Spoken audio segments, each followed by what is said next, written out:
next question for you. You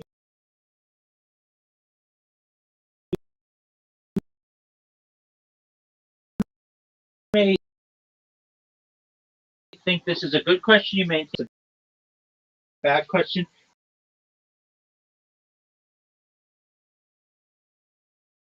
You may think it's the best question that you've ever been asked in your entire life. Do you know what kind of? No, it's like it's just something radio. It's not that.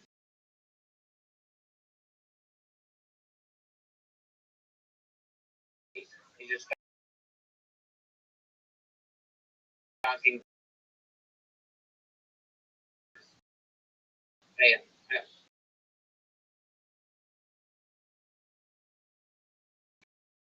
radio. Is it a podcast as well?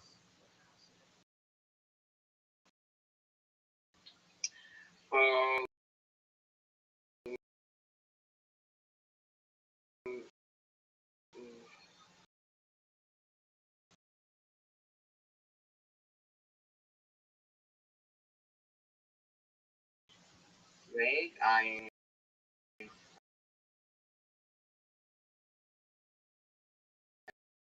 going to find it.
It's like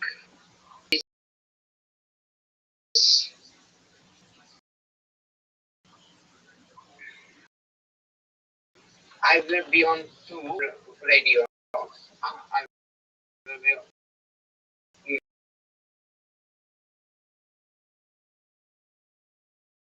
be on two radio.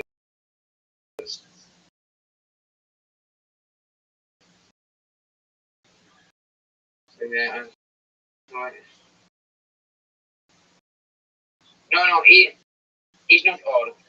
It's like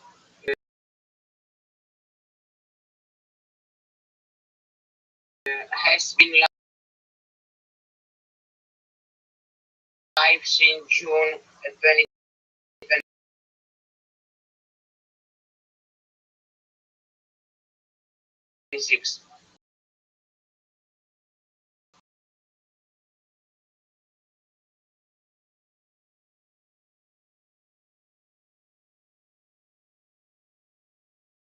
Okay, that's all right.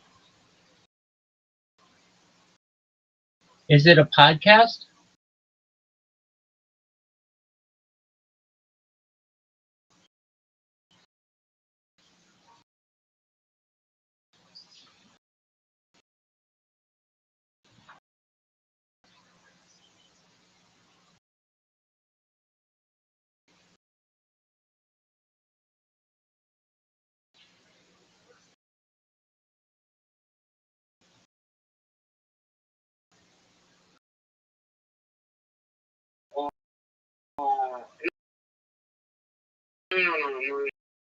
No, it's not like podcast. I will be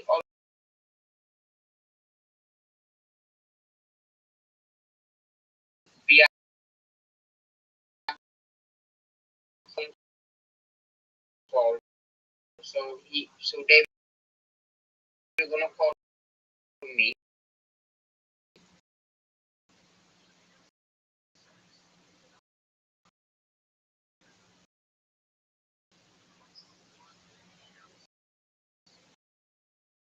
Okay. And yeah, it's not a podcast, right? Podcast, no.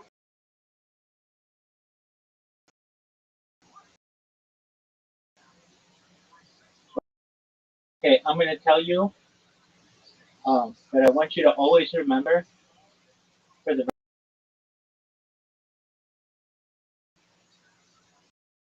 very important in podcasting. Are you ready? Okay. Yes. Okay.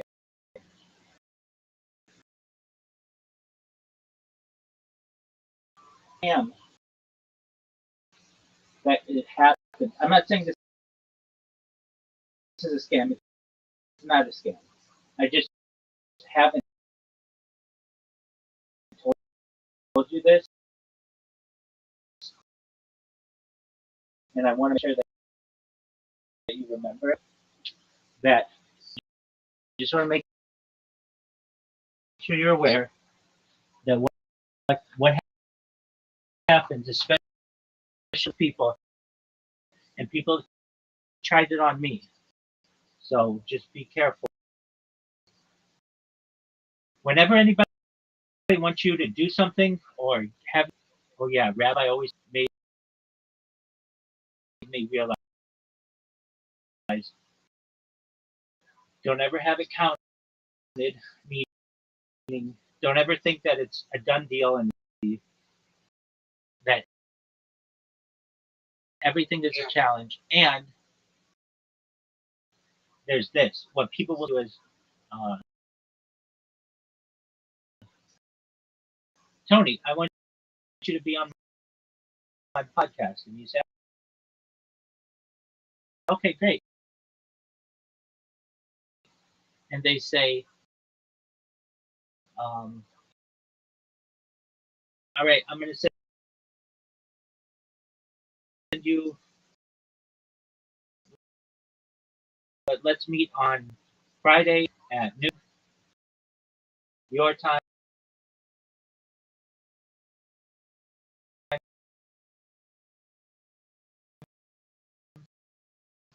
And do the podcast. Great. And then you say, let me see your podcast. And they send you someone else's link, just some other podcast. You're like, wow, this is a big podcast. Cool. Uh, all right. So let's meet on, so Friday at noon comes along. They send you the link. You click it. And then you're like, hey, where am I? I'm trying to get into the podcast. I can't do it. And they say, oh, did you click the link? And you say, yeah. They'll be like, okay, we'll check from our end. And then you never hear from them again. What you don't know is that they sent you a drainer link for your cryptocurrency, or they stole your credentials. You have to be very, very careful. And you have to say to yourself, whoa, that was a really good scam, because they basically showed me a big podcast that I thought was theirs. I was on it. When you're like going to be on a podcast, you're like excited, and you're not thinking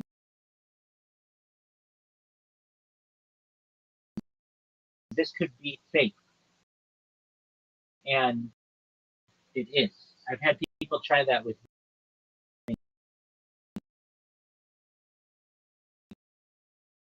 Fortunately, when it happened with me, I was doing it on my phone, and they were like, well, we're sending you the link. I'm like,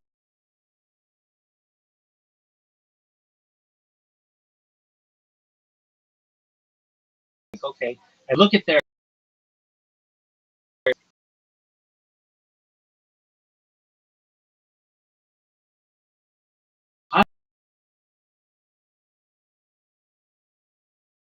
podcast and it's really big, and it's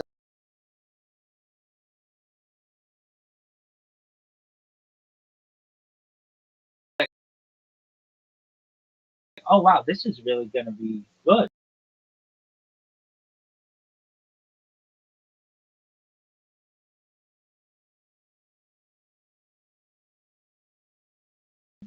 But it turns out that wasn't their podcast. Does this scam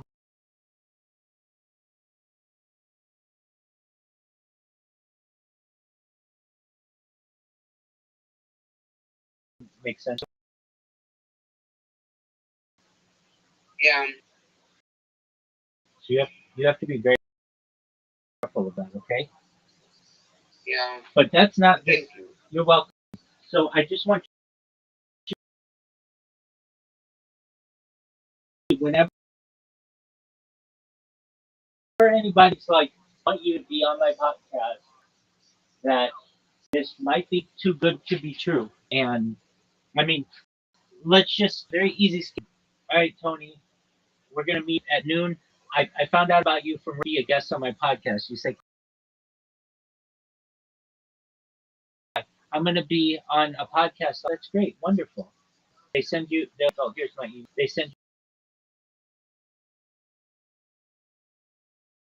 you the link. It looks like a Riverside link, but imagine one of the eyes could be a cap. You know how Yeah, they send you the? They're like, okay, great.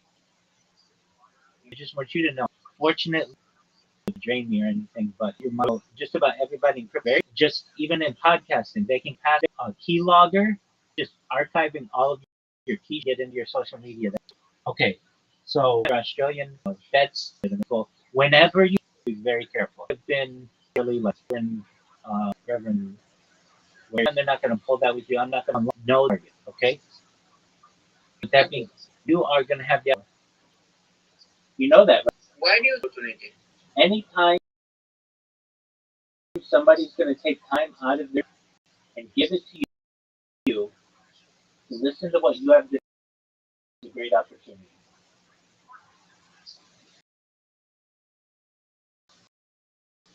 That's true.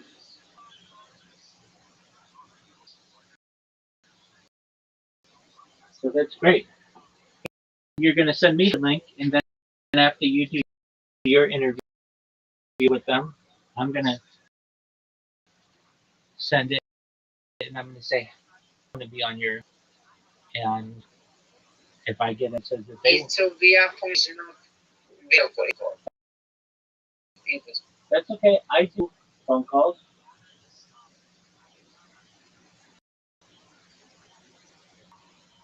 So when are you going to do it? I need to send email.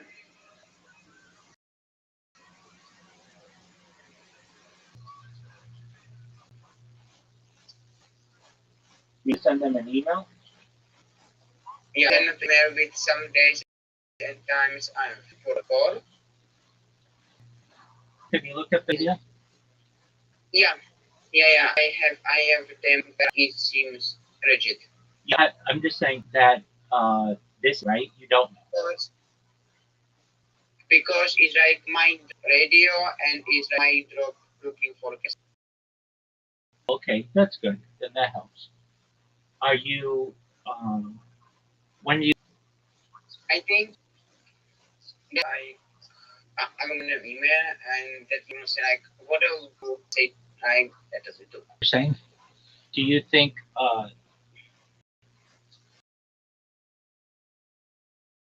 think it'll be hard because they're in like another? They're like It, no, but it is going to be hard through video or call. I think this is something new. yeah, it is. No phone calls are not that easy. Don't international calling on your phone. I can call you, and then you have to be very careful that you don't get charged for international. I mean, Yeah. that is up for you. You just be hour-long call with have international calling. Yep. So I think they're going to send you that. Upload Uganda. Are you going to even get a green screen? Ready to download that green screen? We were doing tomorrow because tomorrow we are doing another episode of our podcast. So tomorrow we have like it's gonna take a long time. Not that long, but like be frustrating. It's not gonna be easy. It's a help, Reverend Angel, for you. Hopefully, it doesn't take that long. But if I can get him to do it, I can get you to do it. Do you already have OBS? Yes, I did OBS. Okay, good. I've got a podcast later today. Do you know what Bigfoot is a dog monster? Like so this guy got a Bigfoot content and Bigfoot. I know it's been around of it from like I've ever seen. None of it's been cams and stuff. Yeah. To do a video, we were doing a podcast, but he had to cancel because and said he just got back from a big trip or something. And do an interview later today for the next man on doing my best to forms and try to be on pod more. The reason why I have it different accounts. You're 100% right. And just the fact that you knew that. I set up TikTok. This is a kind of a first of its kind on TikTok.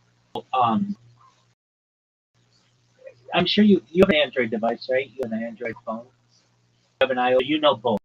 So if you use any of the phones a lot, you get something that builds up and out of space. Do you know what I mean? All right. So this doesn't happen so much if you're just searching, but it does happen a lot if you create a videos because videos. And so I had showed you like a bunch of videos, but there's no sound to them. And this is cool. And I'm sure in the future people will appreciate it because they'll like music videos. But I understand that. So I built this build that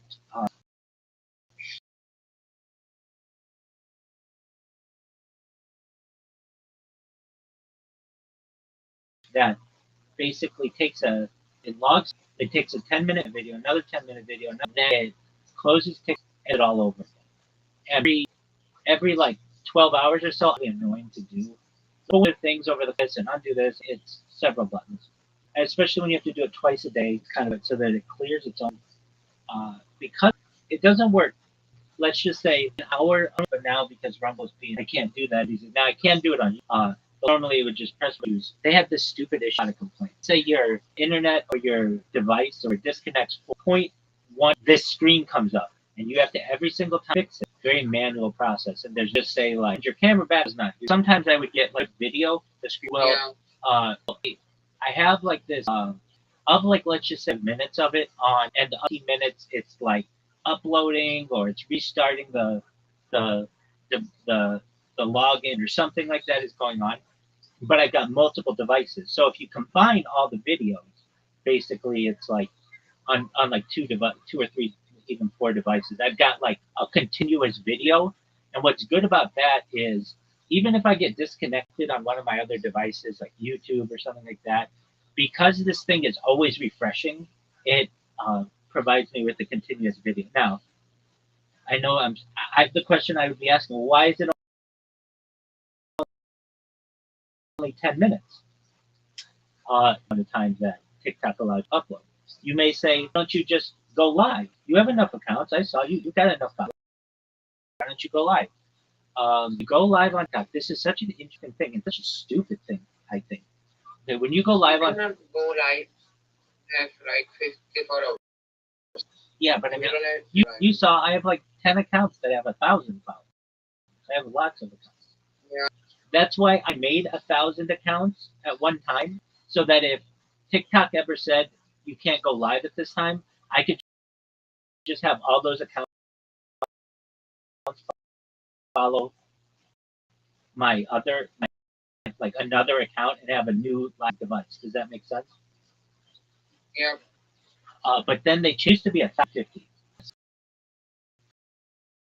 When you go live and you're done, you can't say post this to my feed like you can on Instagram. When you go live on Instagram, you can go live for up to 4 hours on Instagram, and when you're done, you can say post this live on my feed, which is really nice, and it will post on your feed. TikTok is not that way. With TikTok, you go live, and then every hour that you're live, you have to do a captcha because they want to make sure you're still there. And then when you're done with the feed, there's no post this to my, when you're done with the live, there's no post this. What you have to do is go into their settings. You have to download it. And then you have to read. Do you know how long that takes? I'm sure you know. To download an hour-long video and re-upload it, it takes like 2 hours to do sometimes. So that's Yeah. not, that's not really feasible. But what is feasible is just doing it in 10-minute increments, because the 10-minute increments automatically post on the page, and you don't have to download it and re-upload it.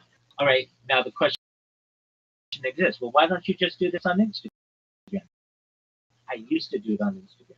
I have entire years that are just 1 to 4 videos of my life posted to Instagram.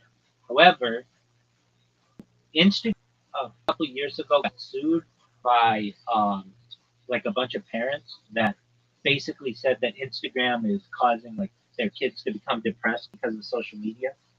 And so because of that, Instagram implemented AI for like all their videos and everything. And if Instagram notices that you're going live like every hour or every 4 hours continuously, they'll flag your account and then they will suspend you. And so then you have to go back in and say, can you please unsuspend me? And they have a person take a look at it, and the person can look and see like, hey, you were asleep and you're live streaming. How are you able to click the buttons if you're asleep? This is obviously you've got some kind of robot going, and then they will suspend your account. So I don't mess with Instagram because they will be difficult. Now TikTok is a little different. Believe it or not, TikTok doesn't use AI as much as Instagram does, and allows me to be able to create these bots and upload. So my goal is to have more TikTok bots that basically have the entirety of my life on different angles of cameras. And while it may not get all hour on one device, on 2 devices it'll probably get most of it, and 3 devices it almost assured they'll get it all, and 4 devices, that's probably complete coverage.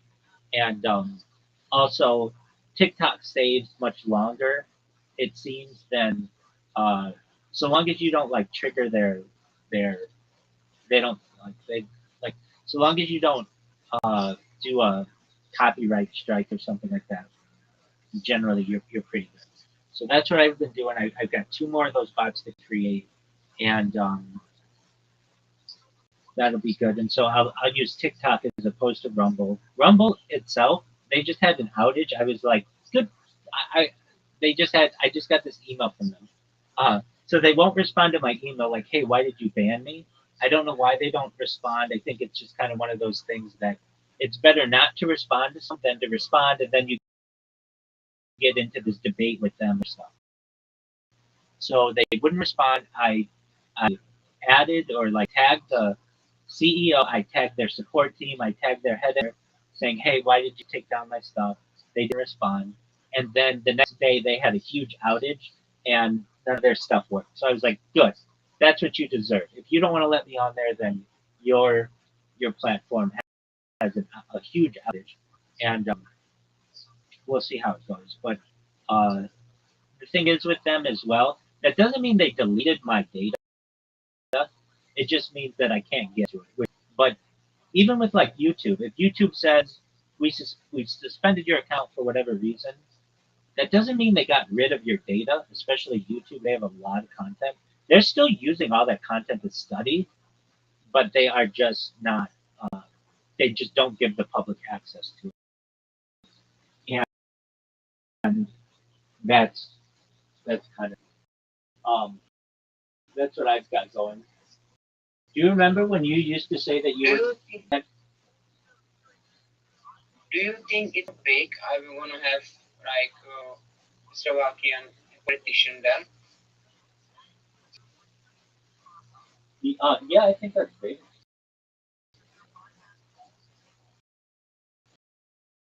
But Slovakia. Yeah, yeah, yeah. A little bit. Okay, what's the capital? Capital Bratislava. Sarajevo.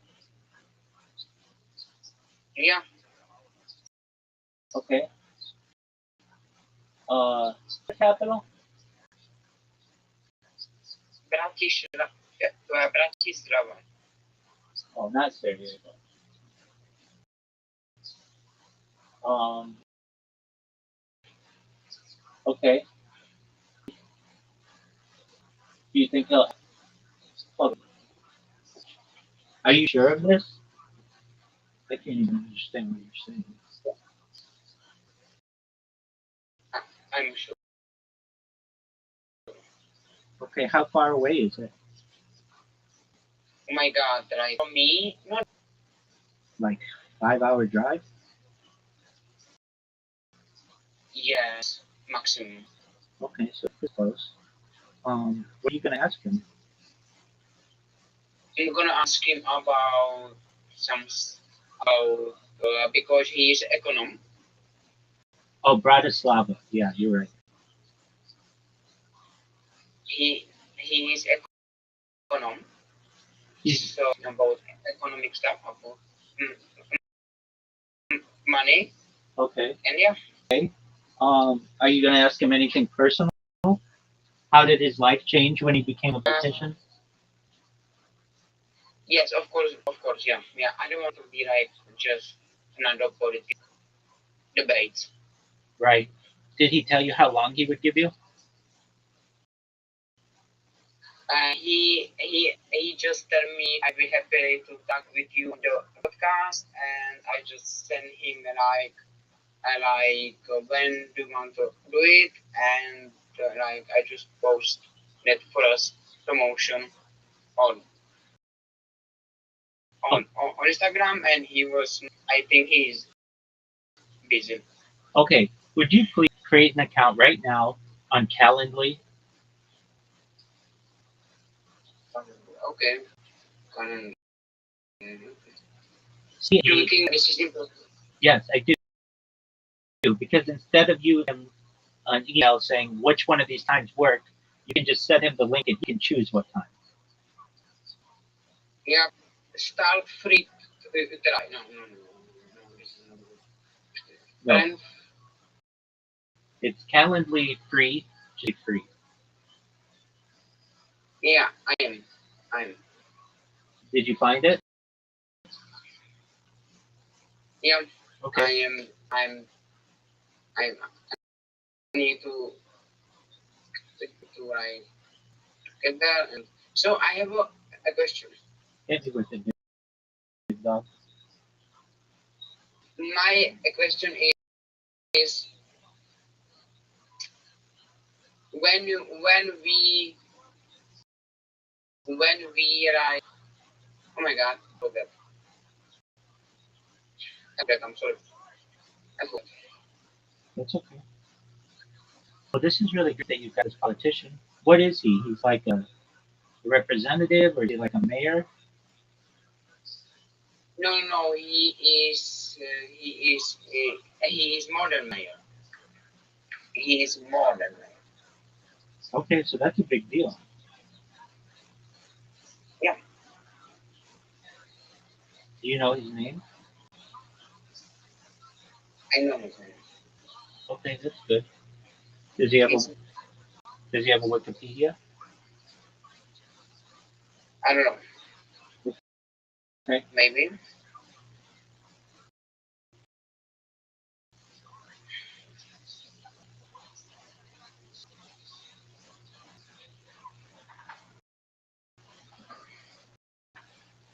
And I'm happy because like this is showing to or podcast is very like kind.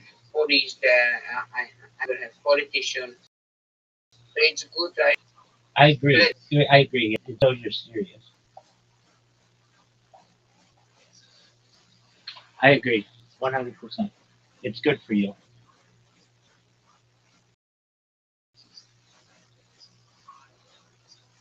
I don't think this is going to have so many likes and views, but it's not about likes or views. This is about to showing I can do with the politicians. That's exactly right. All right. Are you on Calendly? Yeah, I'm so I will going to do like start creating events and custom links. Yeah, Exactly. this is I'm going to do. Exactly. Spell it. Spell the website. Spell the right one. Calendar app the calendar.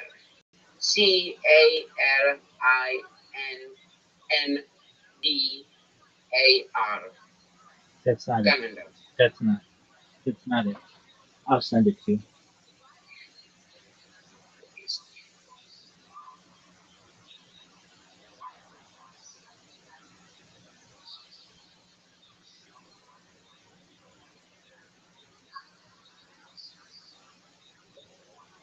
So yeah, I have everything here. I have like meaning, schedule events, Hold on.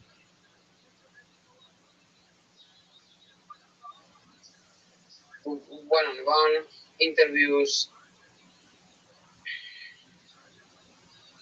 Are you uh, ready for me to send you the link? Yeah,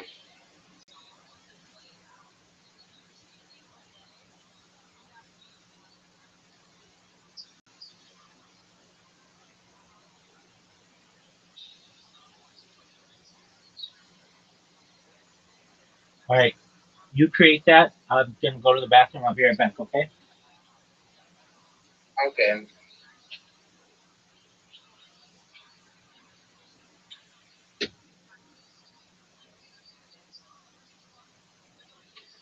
Did you see I sent you the link? Yeah, I have the link. Okay. Good.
All right, Tony. What up, Zoot? Zoot, Zoot, are you there? Yeah, man. So fun. What's fine? I left early Why did you leave early? because he said you can go. I used to said if you want to stay, you can go or you could go. And then I was just like, oh yeah, wait, I'm on tomorrow and the next day. Why wouldn't you stay as long as? Because Why wouldn't you stay as long as possible to get to know him better?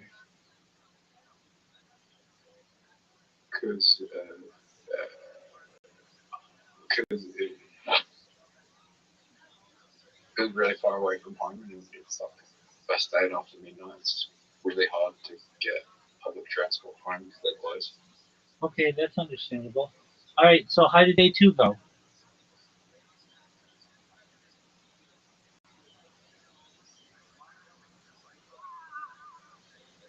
Basically. I mean, wasn't today the second day of shooting? Oh yeah, day three. I know. How did day two go? And tell me all about it. Did you do any stand up? No.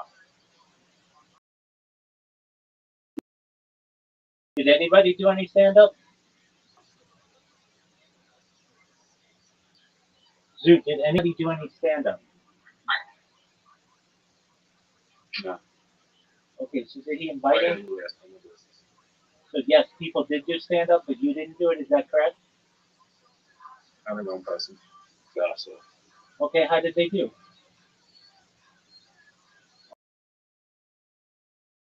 fine.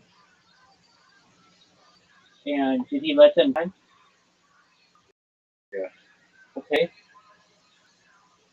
And what did you do today? Were you just an extra? Yeah. Okay. And like, what do you there? Yeah. Okay. You just stand there and do what? Just chill. Right? Yeah. Okay. How many extras are there?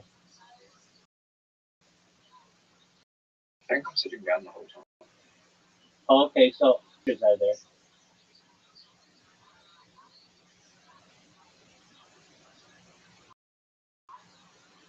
You're 20. There are 20 extras. Okay, so that's good. Do you like being on set? Yeah.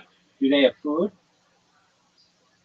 Hey Rabbi, if you were in Adelaide, I could get you on. He said this. Yeah.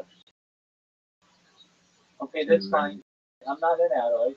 Do they have Hey Rabbi, what kind of food do they have? pasta. Oh, okay, so it's catered. Yeah. Hey Rabbi, What up, Cam?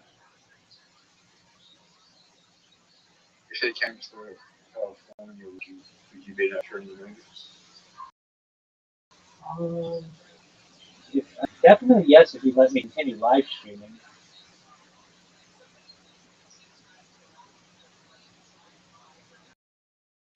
No, you can't do that. Then probably, I mean, it depends. Do I have a speaking role or just an extra?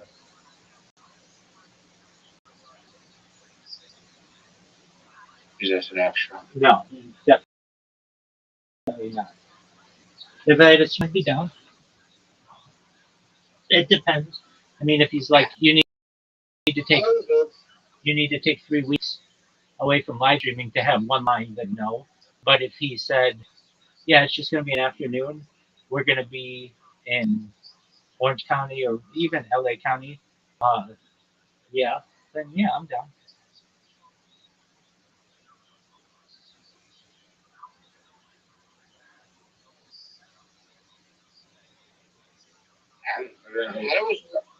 I don't know. I didn't really forward to it tonight. Okay, why not? It's not film. Was he busy? It was very good. Yeah. Is he the And director? also, he's a director. Is Yeah. so he's super busy. I think he's the producer as well. Okay. And do you think that is this a motion picture? Like it's going to be in theaters, or is it going to just be streamed, or how's that going to go?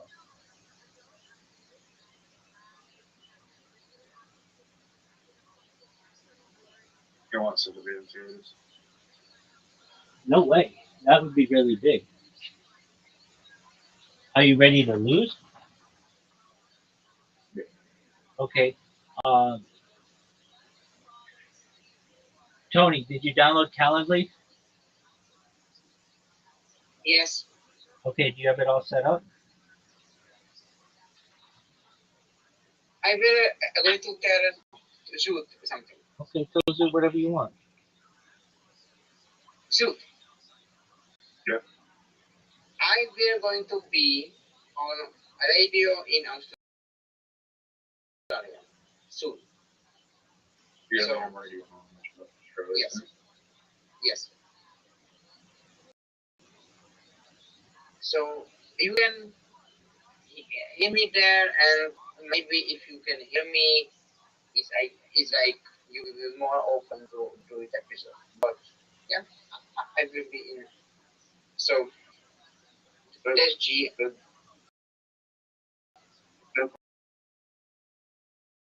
Like,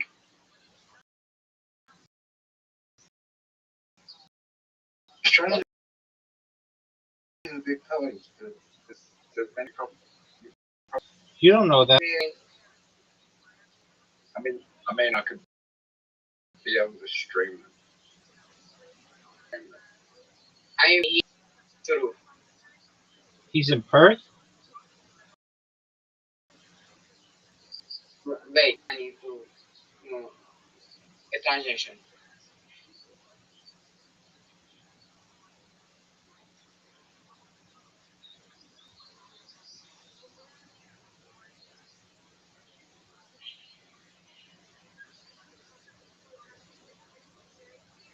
Are you serious? It's going to be in Western Australia. Super far away from him. But that's okay. He could stream it.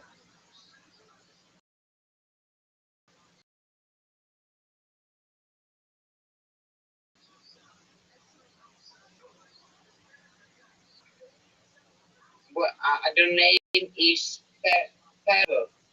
It's Perth. You say Perth. Perth. There you go. Perth. Yep. The big city. It's the big city. It's not near Zoo. But that's okay. Zoo, when are you gonna be on Tony's podcast?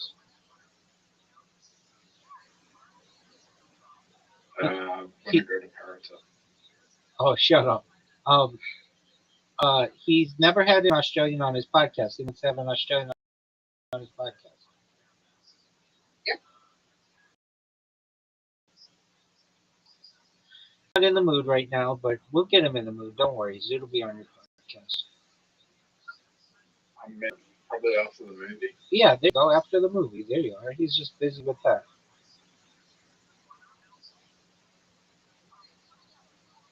Zoo, what are your thoughts on my shot?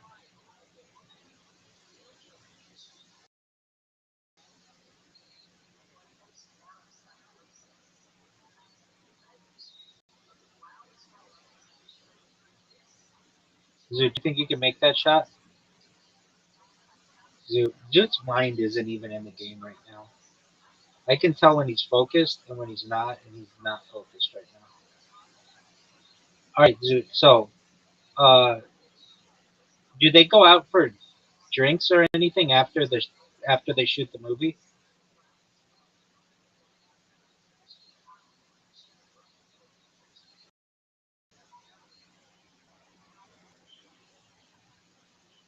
Is it hard work?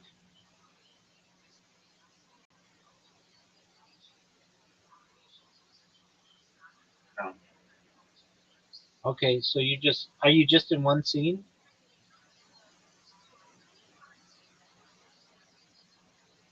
I'm in multiple scenes. You're in multiple scenes. That's a big deal, Zoo. Multiple scenes at the same location. All right, what's the location?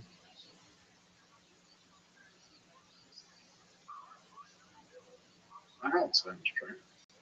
Okay, did you sign a non-disclosure agreement?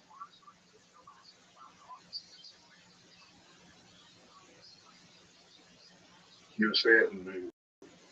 I'll tell you all about the locations when it comes up. Okay, when do you anticipate the movie coming out?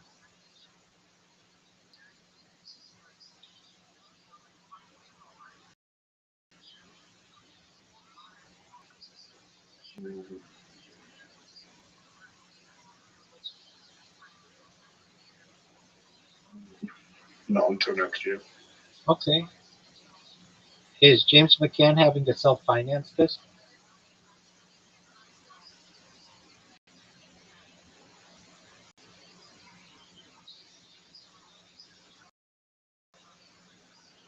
I'm not sure. You might be self-financing.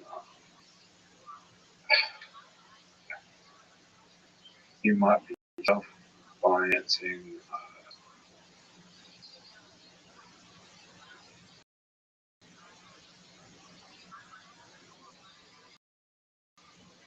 Right now, but he won't be self-financing the distribution. Okay. Is he acting in it? Yeah, What is CHB doing in it? extra. Oh, I thought you said she had a speaking role.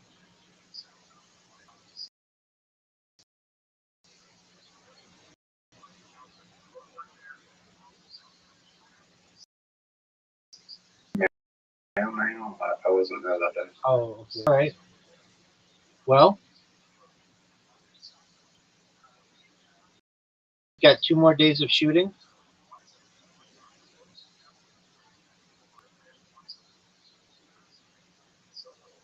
Why does it take you so long to answer questions?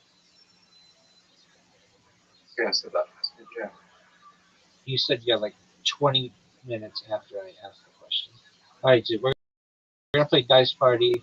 Hopefully, this will change the mood. Dude, what's your favorite game in here?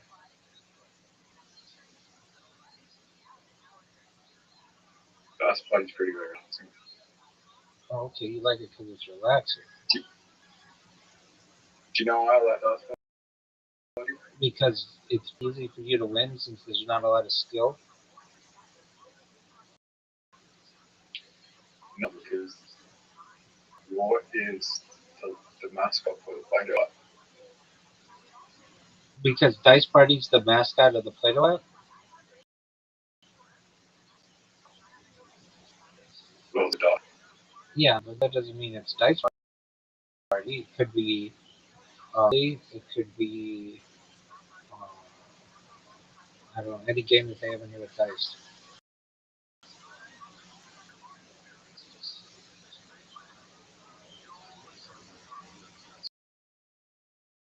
What are your thoughts on, oh, F, man?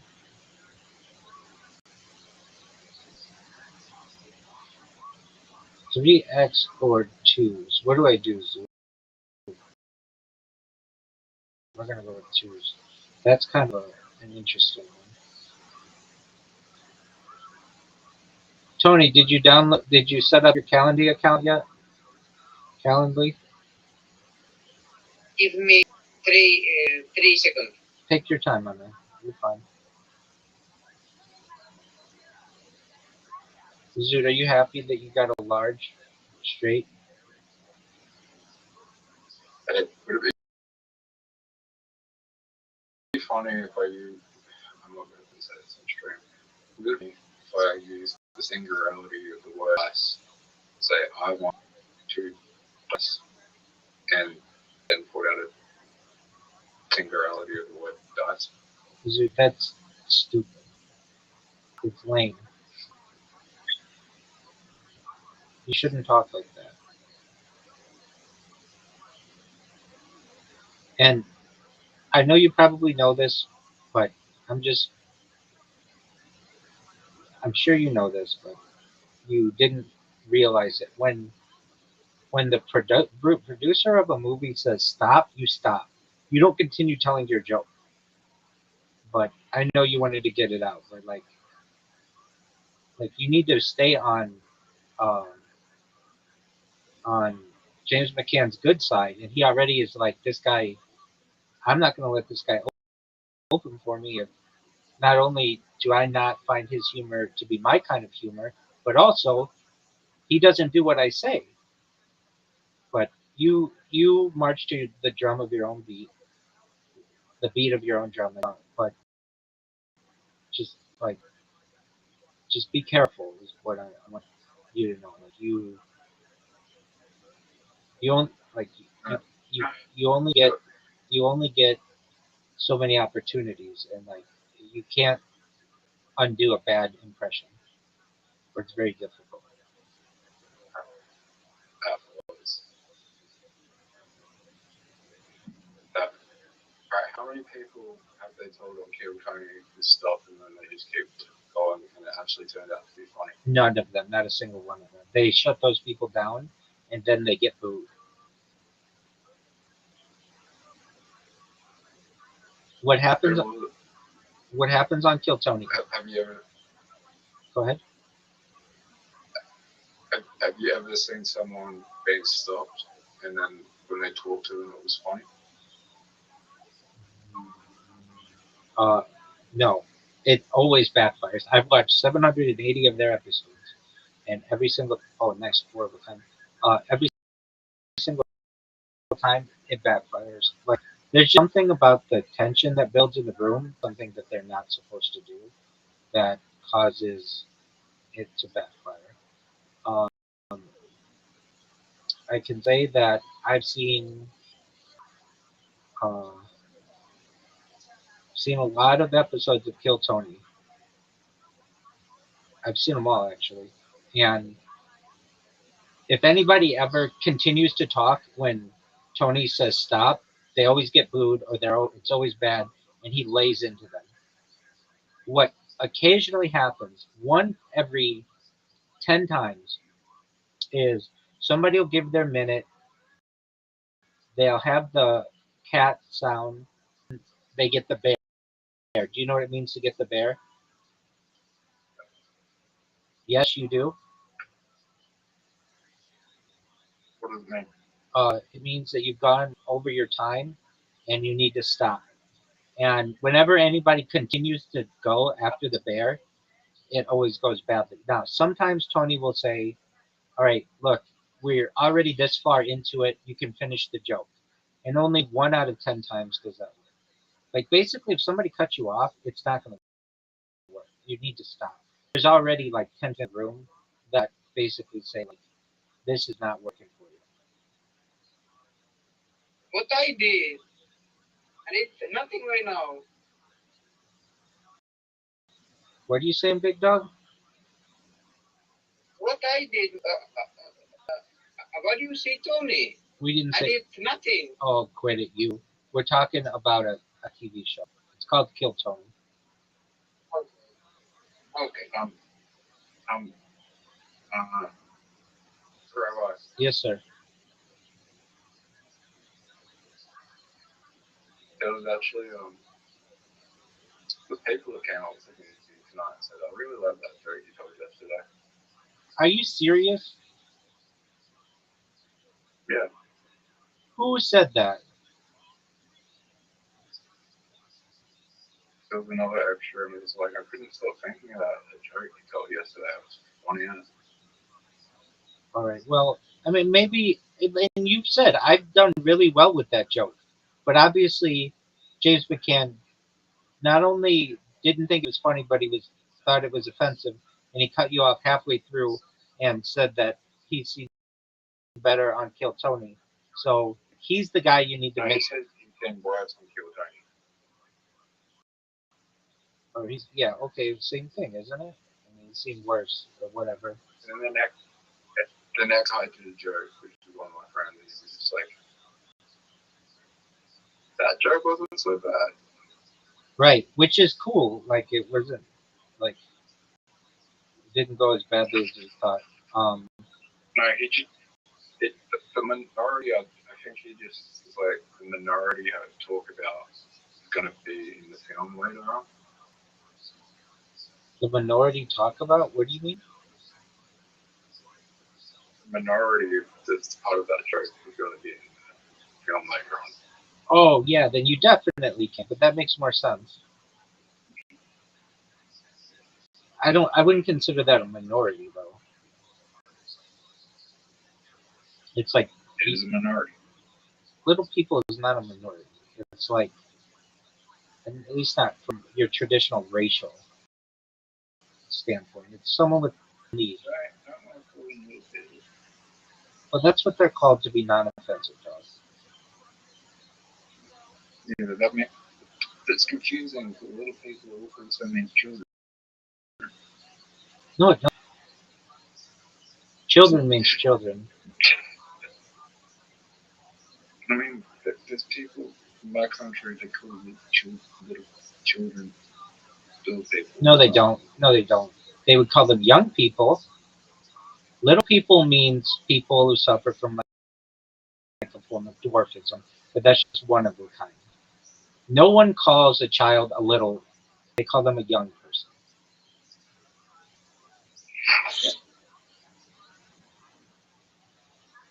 And like, don't you think that little people get enough jokes about that? Like, it's like, um, but it makes a lot of sense. If there are little people in this movie, then um, I can see why he cut you off even more. Like, I get that. That makes sense. I don't think he got it that bad. I think he was also trying to be funny as well. That could be. If he gave you another chance to do a stand-up set, what would you do? Not use that joke. Okay. Word it differently. Would be differently. Why wouldn't you say?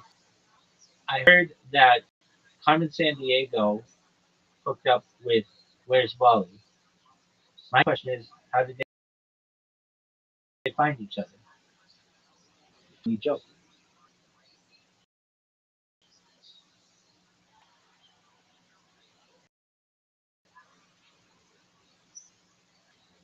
All right, dude.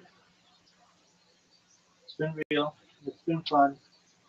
You've got 2 more days of shooting, correct?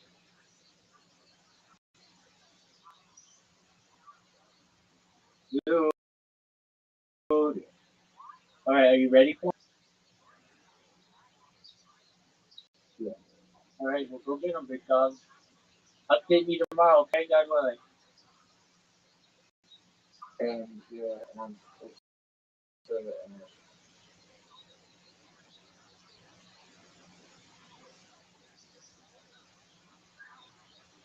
What'd you say, big dog?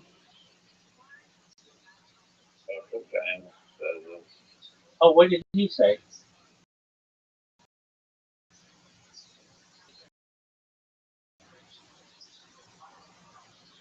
he wants to open a company that like he's not happy how things are running here. So I run a business, and he tried to open one 2 years ago. It was not a comedy club. It was more. It was like what they. Like, it was just a like, venue bar thing. But there's also a bar that he wants to open exclusive comedy club, but he doesn't know how to run a business, and he's also always traveling. He doesn't live very. Okay. Well, you want to help him? He partially lives. He's got a house here, but he lives in New York. He's got two. He has a Australia house, and then he has a New York apartment. Oh, so he's made a lot of money.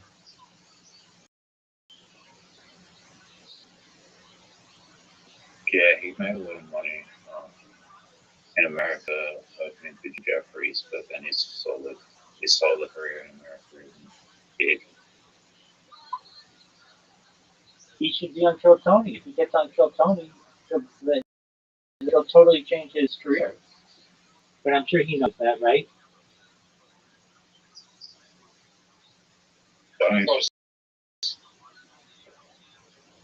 You know what's going to change his career? Being in this movie. Yep. That'd be cool. He needs to be on Joe Rogan. Yeah, that's true too. That would change his. He will be on Joe Rogan on the thing. Are you sure? Yeah. That'll do it.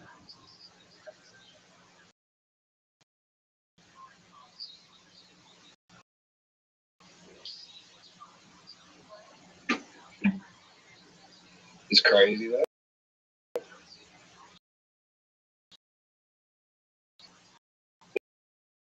What's crazy is the three most successful comedy apes from South Australia were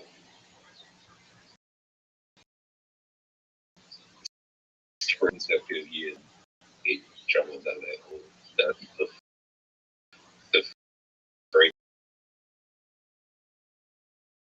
most successful in the 2010. For what? Like that all with 3 years in each other, the three most successful. What do you say? What you're saying in one sentence, please? I said this most successful team who made it from South Australia.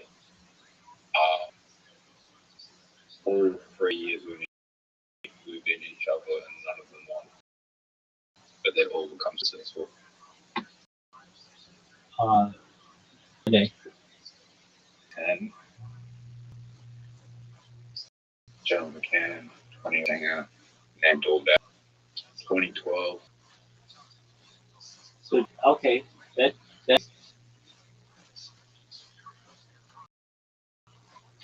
All that's on the videos because that's not anymore. okay. Why were they big? Do they have good music? It's like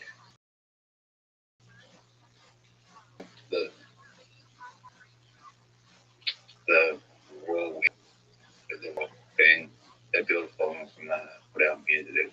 The music blew up because all of his brothers were in school. Like all of his brothers were popular in school. So like a lot of it. Yeah, well, it's like played around all the schools in my city. I've like So basically that was a hot time for comedy. the whole time growing. Well, you shouldn't say that, but I get what you're saying. Like the same thing kind of said for some people on Saturday Night Live of certain years. Like they were just person at person. Yeah. It was the prime social media, the television was completely dead. I gotcha. And it's dying stage. Dying, sorry. Television was and then Like nowadays I'm sure they're in the house. you're sure what? There's a lot of people out there that doesn't have a TV in their house. Oh yeah.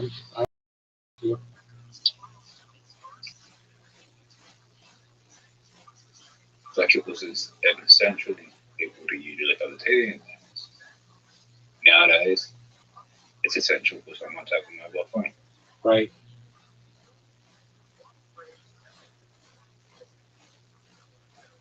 I agree. That's crazy. What's that, Zoo?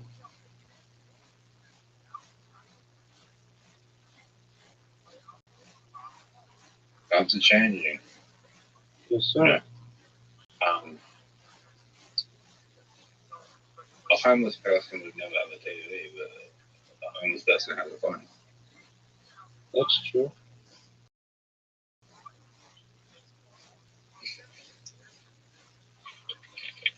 They need to be tracked somehow, big dog.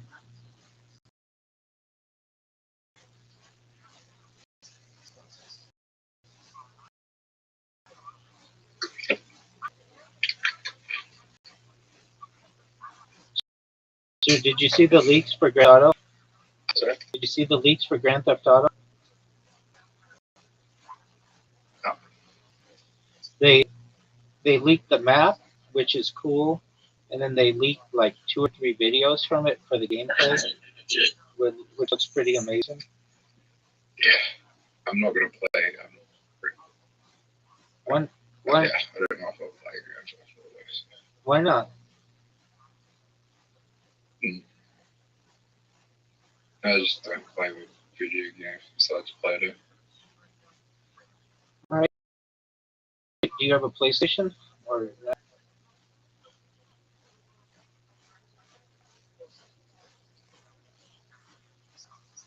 No. Okay, well then. All right. Well, nevertheless, you know it's going to be a cultural phenomenon. Yeah. So, like, I'd rather get a Switch too.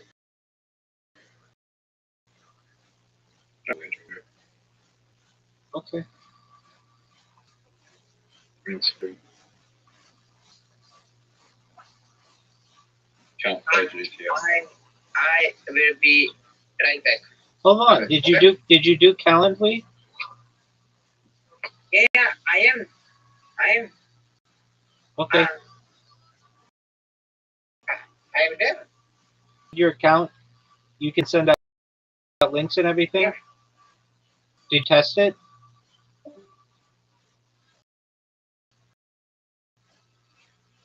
I'm there. Did you test it? That's not I asked. Did you test? Yeah, I tested. Yeah, How did you test it? I sent somebody a long time ago link, Long time. and I can send it. No, just send it to time and see what comes in. Okay.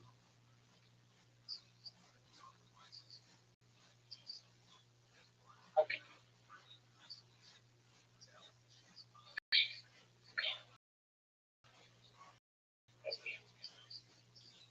want you to be successful. I don't do these things because I like to annoy you. I know.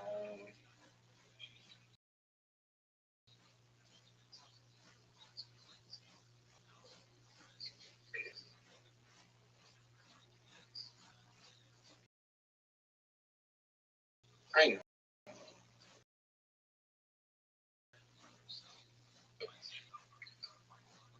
The one free. Yeah. Yes. It's well. Did you choose a time? Only no.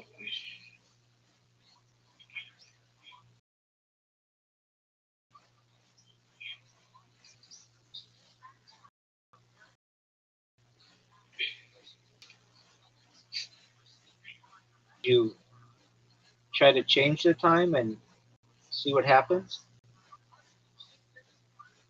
Yes. Okay, what happens?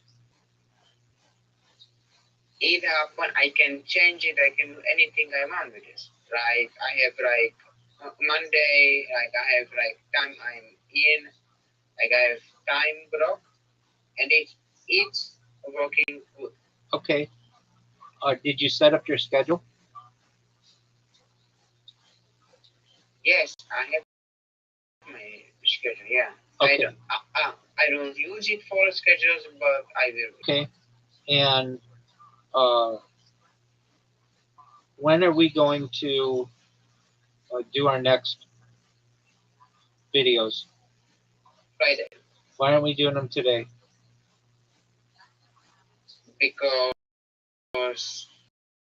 we make a deal yesterday. No. You said yes. I know, but why can't we do it today? Because like I need 1 day off, podcasting, and I need to do editing, Okay, video for TikTok. that's okay. That's okay. Okay, that's fine. I want you to know that I'm proud of you. Good job with the Australian radio. That's amazing. That's really good news. And if you need anything from me, I'm here for you. Okay, big dog? Yeah, okay. So I will gonna talk you tomorrow. God willing, okay? Okay. Take care, big dog. Okay.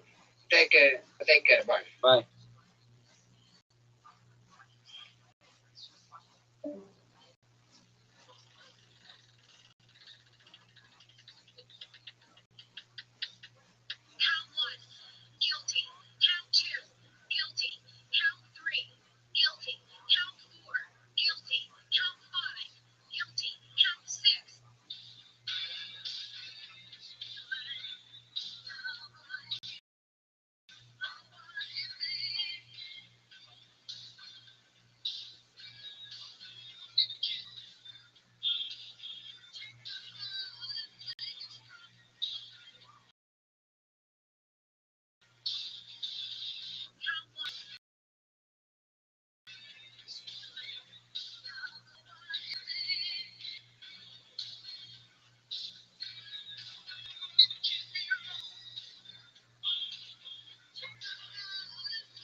Just moving here to Austin, most people are kind of already starting to piss me off. Like,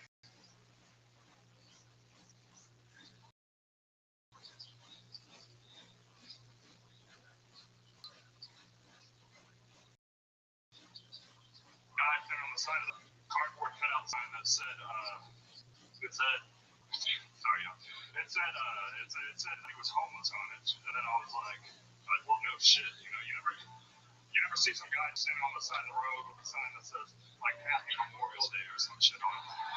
And that guy definitely doesn't look like Shia LaBeouf after he hasn't seen a movie in a few years. But, yeah, thank you. But, yeah, anyway, so there's, sorry, I was kind of expecting most of the stuff. Yeah, I'm on the ship. I'll just let it go.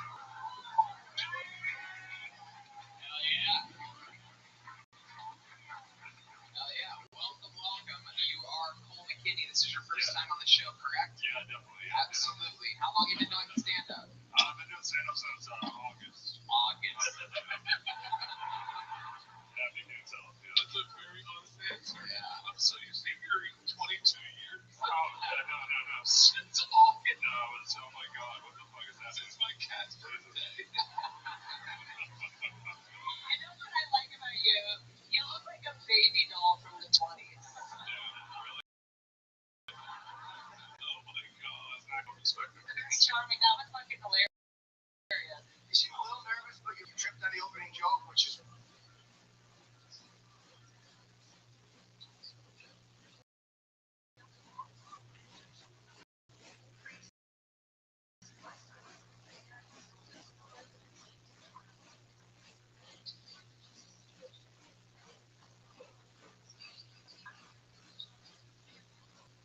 everywhere else. And can talk here in Texas. Oh my Kenny, let's talk about it. You started in August in Austin, Texas? Yeah. Okay. Are you from here? I'm from a small town in East Texas. Yeah, Mineola. Okay. Yeah. All right. Nobody knows what that is. And how old are you? What's up? I didn't hear you. I'm sorry. I'm 19. 19 years old. Wow. Look at that. Are you going to school or anything? You in Hogwarts right now? What's happening? You're I'm going to CC. If you say it really fast, it doesn't to community college. So. You don't look 19. I don't look 19. No. Yeah, tell it to bartenders. Yeah. You look like the pedophile and the victim. Very rare type of human to be able to look like both. If you ever just jerk off, like, yeah, look at that little thing. A lot of time in the mirror. Okay, so Cole, you're 19 years old. Tell us what it's like being 19 in Austin, Texas. What do you do for fun? What are you up to?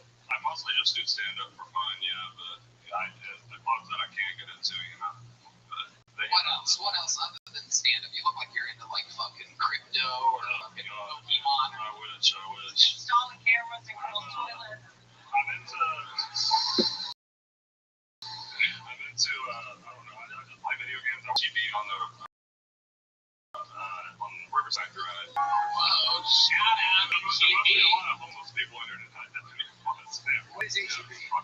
What is that? HEB, it's kind of like it's like your average HEB, just with Walmart customers. I don't know what store. Oh, it's a grocery store. Yeah, It's a tortilla. Unbelievable. That one is a special one. I know which one you're talking about. And what do you do? What do you do at the grocery store? I work in the deli, so I brutalize chickens and shit. Yeah. What? Yeah, I put them on the skewers and put them in. You doing a lot of fucking? Unfortunately, no, I'm pretty new in town, but yeah. Oh, that way it is. Pretty new in town. Yeah. I just got off of time after the 4th. What's the Austin dating? Is it women's only? I couldn't even tell you, man. I don't get down like that. So just comedy here. Yeah. You're very funny when you're not trying to be funny. Yeah, I have a thing. But no, that's the intangible. It's like, are you funny? Like, I'll say Theo Vaughn was so funny. He's very funny now, but like, being around him when he was started comedy, he was fucking hilarious when he wasn't trying to be funny. And that's the hard thing to get. Yeah, so the thing that is trying to compliment you, like, yeah, when you're not trying to do, Yeah. Because naturally. I watch a lot of Theo Vaughn, though, man. But, Cole McKinney, let me ask you this before we we say that you haven't been here long and that's why you haven't been with a girl yet in Austin. Were you sexually satisfied when you were in the small town that you came from? I mean, yeah. I guess I did all right. Yeah. When you say you did all right, what exactly do you mean? You think you had more sex with a man? I don't know. When you say you did all right, were you punishing chickens in a different way? I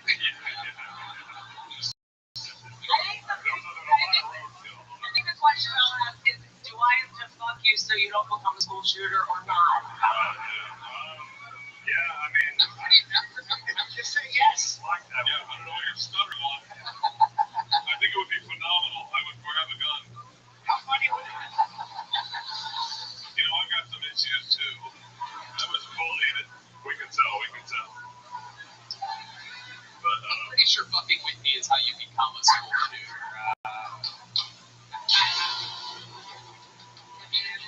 McKinney, congratulations. Very, very, very first doing stand-up comedy. Here's the joke book.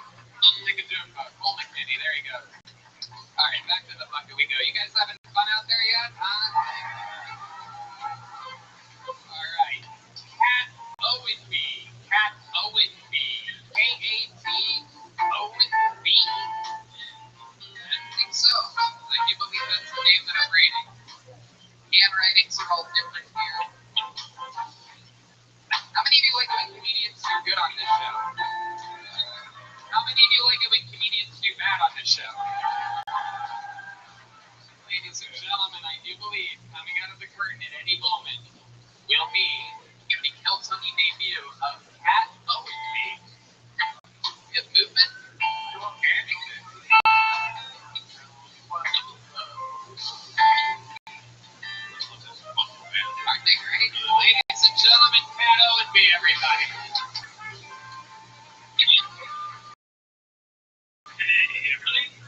politics, but I do think that the icing on toaster strudel looks like cum,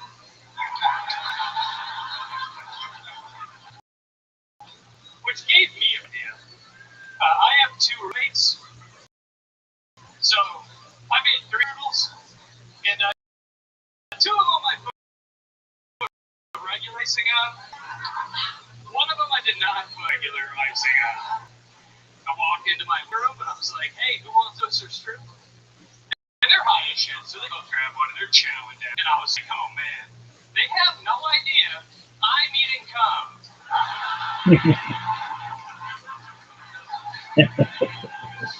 Excellent. Right, guys. Don't have to hide it anymore. What a relief. I guess I'll give that. Thank you very much. There you go. A minute from Cat to Pig. Am I saying that correctly? What was that? Owen D. Oh, I'm Owen. And they were just yelling on my camera. Wow. You're not even the person I told them to knock at. It's great. I don't know if anyone producers of the show are paying attention to this, but do a better. Did I say who you are? You made me hungry. You have a real look like you. I know I said the last guy looked like a pedophile in the face. I don't know what's going on. You look like someone a pedophile with power. Yeah. That hurt my he looks like the criminal and the police officer that would arrest him. He looks like he's in whiteface for some reason. Like he has makeup on. Never mind. I love it. I love your mustache. I fucking love it. There's nothing hotter than making out with a guy and tasting. That's what I always say too. Yeah. Tasting strudel. Yeah. Oh, and what do you do for work? I'm an engineer. And a semiconductor. The guy that kind of drives a train but doesn't. Can I tell you what's crazy? I thought they were called totals. I think you missed the point of that joke. You missed it. I know. I was so distracted through the whole joke. I go, am I going to say it wrong? I think you're thinking of steakum. I was like raised on steakum. I was. Yeah. Hell yeah. Yeah, that's the old I didn't have a dad growing up special right there. It's like making your own steak, but in a frying pan with sadness. Super sad. I didn't have olive oil, so I used tears. I would cry over the pan a little bit. Anyway, let's talk about it. You do that for work. How old are you? 29. Whoa, you're 29-year-old. Yeah, thank you. That's incredible. Hopefully I shave the mustache. Why do you? Oh, you're younger looking without the mustache? I think. Maybe not. I don't know. Okay. I like it. I like your style. What do you do for fun? I mean, I drink a lot, and I do a lot of custom. But when I do that, I skateboard, snowboard, and not snowboarding so much. Favorite disc you throw? The race. Oh, so race is a great one. Race, well, that's what we, like a 171. Yeah. What is that? What? Forehand. Oh, my kick's getting hard. You ever play out by at the brewery out by the airport? No, it's just great. And that place here, you'll see this place is sick with fucking disc golf courses. I know. Oh, wow. They're opening the thing. Was at the show last night. She's at the fucking sick. All right. I'm really into disc golf. It's cool. Can I ask you how long you've been doing stand-up? No. 3 years. 3 years. All of it here now? No, I'm from Massachusetts. That's where I started. I moved here in July. Okay. All right. What's your favorite thing about Austin, Texas? Probably the food and the weather. I mean, coming from Massachusetts, a winter that's not just 10 feet of snow is pretty fucking sweet. Somebody just shushed us from the audience. I think someone's letting out the air in their fire. Why did you leave Worcester? I came down here for the comedy scene. That's what I moved for. I came here, I didn't work for like 6 months. I just did like 15, 20 open mics every week. How much time do you think what's the longest set you ever done? About 20 minutes. 20 minutes. I'd love to have you on the Secret Show. That would be Well, awesome. you just got booked on a stand-up comedy show. There you go. Oh, and check in with one of the producers so they can get your actual name. Great job. You literally didn't even get pulled out of the bucket. That guy just got lucky as fuck. Like Jimmy Johnson. My name's John. I'm gonna go up there. I got this. You guys ready for another special treat, huh? Ladies and gentlemen, this is one of those moments Tony fans absolutely fucking can't get enough of. One of the strongest regulars ever. One of our greatest joke writers. Famous for his unbelievable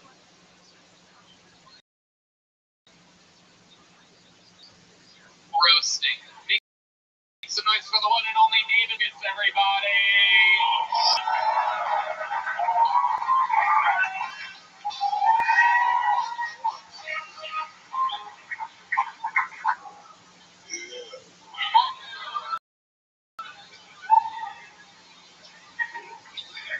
I like living in Texas because Texas don't play that bullshit with them pronouns. And they don't fuck with no transformers. I get it because they're Decepticons.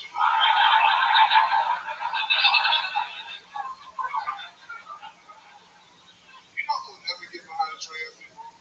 Black people. Because black people hate being disabled, you know what I'm saying?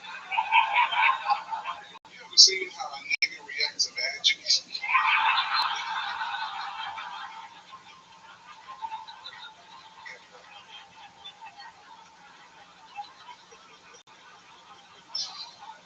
Like if I put Carver behind my back, all the niggas are here to run out, you know what I'm saying? That's why you never see a black magician. We don't like that. That's a goddamn devil. David, motherfucking Lucas. Doing it again. Absolutely love it. Spot on. In and out. Big punchlines. Fucking legendary. I love it, dude. Thank you, bro. I love it. I know I can build a road with you. You walk up and you fucking know the road and you joke. God damn it. That's fucking so good, man. That was really black people do react to that. Wait, I have my best black experience with this family. Yeah, y'all gotta watch that on YouTube. Watch Medea. That nigga said Medea. And Medea is the thing. Yeah. And it's great. It's so much fun. Like Medea, you may not get it if you're white and just watching. You go, oh, cool. But when you watch it with black people, like, oh shit, he's about to knock her out. And then the whole thing was so much fucking fun. It was so well done. That's incredible. You guys all watched Medea together. Yeah, about this. How many people were in the room for that? Tony, go ahead and get it out. No, I don't even have a joke. I don't even have a joke yet. I'm just asking questions. It was fun watching the machine talk to the sleep apnea machine for a second. Tony, you look like a gay missionary, nigga. You about to spread the word of dick. Oh my God. You got that bullshit ass door-to-door insurance of the Tahoe. You guys have any penis insurance? I'm selling it. Penis insurance? Is that a thing? Nigga, you know. You got insurance on your asshole in case that motherfucker get blown out of proportion. That is true. And I just bought real estate on your house.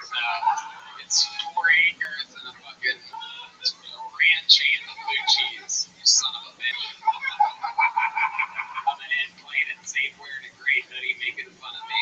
You got on some stupid shit, nigga. What do you mean? You look like a substitute teacher with a school line, nigga.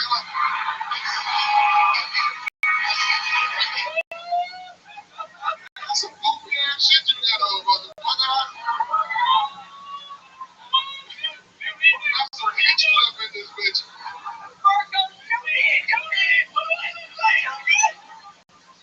Mark Rothschild look like he smelled like air freshener and balloon. Like, get your He does smell like air freshener and baloney. I can tell by Burke Beard he got a blessed penis. You know what I'm saying? That motherfucker penis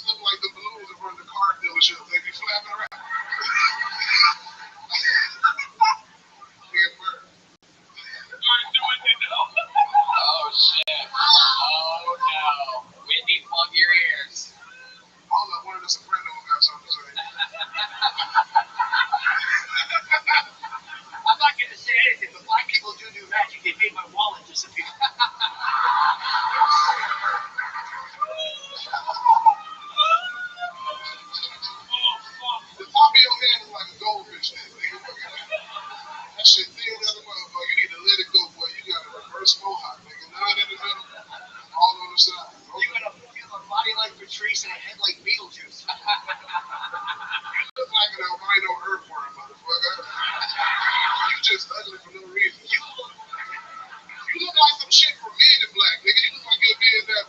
You look like you'll be around the coffee machine. You look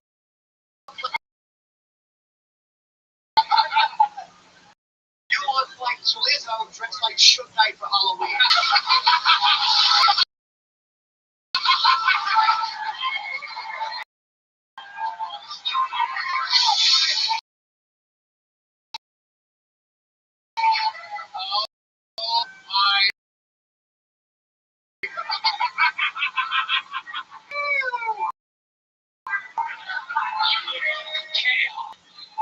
Chaos is here, ladies and gentlemen. Oh, wow. This shit is going down. I will never forget this moment. Fuck me. How fun. David Lucas does this every time he gets up here. Fucking lights shit on fire. Incredible. Very funny, man. Very funny. Really funny. What else is going on, David? Everything else good? Yeah, man. Check out my tour dates. I got Milwaukee coming up. I got some other shit I can't remember, but just go to my website, DaveLucasComedy.com to get them tickets. Appreciate y'all. A star, ladies and gentlemen, David motherfucking Lucas. And like that, back to the bucket we go to find a new innocent soul. Wow. Chorani Betancourt. Chorani Betancourt is next on Kill Tony. We'll see what happens now. Top back to follow. Giovanni, perhaps? Giovanni Betancourt? Giovanni Betancourt. How many of you in the audience signed up tonight by round of applause? Okay.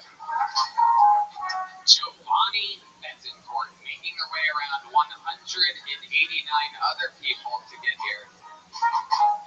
Giovanni Betancourt.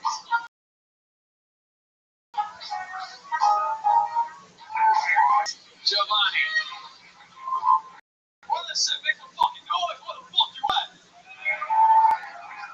John, you guys like to watch porn? I can't watch porn. That sounds like racism or like fucking sexual overtones. My favorite.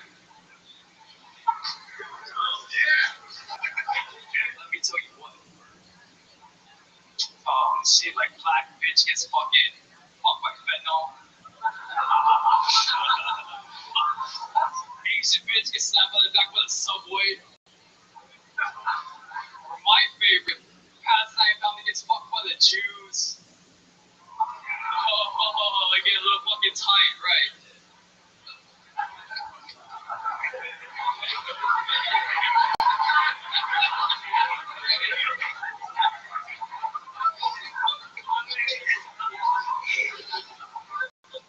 You ever watch so much porn, you watch your favorite porn stars at the age?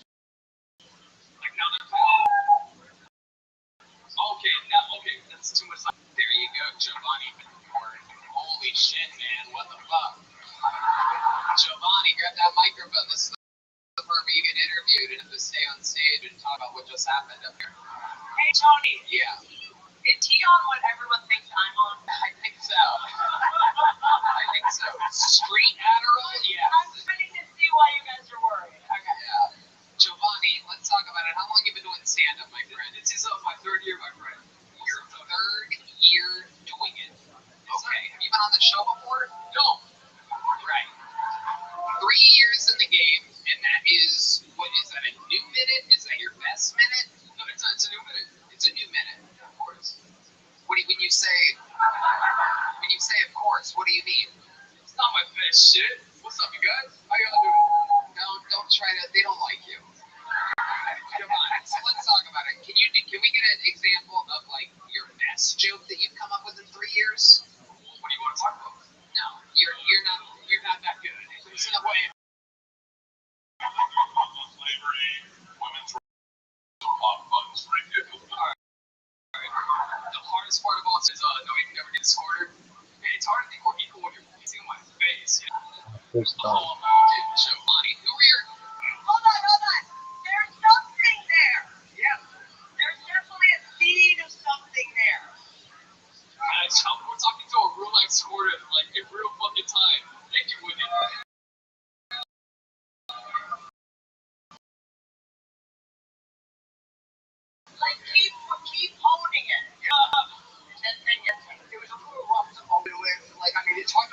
guys have jerked off to films that you mentioned, so I understand why you think we'd all be on board. But you got to warm us up, you know.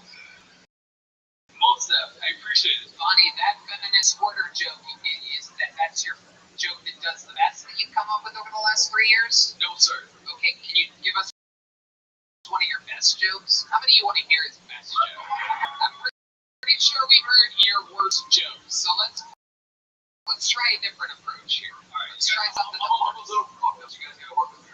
Yeah. All right, well, thank you. That was a great fucking setup. That was fucking good energy, right? Your riffing is so good, Giovanni. It's incredible. You're like a real natural talent at this. I'm on your side. Well, like where you're going. I've been there. When you get a little in front of yourself, that's what I need. But honestly, I'm gonna fucking work with it. So you ever fucking been like dating someone like you guys have on like dirty talk, and the hardest part of like dirty talking is like be real about it. Like what's stay with me. Yeah, I'm with you. Oh yeah. Or like dirty talk is like really like being in there. Like you ever been like fucking going through the motions? You're like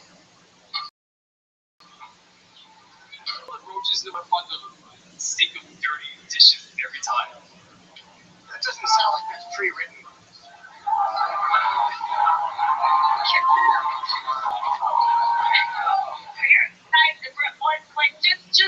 We're helping comics get better. We're helping them. No, we're not. That's not a comic, and we're not. Look who the fuck it is.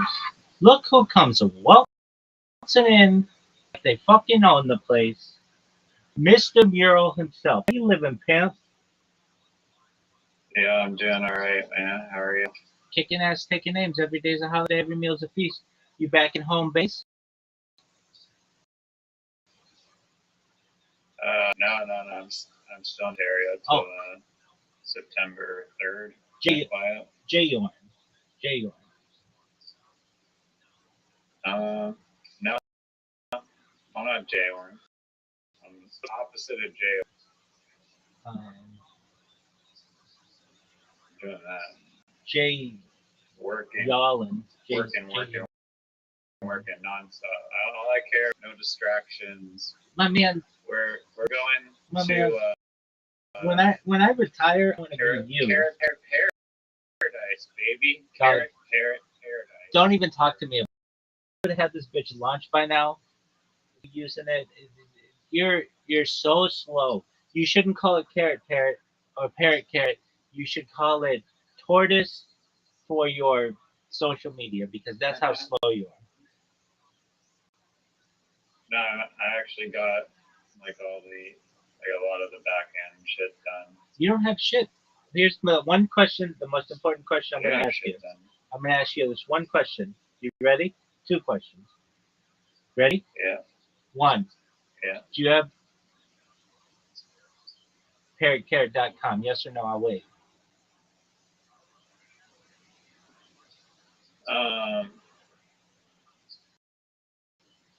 No, I haven't heard.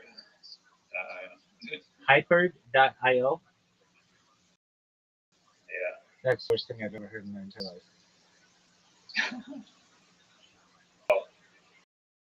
I mean, I asked AI and it said it was a better name. I was like 4 AIs and it said that Hyper was a better name. Nope, Hyper sucks. Okay. Hyper.io, nobody wants to use that website. Also, you're going to get in trouble. They're going to sue you, that other place. No, they won't, because marketplaces are a distinct category. So they are a marketplace. No, they're not a marketplace. They're like a marketing company, which is different than an actual marketplace. Okay, Hyper sucks. So already, I don't want to get behind this. Already, anybody who watches my stream is going to be like, oh, dude, we got a better name for this, and we're going to undercut this motherfucker like it's going out of style. But with that being said, do you have your link tree? I'm grabbing all the social media very soon. So that's like next time I You're so bad at this. So bad. I gave I you. know I'm worse. You're the I worst. agree. You're absolutely the worst. I gave you. Take this name. It works. Get your link tree. Get your social media. You're like, oh, I'm gonna get hyper.io. Nobody fucking wants an IO. Nobody. If anything, I would say, and then herd. It makes it sound like you're a bunch of cattle. Uh, if anything, I would go with any other name, just a .com. That's it. I don't care what it is. Nobody wants to go to an .io. Nobody. If anything, if you could get hyper.ai, that's better than IO. It's not an AI company. Yeah, but it just makes it sound better. I mean, IO is pretty widely used for technology companies in the modern day. 95% of any legitimate company uses .com. Buy that one, assuming Games Inc. Doesn't the other company own that? No, they're Herd Hype. Yeah, it's confusing. It's not the same name. That one you gotta be really careful about. Hyper sucks. Herd Hype. Okay, I'm going to it. I'll ask: is Herd Hype? No, I'll read you the thing if you want to know the answer, because The answer I is was like, the answer is it's up to a dude. There's already a marketplace for herder, which I don't know. You might get into trouble with that too. Also, okay, Open Herd is a marketplace. It's a livestock marketplace. I understand what you're saying. Herd Hype and Open Herd aren't very close, but it's still a marketplace. You need to be careful. okay, here.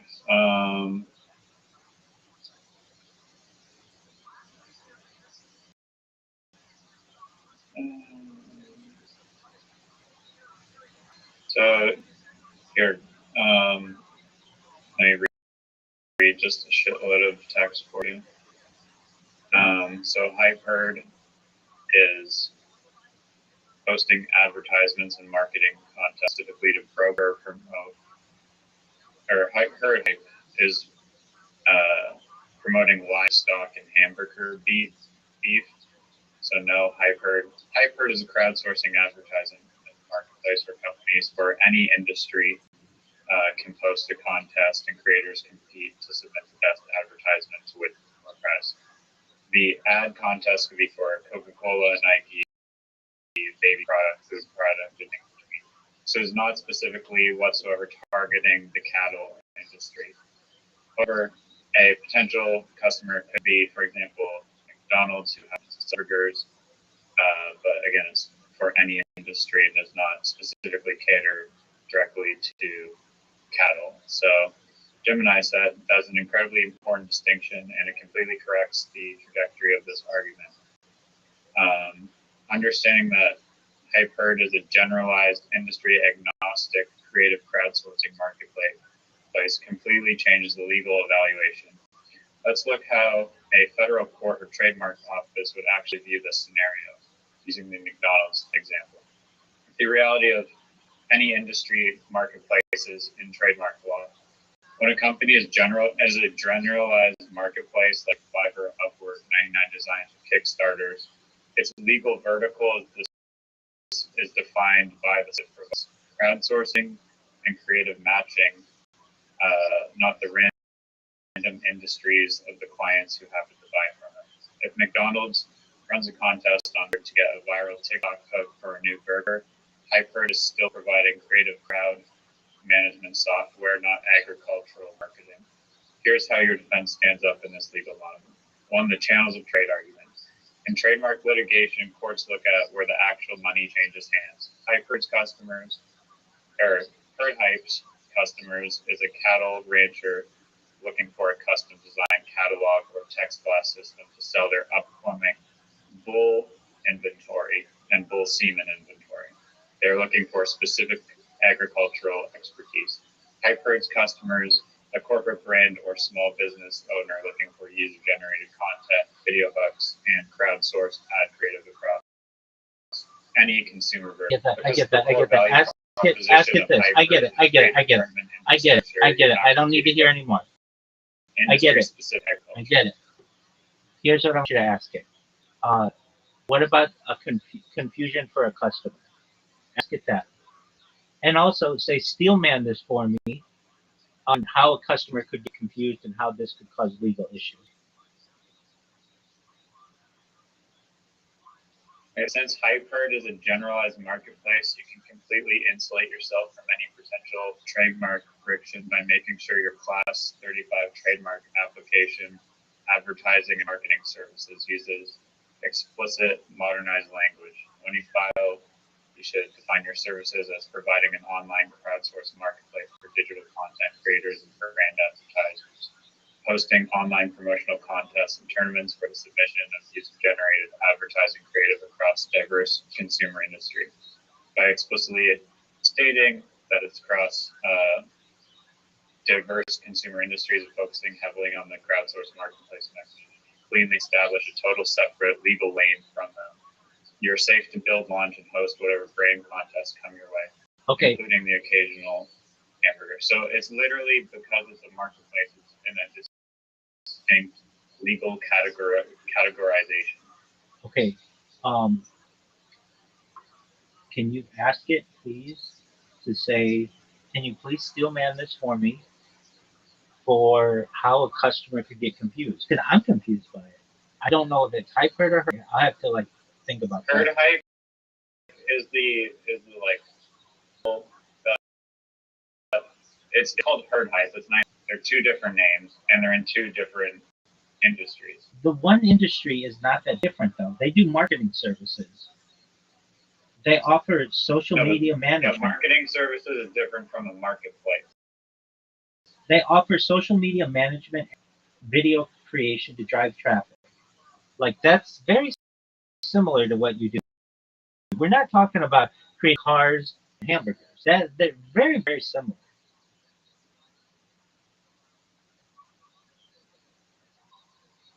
I mean, that's basically what you're doing, and I know it's a marketplace, but they offer social media management, ad campaigns, and video drive traffic.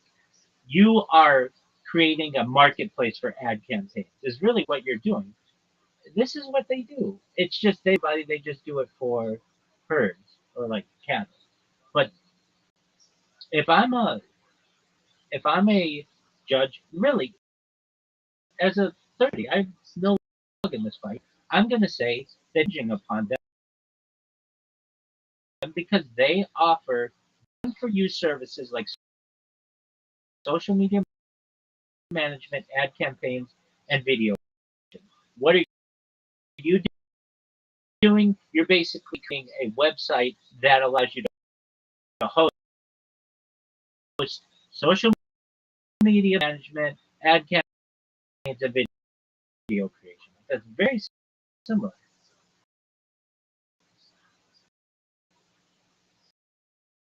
I would say it's legally classified as a marketplace, whereas they're a agriculture specific marketing, whatever. I get that. Ask Jennifer or whatever to say. Well, I'll just ask it. I don't need. We'll go.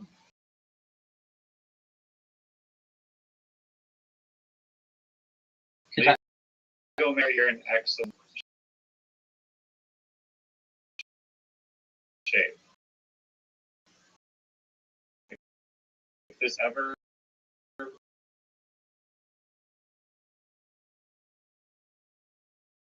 went to federal court with a real judge, you would certainly win because one class generalized marketplace,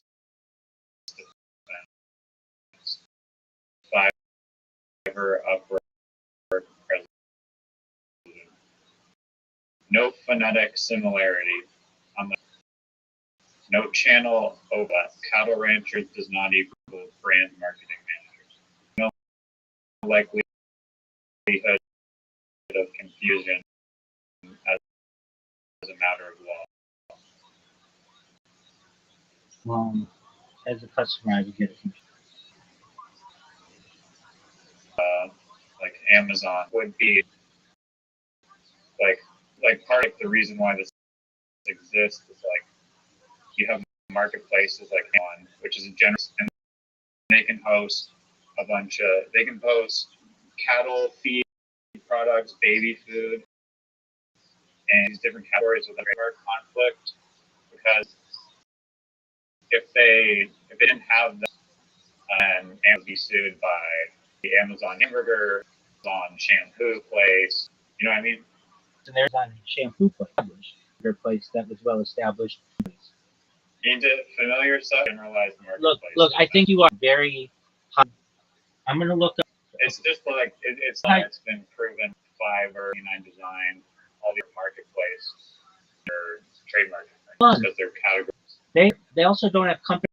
Like there isn't another well-known company known as Fiverr does like hamburgers. No, but that would be fun to have a hamburger company named Fiverr, but they operate in different verticals. No. Place and the other is like, oh, whatever. Dude, it is very similar. You are a marketplace, and I know that they're separate verticals, but a judge is going to look at it. Would an average customer get confused with this tool? I think that there's an and one specifically only for agriculture, that market. This marketplace is not targeting.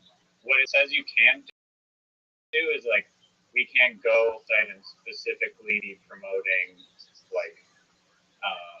like directly emphasizing that we're like an agricultural marketing place, but we can emphasize that we're just a general marketing place for all. Just one moment. Describe herd hype to me in 3 sentences. Herd hype is a marketplace that allows users to create content in exchange for winning a contest. Is that correct? Is that correct? Sorry, are you asking me? Yeah. What hype herd is? Your thing, herd hype. It's hype herd. Okay. The hype agriculture herd. One is herd hype. Hype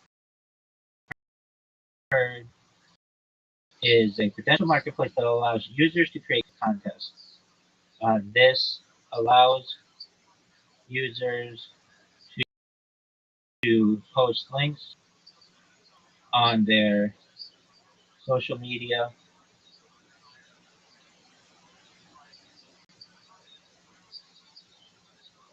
to potentially win.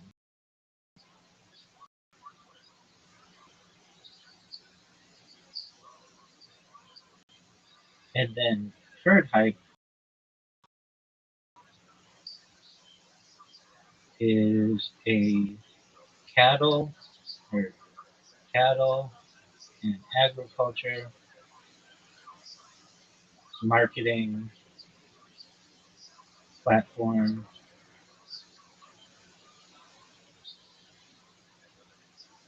Are these distinct enough to keep me out of federal court so that a reasonable consumer might confuse them, even though one is a marketplace and the other is a market?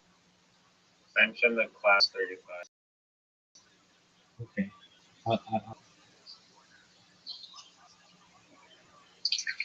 Okay. Please redo this with the understanding about class 35.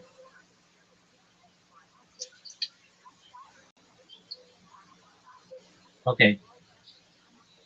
So yes, if herd hype and hype herd are both operating or seeking, oh no, that's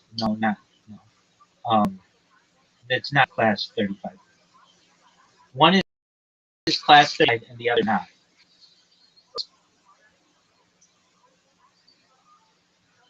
One is class 35 and the other is not.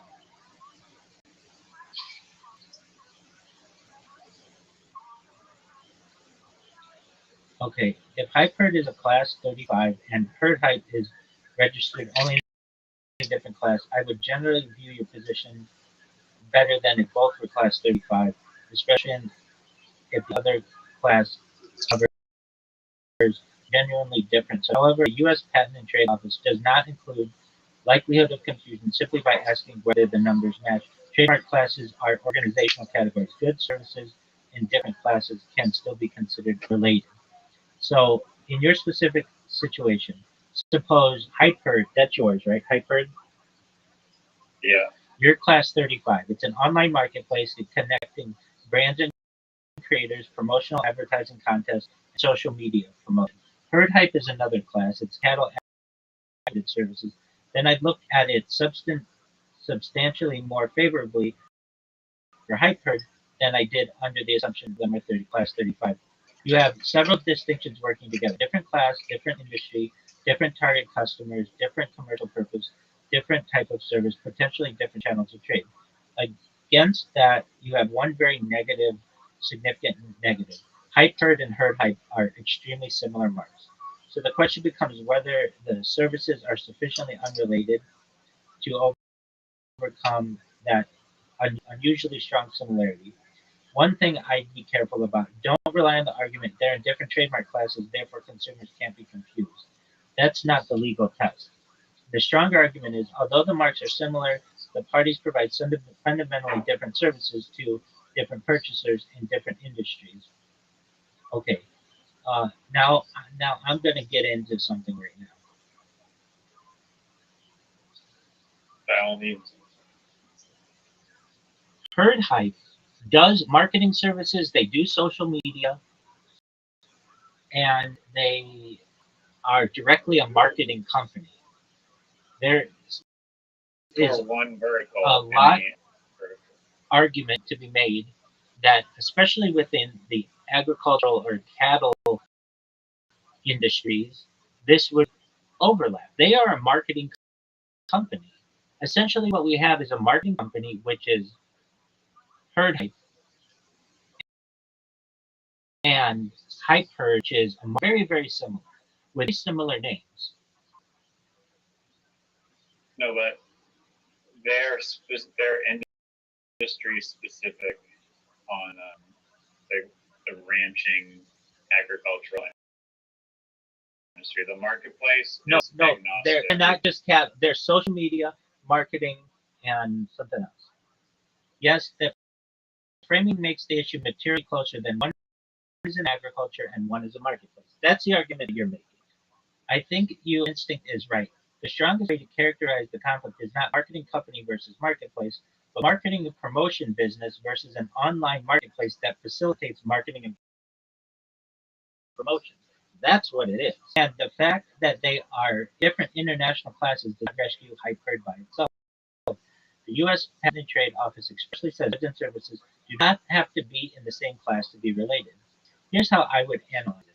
Herd Hype is a direct marketing company, social media marketing services focused on cattle agriculture. Its customers presumably hire it to promote their agriculture. Do we agree on that? Yeah. I agree. Hype Herd is an online marketplace that connects brands and businesses with creators, facilitates promotional content. Creators post content and social links, and businesses are the platform to obtain promotion marketing. That creates a fairly obvious conceptual relationship. One provides marketing services directly, the other provides a platform through which marketing services or promotional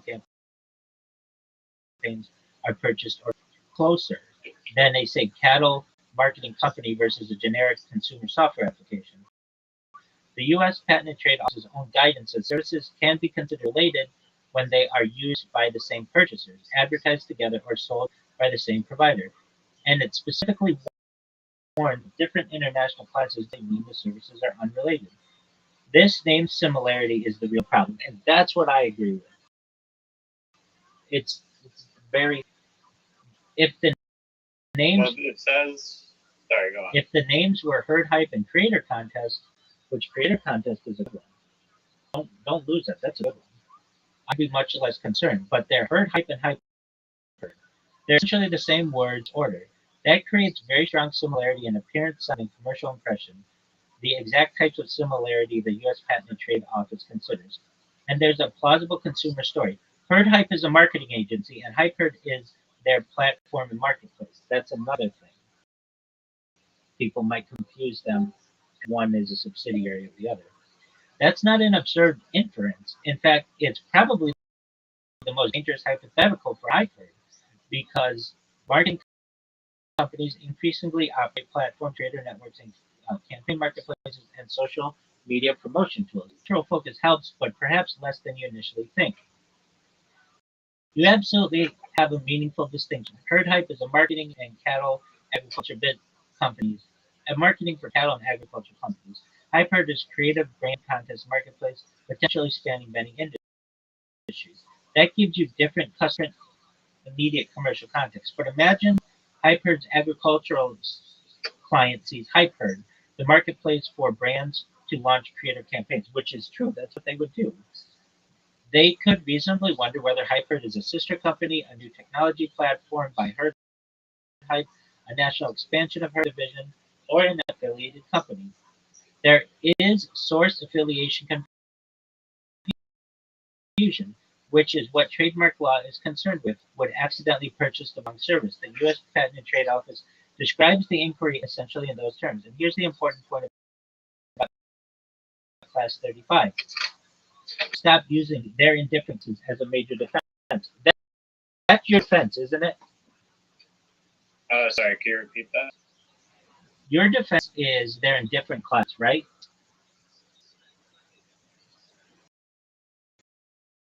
Yeah, well, it's a different class, but it's a general marketplace for any sort of marketing across toilet bowl. I get that. I get what stuff is. I get the very thing that you said is they're in different classes. That's why Amazon. You just spent like 10 minutes telling me that's why Amazon can be Amazon. Yeah. No, that has been proven in law as. Hold on. For these Wait, is that your defense? That is probably the strongest defense. Yes. Okay. So, and here's the important part about Class 35. I would actually think they're in different classes as your defense.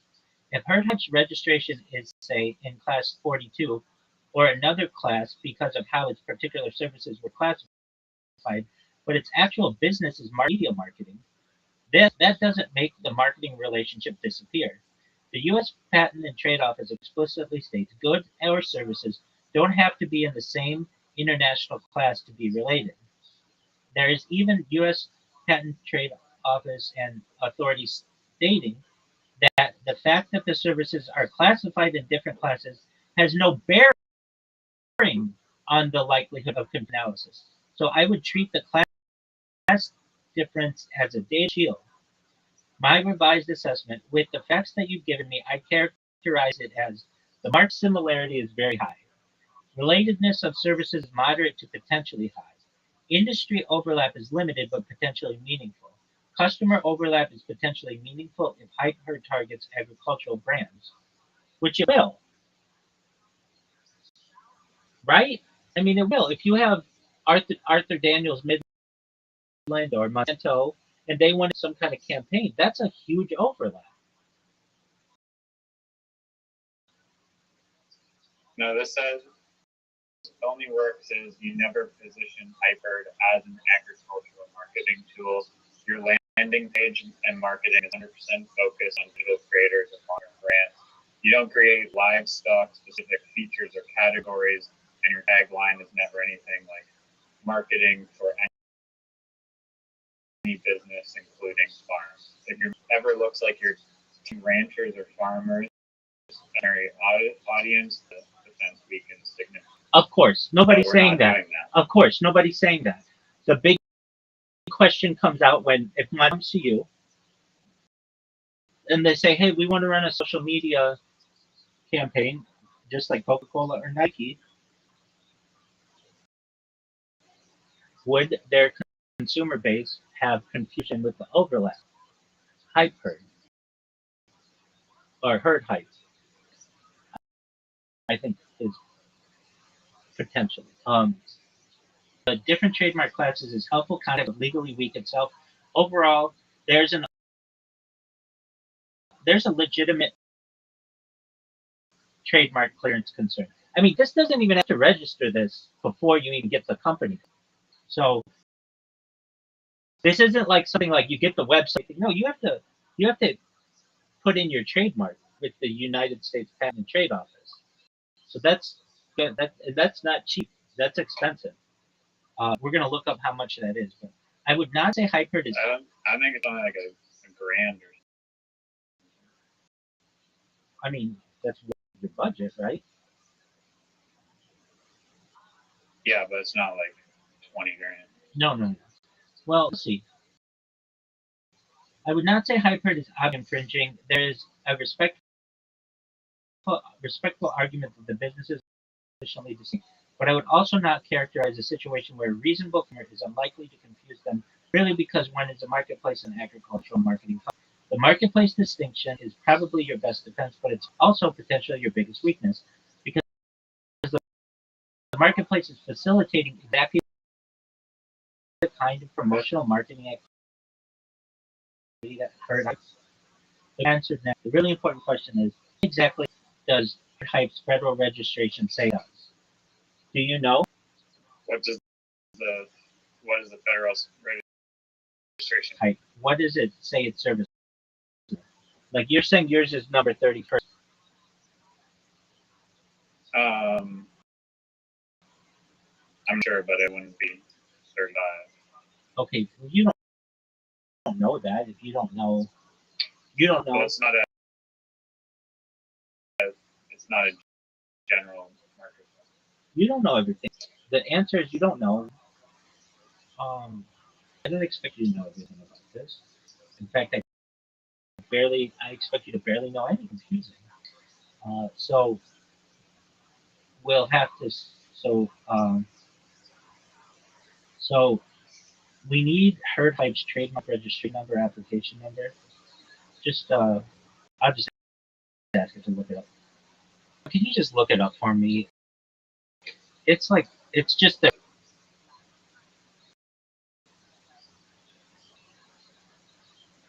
Yeah, it up and your character. I found their actual website and it makes the overlap argument stronger than the generic description we were working with. Herd Hype website. What Herd Hype actually does, Herd Hype calls itself an agency and says it provides done for digital marketing specifically for cattle producers. Its services include Facebook, Instagram, and Google, email marketing, video creation, Google and Facebook advertising. This is similar to what you do. Website design, brand, wholesale marketing, lead CRM, and marketing automation. This is particularly interesting. Hype also offers do-it-yourself platform access to its customer retention management, email marketing, lead capture, SMS marketing, reputation management, etc. So I would not categorize Herd Hype as simply a cattle company that happens to do some marketing. It is explicitly positioning itself as a digital marketing agency and platform for cattle producers. It makes your Hype Herd theory concerning. If Hype Herd is an online market where businesses can create contests and promotional social media content creators, then you potentially have Herd Hype. Marketing agency platform provides businesses with digital social media marketing. Hype Herd marketplace platform allows businesses to obtain promotional content and social media exposure through creators. Those are not identical services, but they're commercially adjacent in a very direct way. And the names aren't merely somewhat similar. Herd Hype, Hype Herd. They're the same two words reversed. The combination similarity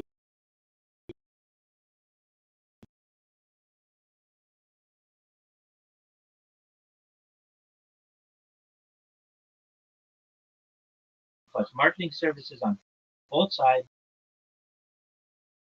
plus online social media.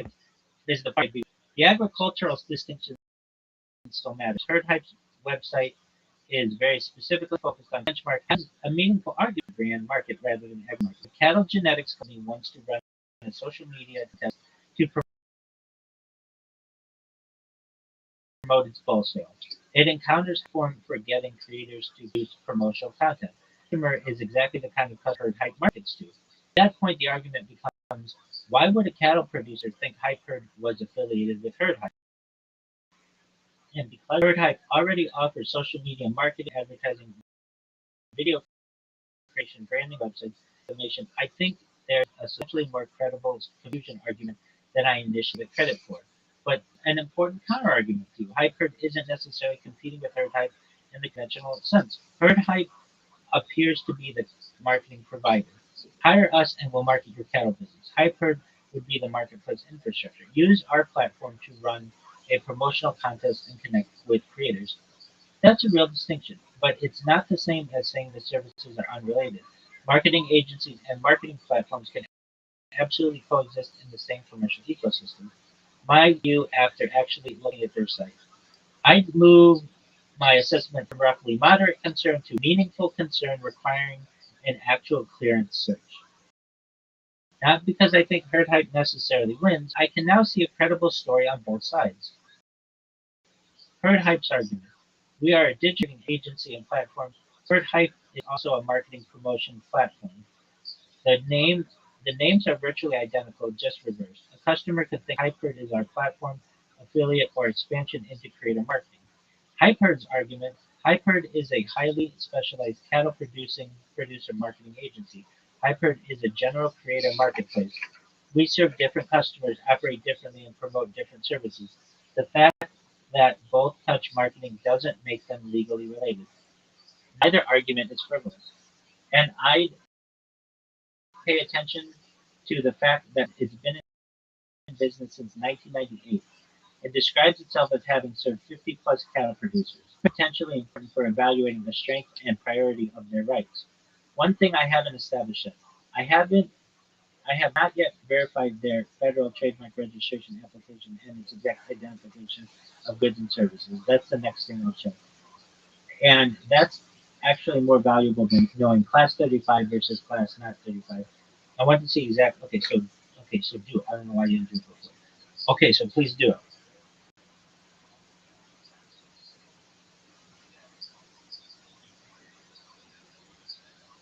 Yep, I dug into it more deeply, including Herd Hype's actual site and the federal trademark resources. I think your concern is legitimate, and after seeing actually offers, I would not treat it as Hype Herd is a marketplace as a comfortable distinction.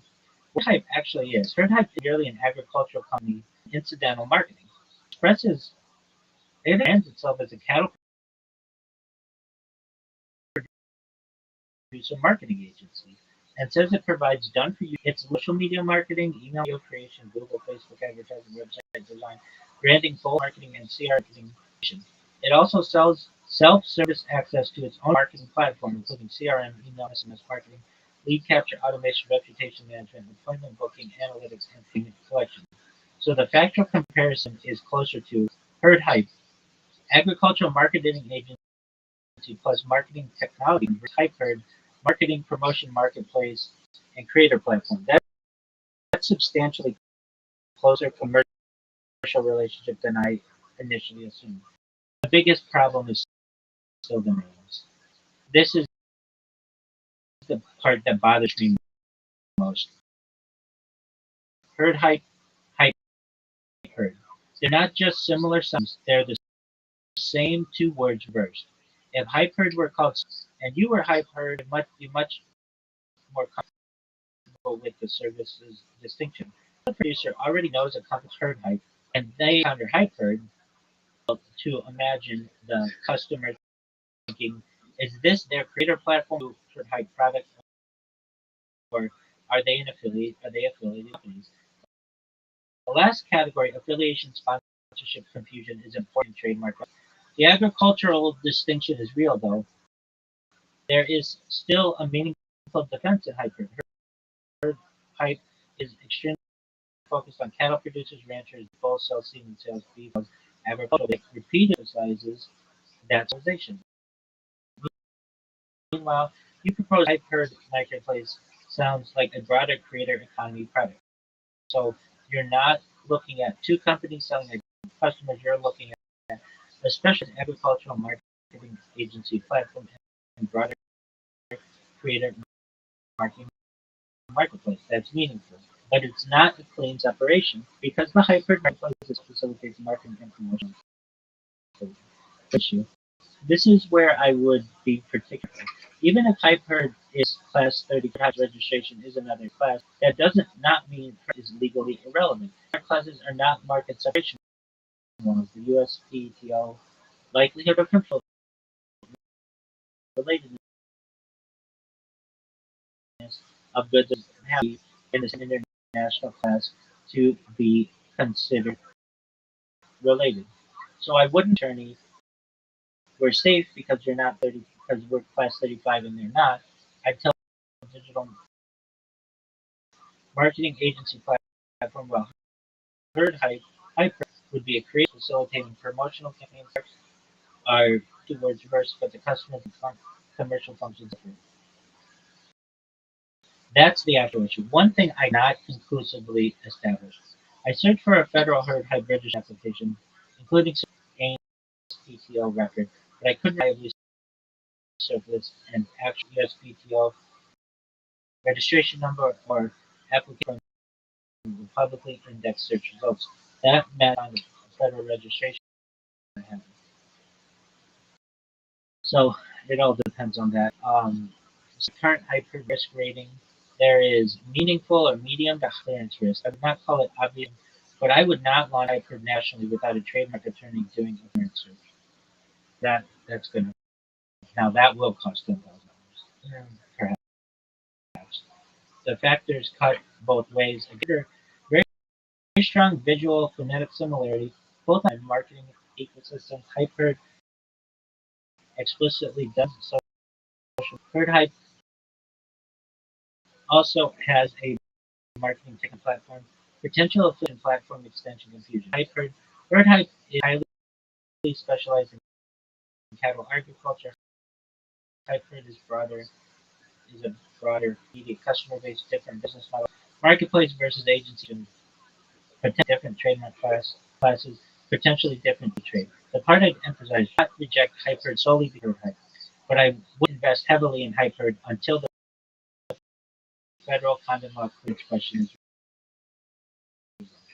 because the names are so close. In a situation where a trademark attorney might reasonably say the business distinctions are good, but why take the risk of building a brand around two words that are already being used together?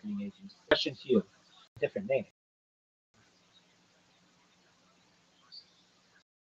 Like hyper. Okay. It would tacking on an R at the end, making it hyper. Sucks. Be distinct enough. Use creator contest creator. That's a good one. Yeah, creator contest. That's a good one. I mean, that's probably. Well, into it, but at least there isn't something exactly. It's. I understand you don't like parrot. I get that. No, I'm going to endorse that company down the line, make it into a $1 trillion organization. I like the name. I think it's a cute pun. So just keep that in mind. But I still want to see you be successful before parrot. And I would say that any other name, don't pick parrot. One out. Pretend that's not available. Hype herd and herd hyper. It's just and why you don't have to be able to pay huge lawyers to be able to fight this. All hype herd to do is send you a cease and desist letter, and you're done. You can't even pay the lawyer to be able to defend you. Yeah, no, it's not working. the risk. It is. Now let's see how much it would even cost. How much is it to register with the U.S. Patent and Trade Office and perhaps international? What is it in terms of dollars? And also, how much would it be to have a trademark lawyer even begin to start looking this stuff up?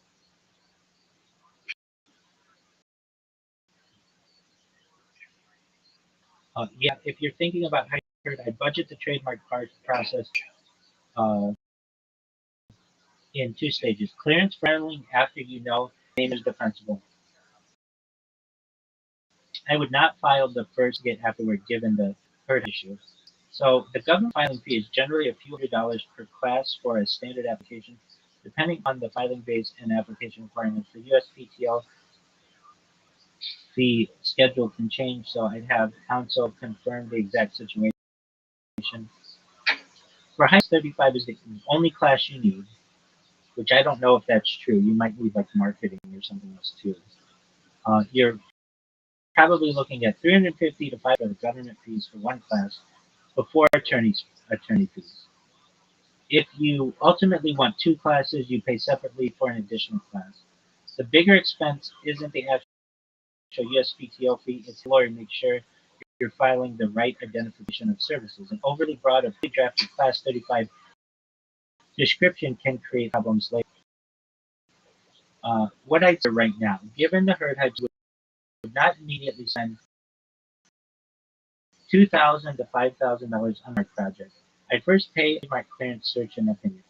A reasonable range I'd expect: work, basic attorney screening search, more comprehensive knockout clearance search, full professional clearance search plus attorney opinion, filing the U.S. application, complex opposition office action work. Uh, those aren't government set up prices. Law firms set their own rates, but they're useful budgeting numbers. For you, I'd probably start around $750 to $1,500. Tell the attorney I want a comprehensive trademark clearance search for herd, pipe herd. The principal concern is an existing cattle. Okay, blah, blah, blah, blah. All right.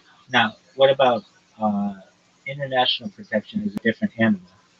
You don't necessarily need to file separately in every country. The Madrid system, administered by World International Patent Office, allows you to seek an international protection through a centralized application based on a U.S. application in countries where you want protection and please protectable under its own law. The current WPO basic fee is 653 CHF for black marks, 903 CHF for color marks. Then you add fees and countries that you designate. Some countries change their fees. So like it depends on how many different countries you want to be in. So international registration doesn't pay $1,000 when you're protected everywhere. The cost depends heavily on which countries you want. What I'd do if I were you, given the particular hype herd, I'd spend money in this order. Step one, $750 to $1,500. A trademark. Decide whether hype herd lives. Then set up $500 to $1,500. Thing I'd strongly recommend. Don't spend $5,000 on a website advertising campaign instead of before spending $1,000 on trademark. Okay. I'm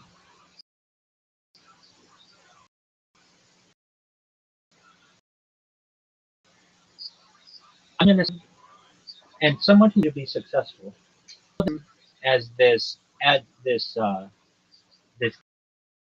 contrarian, but I would say her are not are it's just too close. It's absolutely too close. Uh, you need a different name. Yeah, I agree. Moreover, though, and more importantly, you need more money. And I know you're like, well, I don't have more money, so I can do with this what I want to do. If anything, some type of angel investor. This allows big amounts of money, and you know, like let's just see how much it costs. Um, okay, so for a marketing platform like HypeHerd, how much do we need to get this off the ground? Let's say we change the name so we don't have to go through the trademark issue, website, and let's say our budget for a website is $300. Uh, and then we'll need like what? Um, we'll need to like to store the data in a safe way. And European Union digital privacy issues, California digital privacy issues. We need a lawyer to be able to help guide us through some of this. Right now, we don't have any employees. We just going to try to do this on our own. We don't have an advertising budget. We just basically want to start a website where people can take links from their social media, post it to the website, and people can vote on it, and then companies can start a contest, and then people will be able to uh, vote on that. How much is it, like, realistic?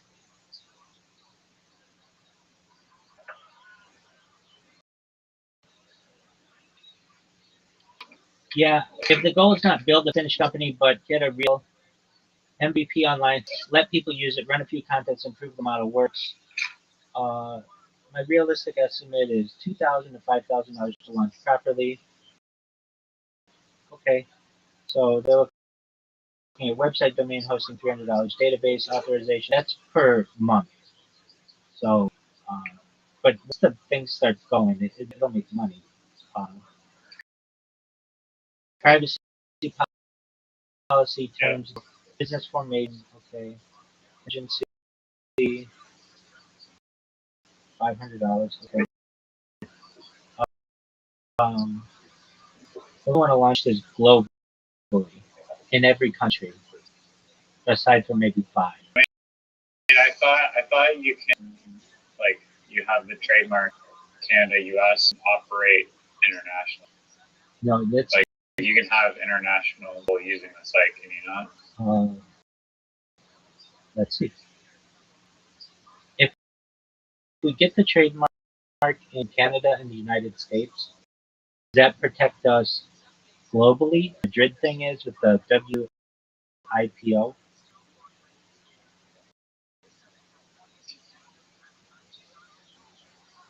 The trademark itself isn't protected globally, but I'm pretty sure you can have clients or customers that are from other countries using the service. Yeah, but then somebody can just steal your name and your logo and everything in their country and register it.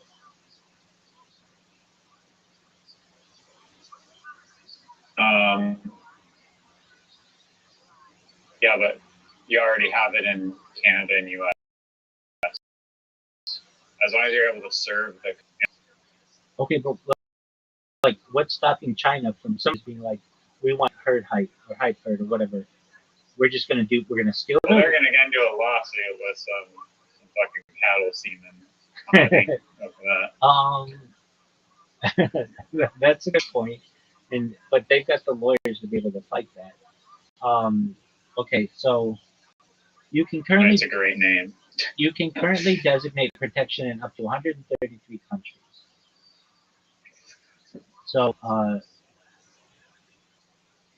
just ask it if customers can use the platform from other countries. If we have the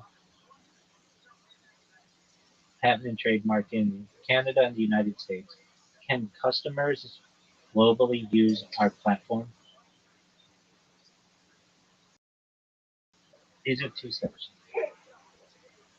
Customers can potentially use your platform globally. Is registered only in the U.S. and Canada, but there are 2 completely issues. Yeah, these are 2 completely different issues. Trademark protection does not equal permission to operate. U.S. trademark gives you trademark rights in the United States. A Canadian trademark gives you rights in Canada. Okay. They don't prevent you from operating a website elsewhere. Okay, so, but here's the really important to your platform. Trademark registration does not determine whether Europeans or Brazilians can use your website. That's a regulatory compliance question, not a trademark question. For example, GDPR can apply to a company outside of the EU if it serves the people in the EU. So it will. Um, can a person in Germany sign up for your website potentially? Okay. So just ask, like, I don't know, because there may be.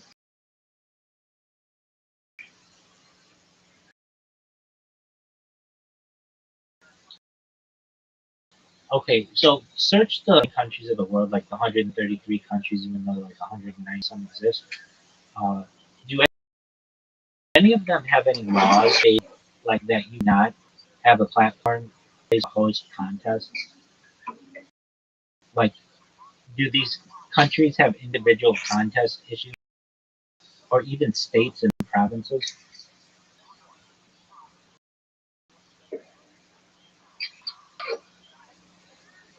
Dude, I feel like I'm in your bag.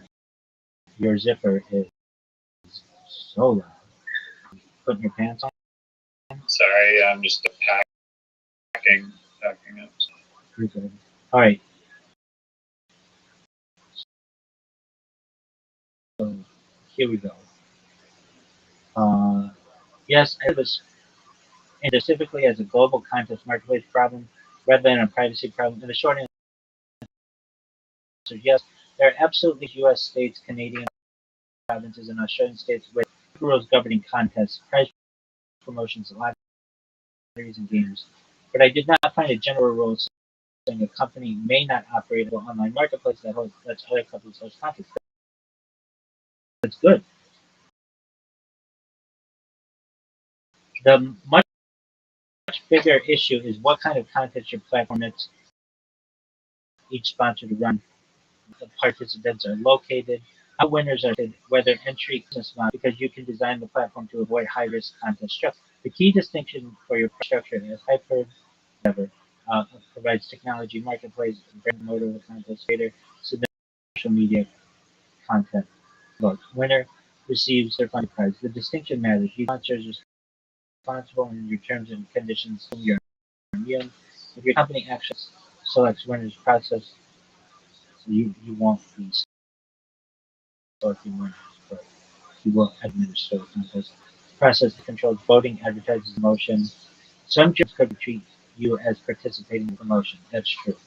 So I would design the legal architecture about around Hyper being the platform for the contest promoter and have council verify the picture. And yes, Canada is a good example of exactly what you're worried about. Canada promotional content under the Competition Act. The Competition Bureau says promotional contests must disclose things including the number and value of prizes, relevant geographic information affecting chances of winning, closing date, and basis of which winners are selected. It also says contests must have to comply with federal, provincial, and local laws, including the criminal code. And this is important for your distinguishes between skill chance and mixed chance contests. Code creates additional problems. Participant pays valuable consideration for a game for mixed chance and prizes awarded. So your pre-creator entry, public voting, company funded prize is a much better creator pays $5 for a random winner gets a free winner. Quebec is another layer. Quebec specifically was contest promotions to clearly explain the prize, geographic limits, age limits, participation rules, etc. Protection authority close to legal counsel where there is uncertainty. So Canada alone already demonstrates why the jurisdiction aware contest. The United Kingdom is absolutely encouraging. Recognizes regions and prize countries. Australia is more complicated. Australia is one of the countries where I would definitely or has a category called the trade promotion line. and promotion to promote a business and can involve chance where there's a skill component. They must be free to enter in Victoria specific statutory laws. As of the current rules, no permit is required in Victoria Trade Promotion Lottery. So there's another question. South Africa has another clear example. India has specific prize competition legislation. India, sort of, Japan also lives. The United States is patchwork too. I was going to say that. I know at least in California, it gets really complicated. Whether it's a skill or like Yeah, well, that's a big part of like not being associated with an illegal lottery is that you have to have judges decide, which is basically like the company the outcome. It can't be like if you guys for voted won by like the public, that get into sketchy territory, but you don't have that issue. The companies are the ones selecting the winners. Right. And at least what it's saying is the platform around the contest engine, allowing a company $10,000 prize, winner chosen randomly, anyone worldwide paid entry, everything is illegal. Make the sponsor Israel contest setup. Where can people enter, and then they choose it? How is the winner determined? Public vote, sponsor selected, jury skill, random draw. Does it cost money? Okay, that's fine. Here's the thing where we might run into. This is totally based on social media as being a way to communicate to a company how to make a submission. Doesn't this cause issues to people who aren't allowed on social media? Like, doesn't it discriminate against a legal issue? Meaning, don't these contests also have to allow some type of entry not using social media to make it fair? I mean, it's not a lottery. Wait, hold on. So. Yes, you've identified a real issue with the two concepts. The law require a non-social media, depending on how the promotion is structured. Is requiring a social media account inherently legal discrimination? Generally, no, but it can accessibility, consumer protection, platform policy, contest law problems, depending on. And for a business model, I think there's a much design than social submission versus entry. You can make social media the primary way creators submit their work without necessarily the only way someone can participate. For example, creator submission. Create your promotional content, post it on Instagram, TikTok, YouTube, paste the URL in the platform. Anyone can mention and vote on your platform having a part accessibility. Instagram, TikTok account enter. That's a separate issue. And are you thinking like you would have an Instagram account with TikTok or something? Yeah, an entry. Yeah, but I mean, it seems not unreal. Gets legally, and the FTC specifically addresses media content when participants are incentivized to post content. So that's something you have to worry about as well. Yeah, you literally just have to include your post. Right. It'll say on like the website, like be sure to include like ad or promotion hashtag. It gives examples on where you're located. It gives examples of contests where participants must make social media posting. FTC, and then also, each like California or the UK or Brazil has their own, and Quebec has their own like data privacy standard they have to meet. That's not pretty, I think. So. I mean, at least in California, if they contact you have to delete their data. FTC also emphasizes the state laws governing contests and promotions vary and can revoke licensing bonds. More importantly, care about equal access to entry. For example, sweepstakes requires permitted means of entry clearly identified and requires equal odds. Oh, wait, did you hear that? I didn't hear it. All right, it says, for example, state expressly requires permitted means of entry to identified and requires entry equal odds. So I don't think this is sweepstakes. That's true. And the sweepstakes is like a lottery. That's true. And California's Attorney General explains the principle that a legitimate sweepstakes must provide. Okay, we know that without paying. So I would not build your business around the assumption everyone has to do it. Here's what I think you should build. I make Hyper systemated to the video post whatever copies of your own. Hyper verifies displays the submission. People vote on Hyper. I agree. That's it. Well, not vote on Hyper. That's not what you want. I mean, they could, but there's another reason. Imagine your sponsor says, I want creators to promote my product on TikTok. That's fine. That particular contest requires TikTok posts. All right. So there's another issue when it comes to disability or accessibility, at least in the United States, that can cause issues. So don't make your entire competition dependent on another company's platform being accessible to everyone. So that means that you accept entry people who don't have access to social media.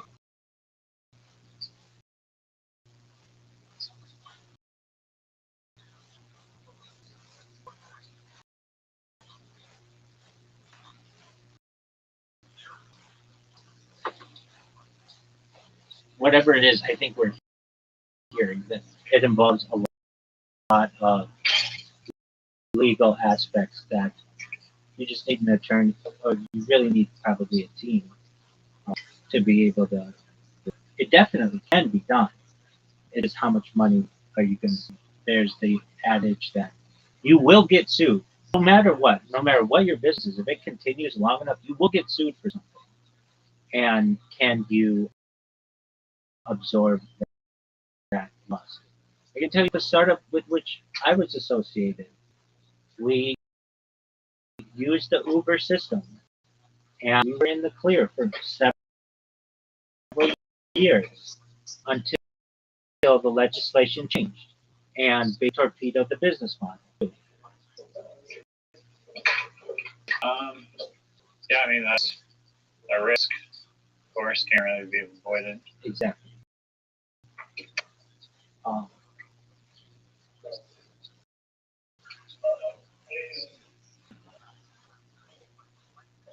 You could get this, even if you get everything established, everything's established, how are you going to get this out to people? How are you going to market it? I know you had said, I'm going to get with creators, but that's just, in my opinion.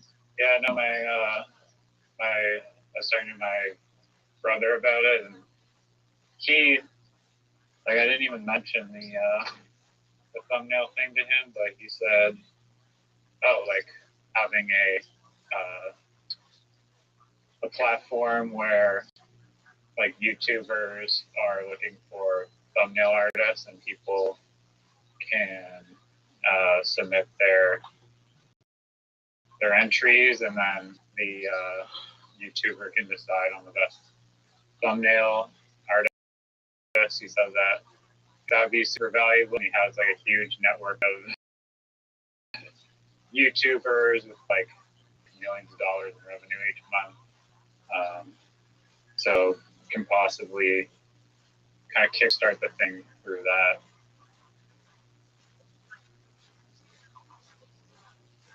I mean, that helps. That's a mode. Uh, so what would they do? Like they would sponsor a contest. Who can create the best, uh, like uh, thumbnail version of my project, and I would give them $1,000, right? Something small like that. Yeah, but I mean, there's a whole network of people that would be promoting the site for that purpose. Okay, it's something. It's a network. It all comes. I mean, yeah, the other you said is just putting companies and then getting them to promote it on their social media in exchange for waiving the platform fees for several contests, and then also bringing influencers on board, giving them a stake. Yeah. Well, the idea with your brother that works.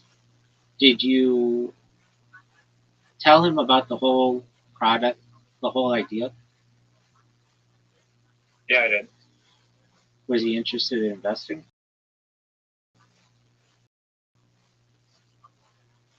I mean, he was definitely interested in investing just strictly in the premise of the thumbnails.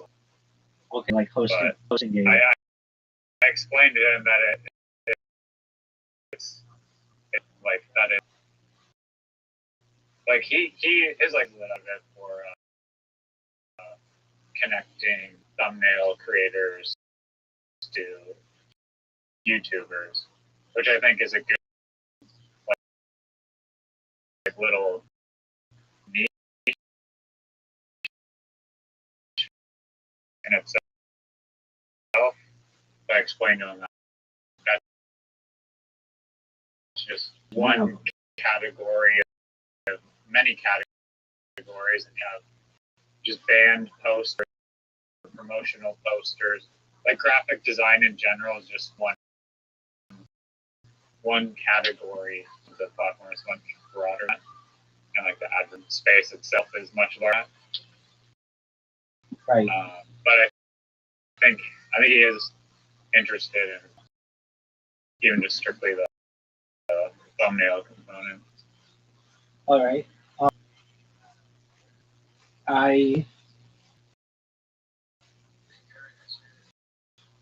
We operate. I think the best like the source, like higher quality advertisements with built-in also. And then also what? Can I check? Can you hear me? Yo, are you there?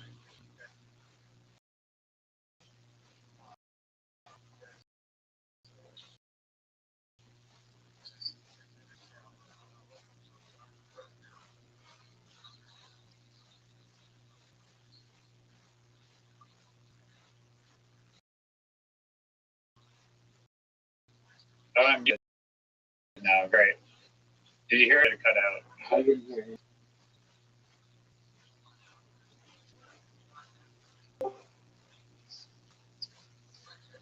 Yeah, did you hear what I said, or did it go? You were completely muted. Okay, so like if you can convince the companies that they'll be able to source a higher quality advertisement with a bunch of organic social media advertisement with also like this built-in validation that those ads will be successful, and it's not like a huge for them, like relatively it's like a low cost to just experiment to see if it works. I think there's a lot of upside there that would at least get people interested in just trying it. I think it will work. But yeah, I would say I already have given away 51% of the business to. We already know that. So I basically own 49% of it. But say 3% of your equity in this organization. You I would say that you have a different relationship. This is what I would say. I would say this plan, and I would say this has an opportunity to be $1 trillion business. This is bigger than any YouTube channel. This is bigger than any social media platform. This changes advertising forever. It makes advertising better because advertisements will be connected directly to the consumer and it will be basically like every advertisement that comes through this platform is a win because people have voted on it and so it's been chosen. Here's the thing though. I have $10,000. I would like you to be a partner. I'm not asking you for any money. What I want is eventually $1,000. I'm going to get a website. I'm going to get social media. I'm going to get all this stuff. Have you work, and you can have 50% of this company. But eventually, we're going to have bills that are like the big bill. I would say you're legal to make sure that you can operate in all these places. I also wouldn't necessarily launch it globally at the beginning. It's too expensive potentially. Maybe you just do U.S. and Canada and start there. If you can establish yourself as the kind in the United States, the rest will be at your fingertips. You might run into some competition someplace. But like, if you only do Canada, someone in the United States is going to take the second. And so that's why you have to do the United States and Canada.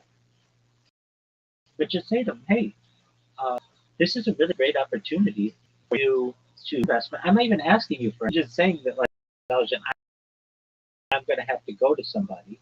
And so why not first opportunity at this? And you don't have to do anything. It's just, we might get a situation where we might have a hosting bill that I pay 10 months down the road or 15 months down the road. And it's basically what you generate revenue one day on YouTube would be for a month of our expenses. And it also has the opportunity to disrupt the advertising industry and make us a lot of money. But if you convince him, then you've got to play it. Then I would say this can work.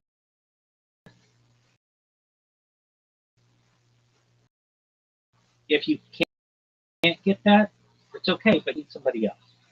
I've just seen how these things go. The bill comes down the road, or eventually you meet a cease and desist, or you hit a lawsuit, and you need to have that financial backing, or you're going to be one of the 99% of businesses like this that are going to close. But this has the opportunity to be very successful. It's just going to take some money, and you have a connection to it. Yeah, and I think the legal framework, like, obviously have to be like super airtight so that it is compliant with everything and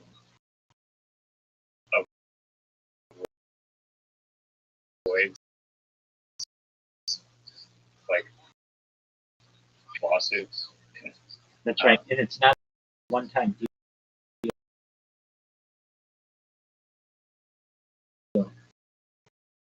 You need constant monitoring of this information.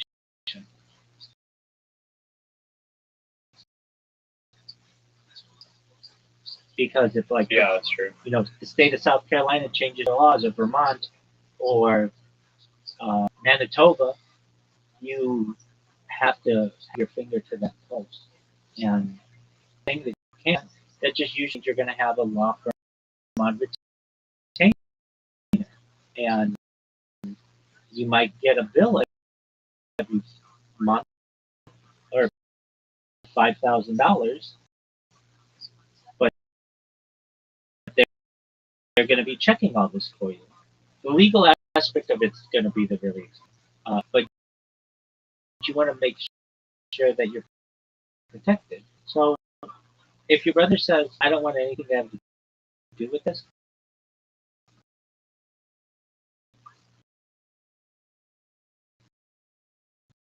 that's fine. Or maybe just says, "I'll sponsor a contest, but I want to." That's okay.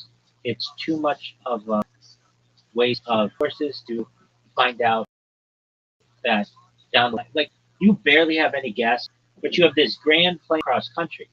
If I barely have enough gas to get the car going, is it that good of an idea, a cross country trip? When there's a car, he can get you gas at any gas station that you need. Then there's a really good chance that you're going to be successful.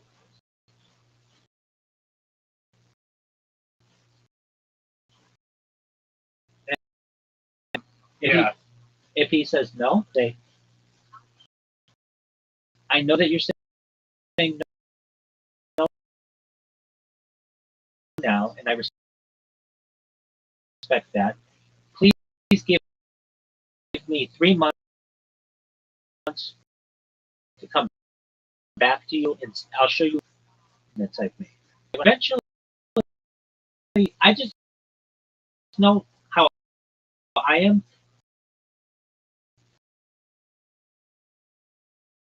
I have the confidence. It doesn't always work, but I have the confidence I can convince anyone of anything that I need, if given enough time. And you just have to say that to yourself. Okay, he wasn't happy with. I'm going to show him. Maybe we can get a couple of contest sponsors because of this, and we'll move from there. I'm going to show him what the website is. Be able to go to it, or be able to click on some things.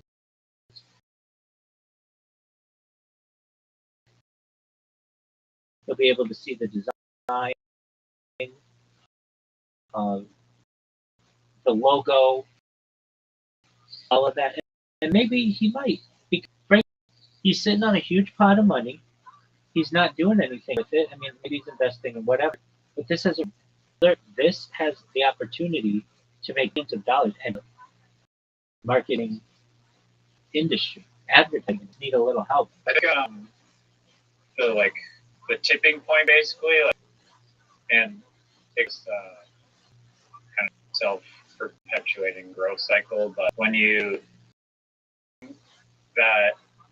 launch with some initial process, and the process actually works, and they're excited from that process, and it becomes a self-feeding machine where it's like a snowball effect of more companies are going to find out about it, more people are going to find out about the platform.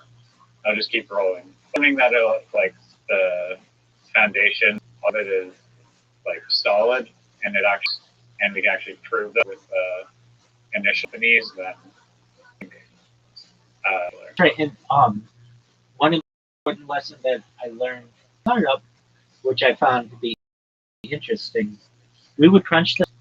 We would say, "Oh man, if we basically an app, not just in every major city, but globally, how much money would that bring in per day?"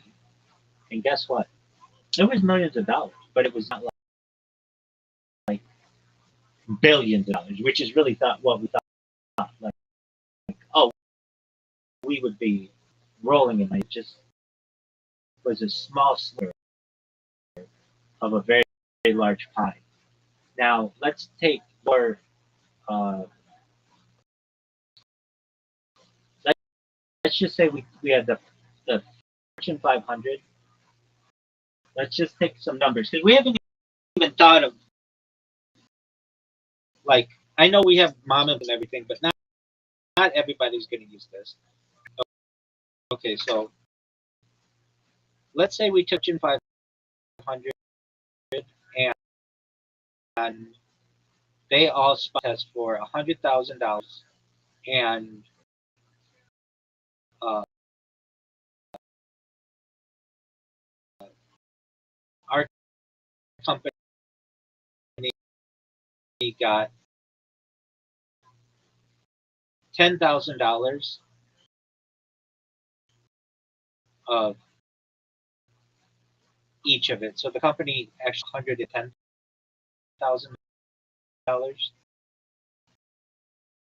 And let's say they do that monthly. How much will that generate?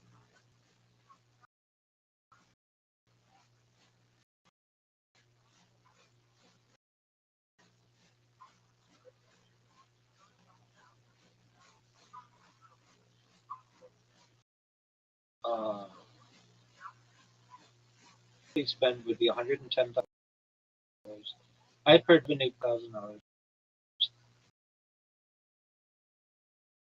500 sponsors. Um, $60 annually.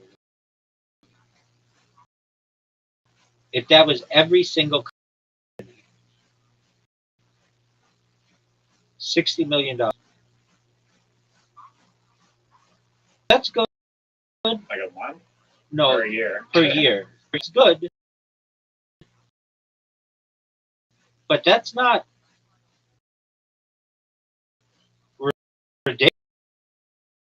ridiculous. Meaning, like,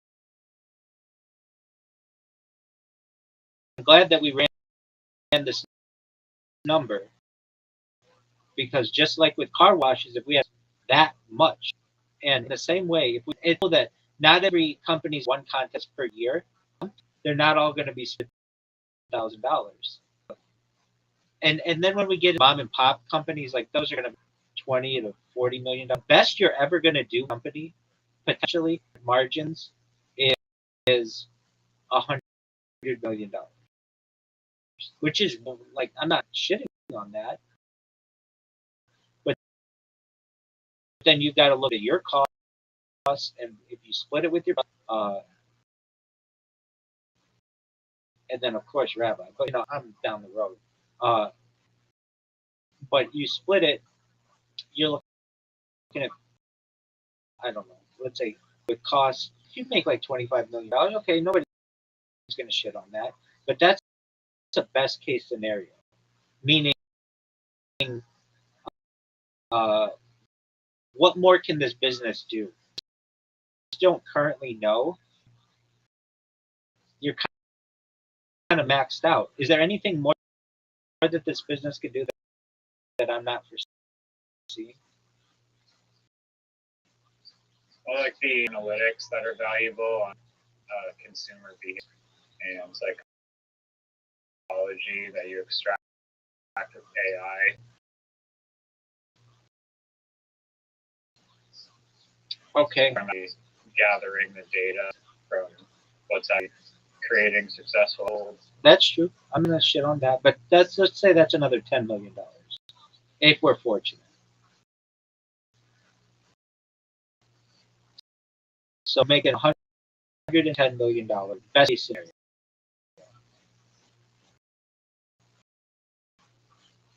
But the analytics are even if it generated like $1 million of profit every year, that's pretty decent. Oh, yeah. No, nobody should. And all you'd have to do is have 10 contests with 10 big companies, or one contest is basically, not necessarily profit that, but gross that. I mean, Okay. if it's a disruptor of the advertising world and how ads are generated, then it's going to be massive. Advertising industry is like nearly $1 trillion. Right. So just capturing a fraction of that is hundreds of millions. Right. Now,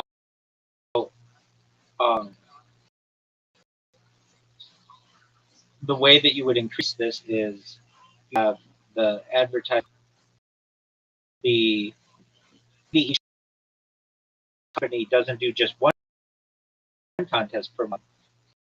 They're doing 10 contests a month. Well, then your $60 million turns into $600 million. And that's still going to be less than what they're spending their marketing teams. So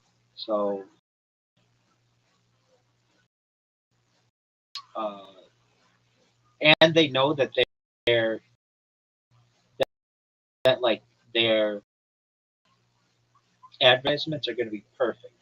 Like AI wouldn't be able to do better than this. Like a marketing team wouldn't be able to do this because it's crowdsourced with humans. They're important for that. So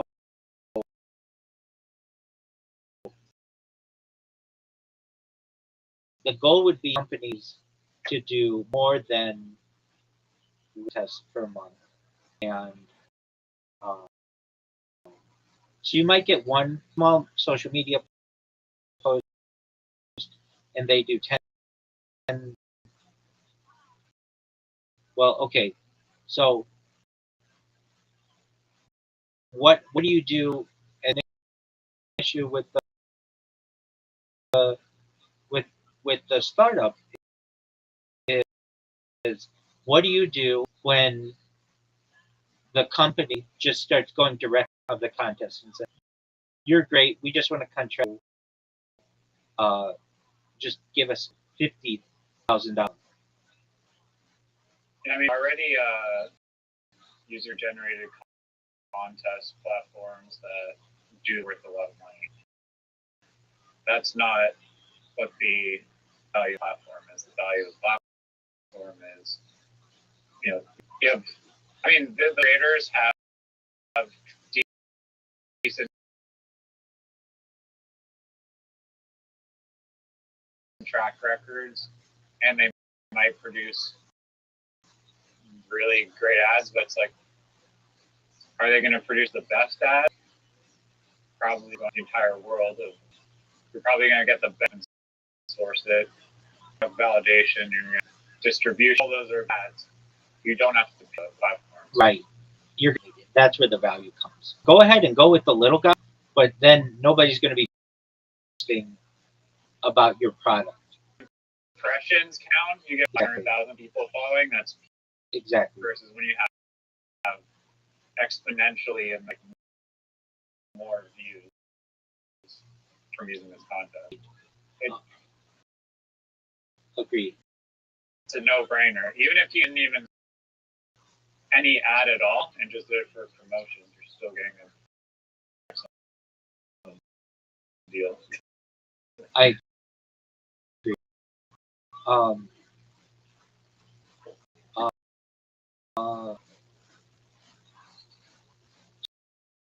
So I would have all these numbers generated, and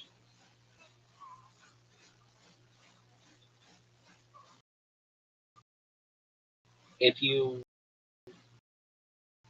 this all rely further. It's as simple as that. Not necessarily. Absolutely. There's other people that would have to be extremely careful and only approaching people. That's true. And try to deal with it. That's true. But you're so Which is possible. It absolutely you'd have to. And I would explain that.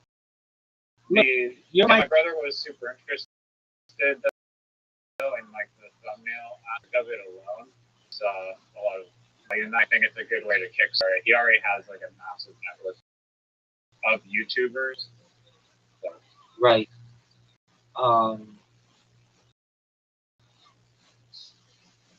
Right. But okay, so let's just look at it from the YouTube thumbnail part of it. Many different things you can do with YouTube thumbnail. Do you agree? Basically, there's a common equation or formula for something. I guess change. Person with wide eye, mouth open, and some kind of exciting thing in the background with text. Isn't that basically what the win formula is? My brother says the thumbnail is the most important aspect of YouTube video. The most important. I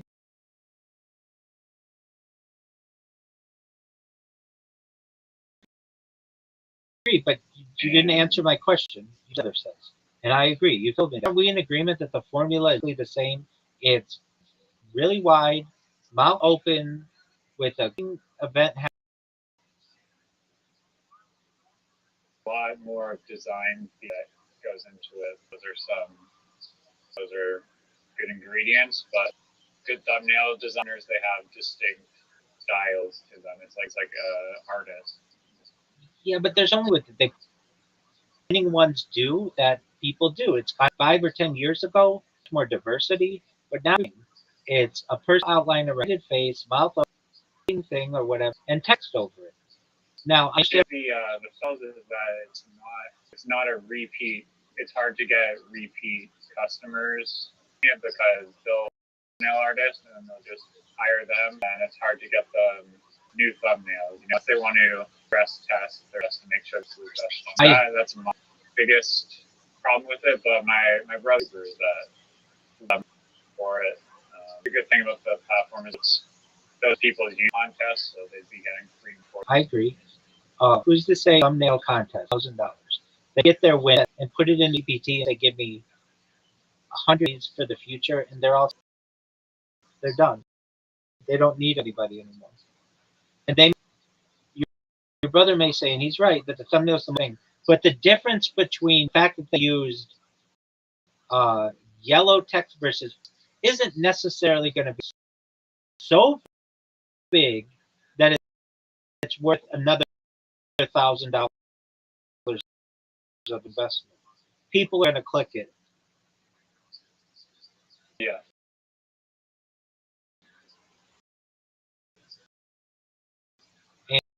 And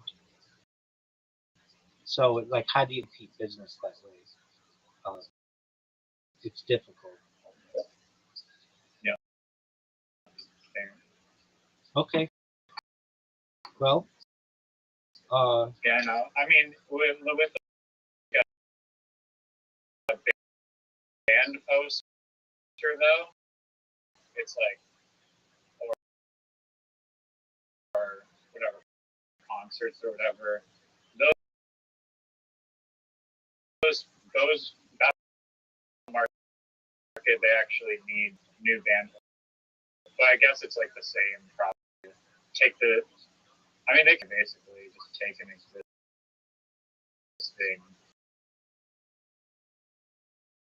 band poster they like in the chat GPT and call it a day. That's true. The thing is crowdsource it though. Gives your brand value or your platform value is the fact that you post this on their social media. There's a ton of influence that comes from that, from a crowdsourced point of view. It's really less about, this is the key. It's less about what the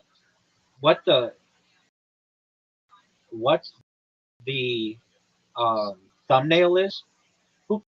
What's important is the fact that you're going to have a thoughtful posting that thumbnail as a their social media. That's what's important because that's going to get a lot more people interested in the podcast than the thumbnail. Does that make sense? I agree. It has to be like ultimate marketing machine. It is. That's where the strength comes. I mean, and the fact that it's going to be specific. I mean, Lo can just post as like a lawn, like design my like logo for my lawn mowing business, and then just get a bunch of social media attention for that business. Yeah. Or whatever the product or service is. That's where the power of this comes. What did we learn? You need a new name. Out about that. It doesn't have to care, but it certainly cannot be heard high or hyped or whatever. It's too close. You're going to be running into issues.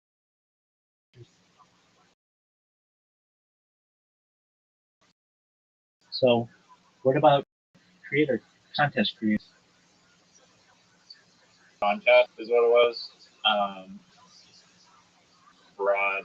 I think the target market that we're really serving is we're looking to their thing. You know, the name should be indicative of that.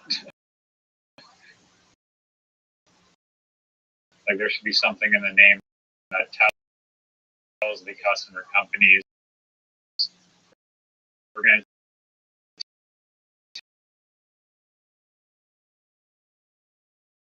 take your thing and explode it on social media. So that's why we're in it. So hype something else, hype contest. I don't know if you think. I don't think that's it, but I think it could be a bunch of searches. But I like the idea of exploding it. Social explosion, social TNT, those are all interesting. TNT. right. I don't think bombs in the title are great necessarily. It's an explosion associated with negative stuff usually. Explosion, content explosion. Content had. I mean, that kind of makes it. Where it is, find it. But I'm telling you, Herd is not people associated. Well, we didn't Probably even. isn't eyes anyway. We didn't even do that. Another name, and I'm done with. And then right now, what's that from? Just like. But then there's already a lore to this. It's just like we have like 5 compounds. It's not that big. I know, but it's one of the. It's about. That's what it's about. The fact that it's like Grub, that it's like Fitbit. AI would say the same thing about Grubhub or Fitbit. They know it's too sing-songy, it's too rhymey. Stuff works. Yeah. And yeah, it just seems like it. I don't know. It's hard to forget.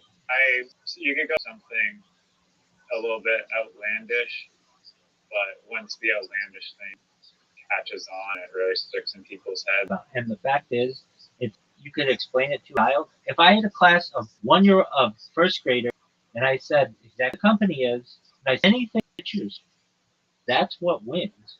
Whatever is the easiest. Yeah, but that name is catering to the company that is buying the service. Get they're related, but yeah, there's nothing inherently bad. It's not like it's violent. It's just it's very vivid. It could be, and it has a lore. The marketplace, like the customer marketplace, is companies who exposure and advertisements. And the care parent name is the creators that use the platform as directed at that are receiving services of it. It speaks to both. Does Polar use StubHub in one way or another? Yeah, they do. Or their man does. Well, StubHub, like Sing Songy and Right, there's nothing wrong with that. If McDonald's use Grubhub, yeah, it does. Or Uber Eats or whatever. But like companies use Grubhub, it's too simple. It's too sing songy. It works for they remember it, and the company recognizes sing songiness of it is potentially beneficial to them. Okay. I mean, we name, but that's true. But that's probably the best way to do it. Yeah. You get a list of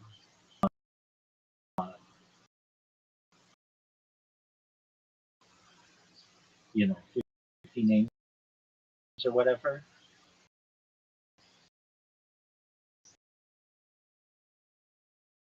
But then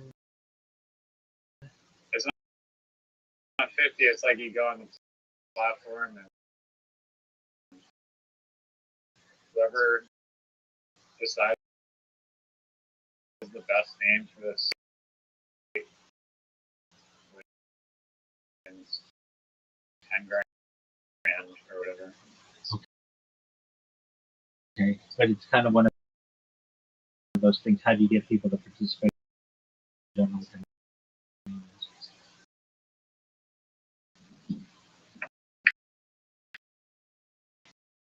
is. Oh yeah, you need a starter name.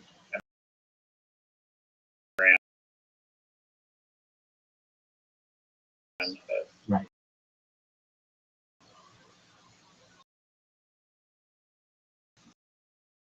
Okay.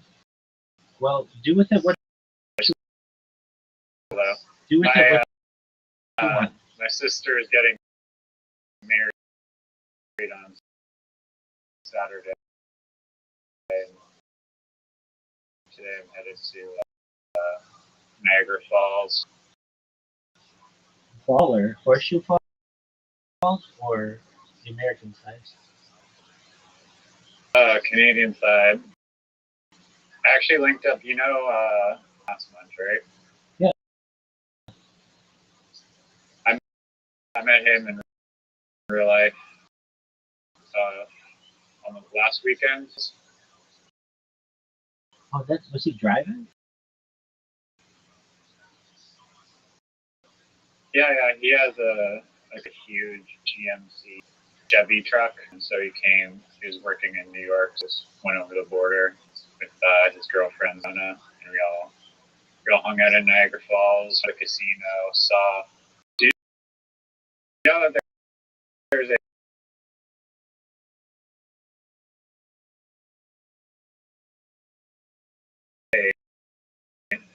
Burger King downtown Niagara on the roof of it? I was not aware of that. It's such a weird building, and we're just joking about how it exists. And it's also extreme because you have like a few streets, and it's literally an amusement park, mini dinosaur themed mini putt with like volcanoes, upside down houses, like Burger King with a roller coaster roof, and it like tons of people just like arrive on it through. It should be zone business, but it's been like that for years, where just cars can do.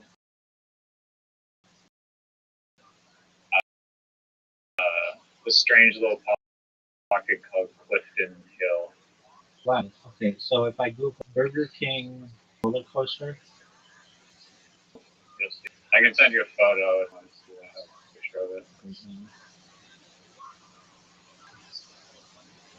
Museum there, please believe it or not, and I felt really bad because in the Please Believe It, this actual who was basically just on display alive or something. He was like 8'5", and you would just go in like a zoo, like freak show, basically. Live? Yeah, just a live guy who was like 8'5", that people just pay money to just go see. Like a circus performer. No. That's wild. All right, Big Dog. I wish us with your wedding. Keep me posted. Whatever the marketplace is going to be. I've got not a couple hours. I've got to do a podcast, so I'm going to. And if hopefully we'll talk to you more.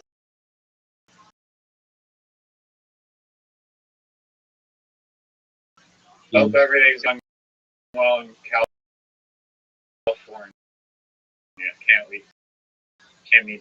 Can't wait to meet up today. God willing. Dreaming. All right. You should be back. Did you hear from Zoo something? He's away. He just waits. He's got some. Is it James Dean of Australia? Sure. Is it comedy related? Oh yeah, news? definitely. Yeah. All right. Peace.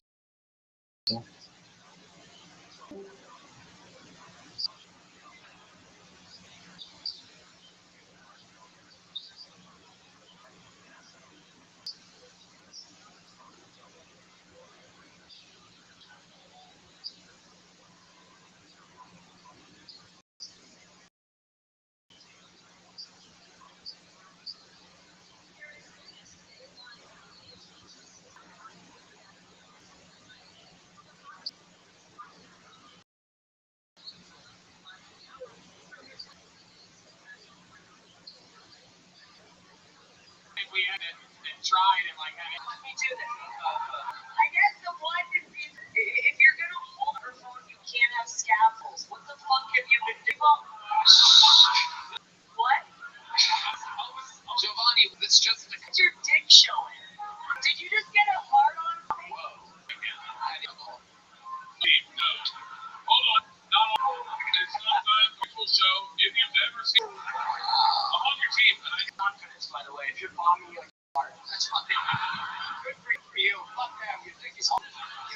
So normally when people do that show, and again, to do their best joke to come up with, but for some reason, instinct is to do it 20 more if Giovanni. You guys, there goes. Hold on.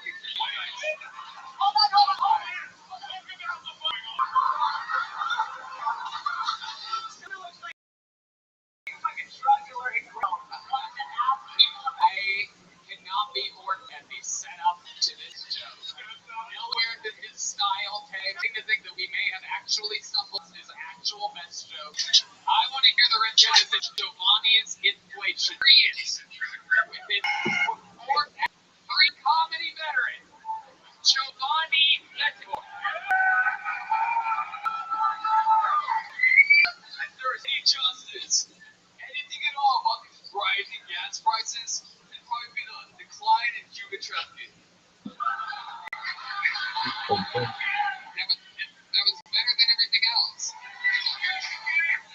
Because you know those one motherfucker was like, oh, I'm supposed to fucking kidnap this kid today with $7 a gallon, dude.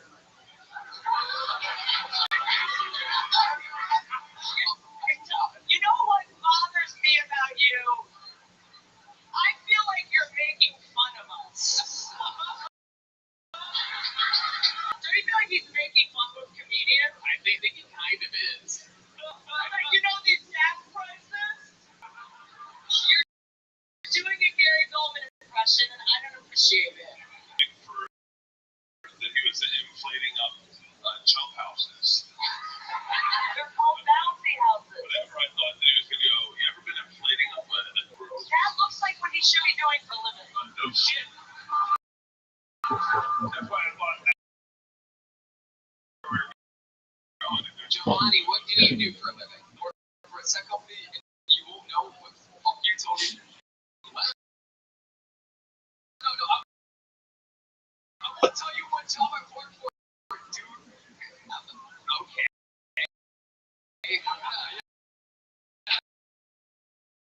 Yeah.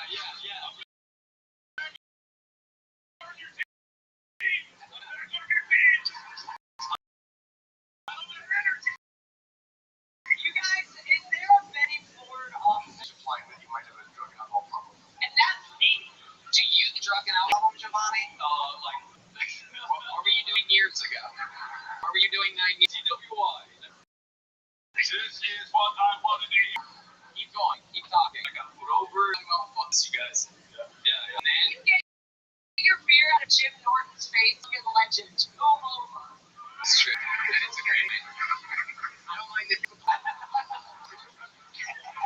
Giovanni, thanks for congratulations. You go home with a little joke book tonight. Put the mic back in the mic stand. There you go, Giovanni Betancourt, everybody.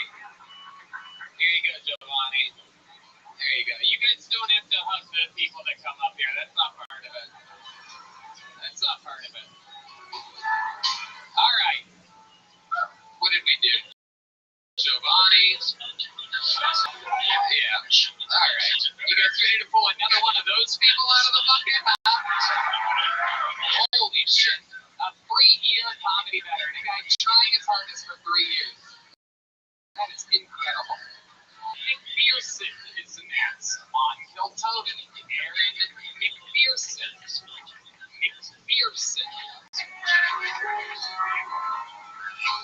Trying to over-enunciate. How about another hand for the man in the goddamn land there?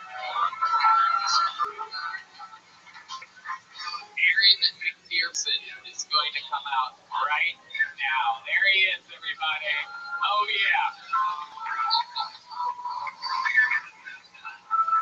All right, ladies and gentlemen, I got an announcement to make. I've been told throughout the years that I look white, or that I act white. So therefore, I did some research. It turns out I'm in fact white. 2%. Like white milk. White. I've been learning some new words. I've learned some words. I've learned some things like hey love. I've learned some other words like hell yeah, brother. Heard hey love's a term in white man's without it. Some other things, I'm starting doing some people things. I'm starting attending the city council meetings, school board meetings, HOA meetings. I ain't even got a house.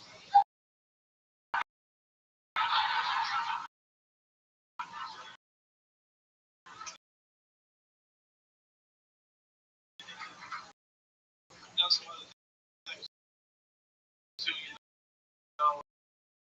even the police that come over when they found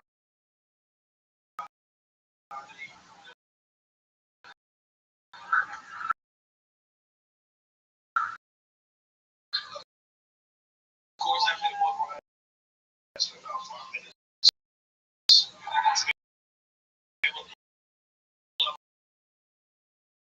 Like, sir! I'm like, oh, sorry, we didn't see you there, bro. Aaron McPherson. Wow. Man. I can't tell whether you're fucking great or going up after the last. It's just the easiest follow. But you seem so cool. How long you been with Steve? 4 years. 4 years. Okay, where at? Just moved here, but You were in I was out of Wichita. But I lived in Little Midfield, Kansas. Damn, you really are a white black guy. He's in town in Kansas. Yeah. Wow. What were you doing for work out there? I was delivering beer. Delivering beer. Work now. Same thing. Okay. But most people that look like you, but I keep them on the writing. lines. He really moved to Austin for the stand-up comedy scene. Yes. Incredible. Amazing. Yeah. And how long did you move here? I moved August. Beautiful. And how old are you? 30. Perfect. Everything matches up. What do you about Austin? Just being in the same thing over and over.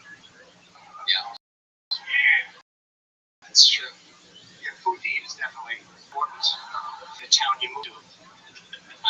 How's the housing market? Aaron,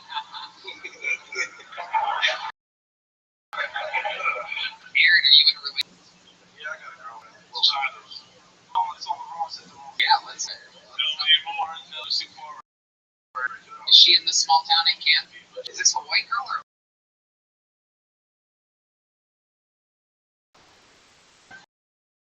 I know. I'm totally one.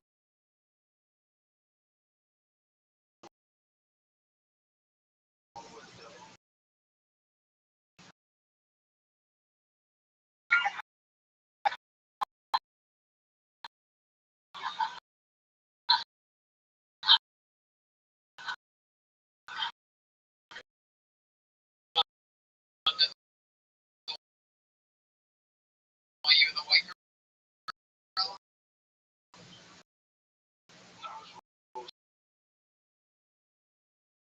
She's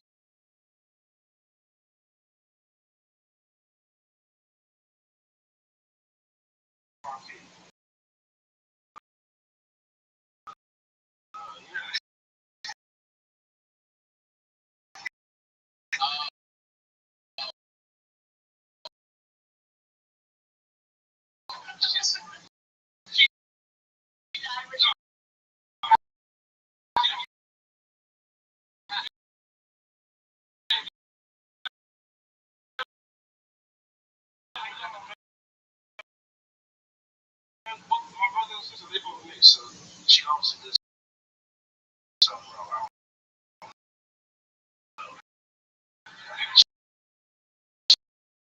She likes to watch.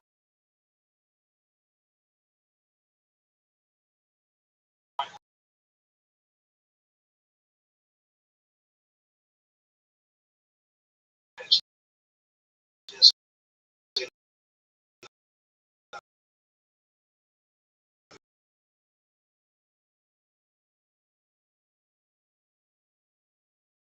about them, so I guess.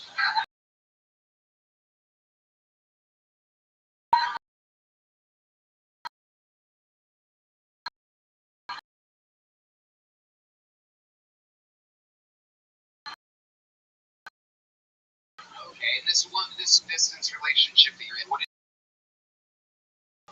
She take care of kids. Oh, she's got kids. How many kids does she have? She got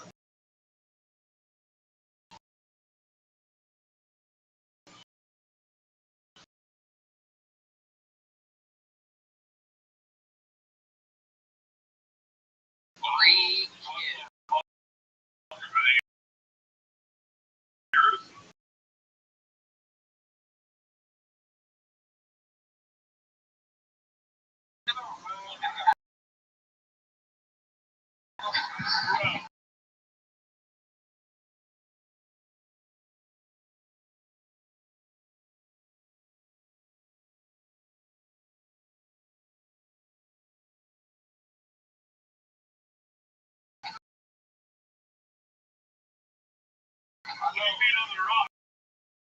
walk away. You look at it. White women are a dime. Women are a dime a dozen. Throw a rock at one. Here's the thing. Do you get a rock at everybody? Comedians only tell stories of children. So you aren't going to pay. I mean, what would you what would you do without your 3 more kids. The only will she let you make fun of the kids? Not tomorrow. Yeah, it's not right to make fun of someone's kids that aren't yours. Children. Cut the top off your condom where their wristband and kids. It feels so good that when they look and they're peeing in the stick, they go, "You go, I got you for you." Do you have any value maintaining childless for 30 years? Special pull out. Like the shit, grandpa told me that, fuck them off, get them pregnant.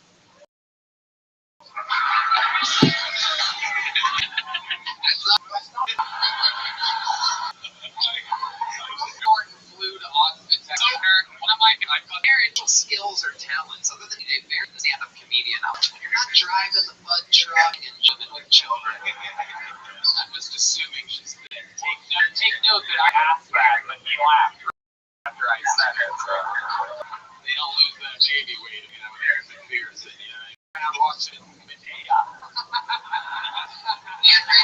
What do you like them like right now? Oh, we finally found a black thing. Oh, congratulations. The NBA. Wait. Are your girlfriend's kids white? I don't know what I'm at. I got 5 chicks you can get pregnant. Kids nice to you? You guys have a good relationship? Yeah. Can I have some old shits? She's about 28. How old are the kids? What were you gonna say? Yeah, how old are the kids? 6 and 7. You should know. No, you should. You don't like them. Yeah, you don't like them. An incredible format. Very, very funny. I'm so excited that you have been. Aaron, wait, guys. Before I let you go, what's the good set you've ever done? 2 minutes. I'd love to have you open the secret show first. You do, dog. You get book. Here's the brand name, Kill Tony. By the great Onsai. Real Texas leather. And on to the next one. We're in for a special treat right now. A true special treat. This guy came on into the Kill Tony universe a couple months ago and has taken it over by absolute one of the greatest fucking finds we've ever had in the history of pulling names out of this bucket. Recent golden ticket winner, only his 4th or 5th appearance ever in the show's history. Make some noise for the unbelievable stylings of Aaron Bile, everybody. This is the future. He is. I'm warning you right now. Yes. It affects his voice. He's setting up now. He is undefeated so far on this show. He's an absolute fucking firecracker. How about more time for Aaron?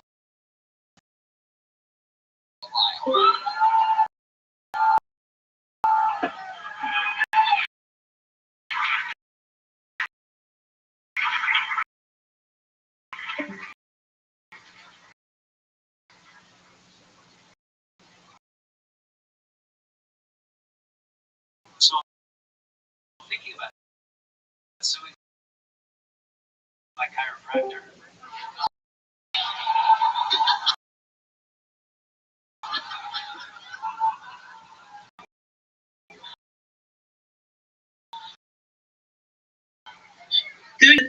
What year? What year? What year were you born? What year were you born? 2007. All right. How's your life going? Huh? How's your life going? Wait, what? How are you? Good. Excellent to hear, big dog. Do you have any plans for today? Right now. All right, big dog. I'm just working on my computer. Let me know if you need anything. Okay.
wanted to hang out with me because I was this, but it turns out it was actually I was a dick.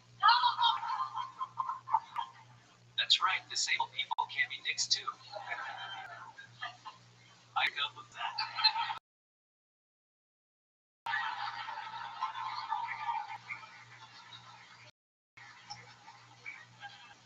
Sometimes I would wait outside a handicapped bathroom stall even if I don't.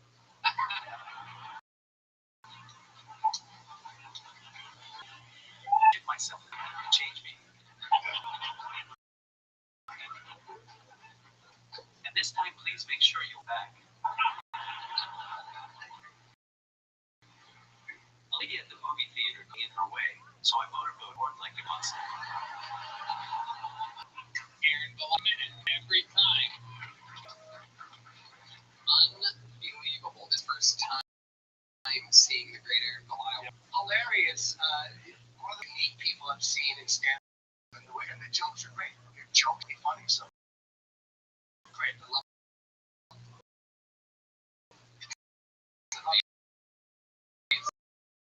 It really is.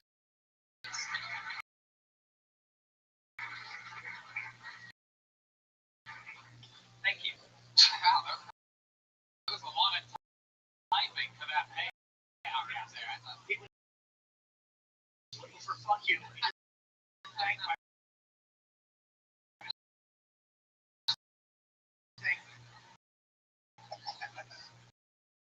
Aaron, you did it again. Whitney, what do you think about this? You're fucking brilliant. That was so fun to watch. I just want to bring that so fucking erotic. What if the Wi-Fi comes out? What is the... It's actually Bluetooth. Oh, is it Bluetooth? Yeah. But no, the watching you just like anticipating the joke, the tension of it was just as fun as the actual joke. That was a fucking blast. Will you marry me? Oh shit. Oh, it looks longer than a yes. Texting someone else. Oh. So wait, Such a chip. you found your guy, baby. Do you take the woman to be or whatever? Do you take mine to marriage? Oh, maybe. Maybe give her the other hand. Maybe give her the other hand. I bet you can. Yeah.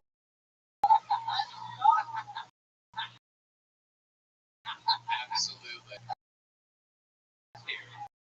Don't do it, son. You'll never send again.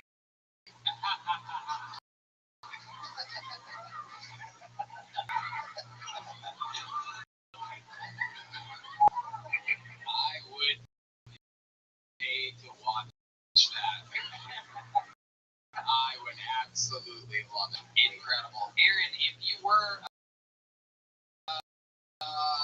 going to have something special that you would do, any specials or anything like that, I mean, I'd imagine that you really have some real tricks up your sleeve. Secure. I'd be like, who are you texting? Who are you texting?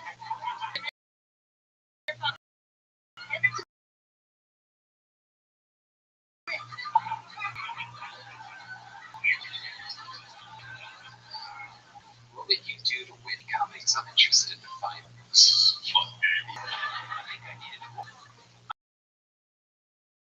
I think I need a divorce. You might go.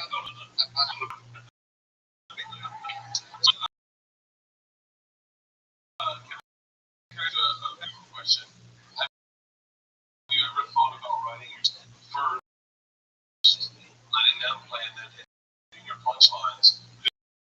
It did sound like people were stepping on some others. Oh, yeah. I can already tell. I can already tell by how he reacted that he had. That he has thought about this with the technology quite exactly what's needed. Do you see that? Or like twin breaths or something like that. You guys are. Yeah, we have a good. Can actually, it's a little my favorite person to interview in the history of the show because like there's timing and space and watch he's gonna say something right now. It's hard to do. I tried to time it line by line, but it's hard. It's talking about now.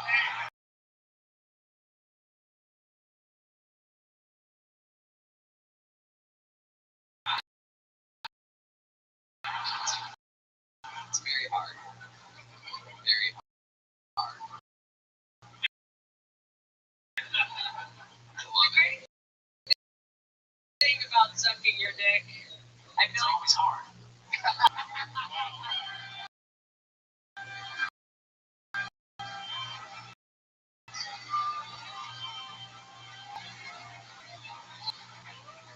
Every single fucker absolutely dominates. Jim, is this the craziest shit ever or what? It's so funny. The jokes are great. That was a good. I would like to hear the answer to it. I get to talk to John now. Tony. Right, yeah. You guys, and I was like, this is gonna bond with the audience. Oh no. That's a big voice. Let the voice. Yeah, let me out. I need a cerebral palsy. You needed a girl with cerebral palsy. That's the mute guy. That's the new guy. Talking. Mute guy. Yeah, that's the B-roll. So there you go. Yeah. You the girl that you said? Yeah. Cerebral palsy. Can you give us a little bit of like a background on that? Yeah.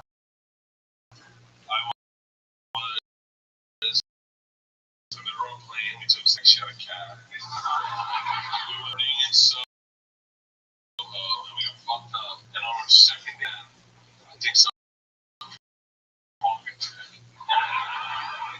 Oh shit. Yes, man. I mean, these guys are super. So it's something crazy this weekend, guys, that my bottom. And it's just Well, I was having a problem, and I thought the best thing to do was call Jason Rouse, and his solution was to eat mushrooms Zilker Park. Wow. Jason Rouse drop. So how did mushrooms win? Did your dog started to freak out? So I decided to distract myself by running hard for 2 hours shirtless with a stick mouth. Wow. Yeah. I feel bells on mushrooms. You know? You plug it in the guy with the fucking stick in his mouth. By the way, the best part of her story is that the girl did cerebral palsy. You just broke her back when you're all over on it. she did have cerebral. My feet wrong now. I went up with something, and she was wearing sneakers. Was the first thing I was like, oh, what's up with that? She moved her hand with the right hand, could have stayed with the right hand, ate with the right hand. And then I was like, and then Patrice, I was one of Patrice alive. Patrice, you're such an alcoholic. That you did 3 days. Got so fucked up with cerebral palsy. And I was like, yeah, it was so ugly. Cobblestone Street.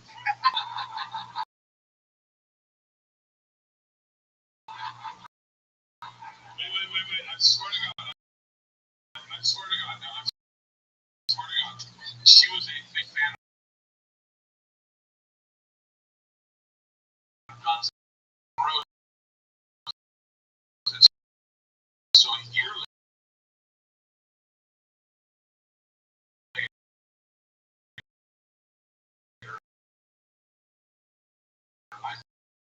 she took my dick and whatever.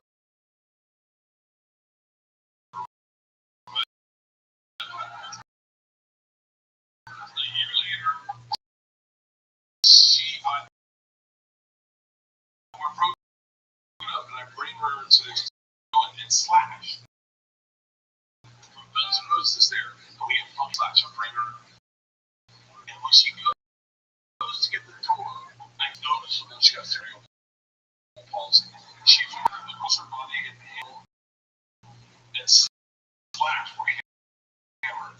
She walks out and slaps her. She goes, yo, that chick. And I was like, I was going to say, I didn't notice it. And he goes, she's perfect. I mean, here with slap of Patrice giggling on you're as big of a devil. All the good slap. You fucked up the way I said it. You have it right. Now to put on a shirt, I've been doing it with shirt so many times he has cancer.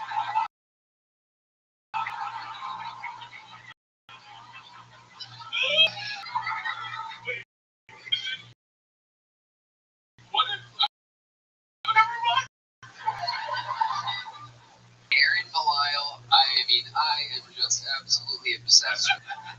Every single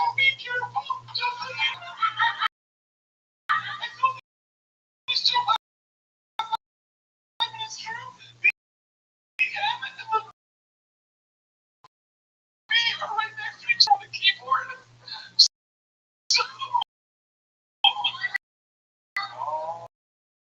Just to be very clear, it's just with the way that would be careful. well, technically he can say the N-word. I would don't do it. Don't do it. Don't do it. Don't do it. I don't want to be here. Don't do it.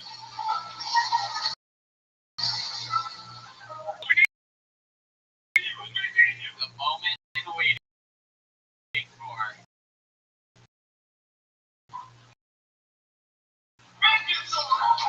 This is anything that he's typing the official response by Aaron Belial. Wait.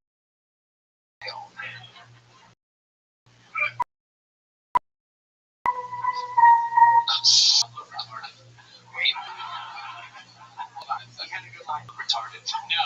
I'm gonna have you on the Secret Service updates on everything moving forward. We're gonna go back to Canada for a little while. He's Canadian, but we're getting an American citizen. By the way, not a hand for the new American Aaron Belial, everybody.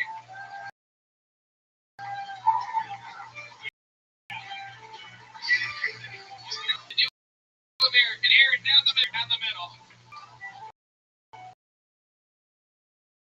Keep going. I look retarded.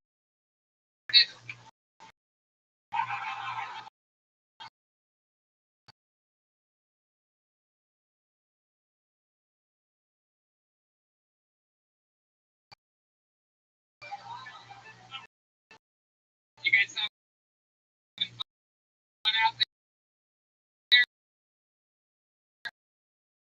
Huh?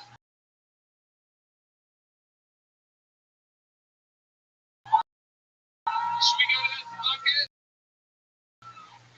Another comeback to follow. Matt Selleck. B-E-L-L-A-K. Matt Selleck. Let's see what happens here. A wild night. You still having fun out there? You guys hanging in there, viewers? We appreciate you crazy folks. The few groups out there that the Vulcan and Hands and the comedy still with us here. It's good to see your face. One more time for Matt Selleck, everybody.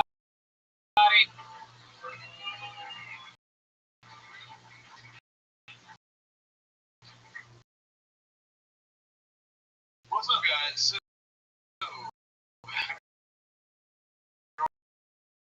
girlfriend too much lately. We've been living together for 5 years. She's man. She fights him. She's something wrong with everything I do. We live in a 5 years. 2 weeks ago, for the first time, I found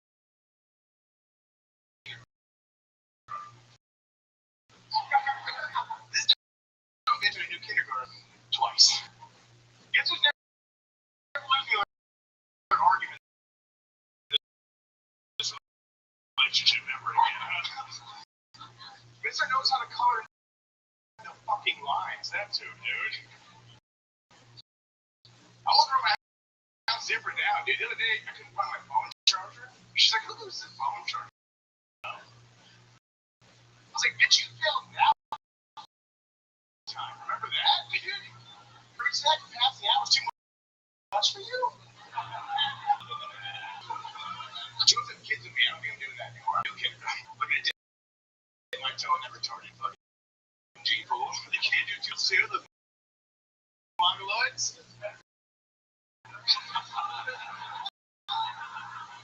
Dude, the other thing I bet you is, let's make a baby. I was like, what's your idea? ABC for coming right now. You know what I'm saying?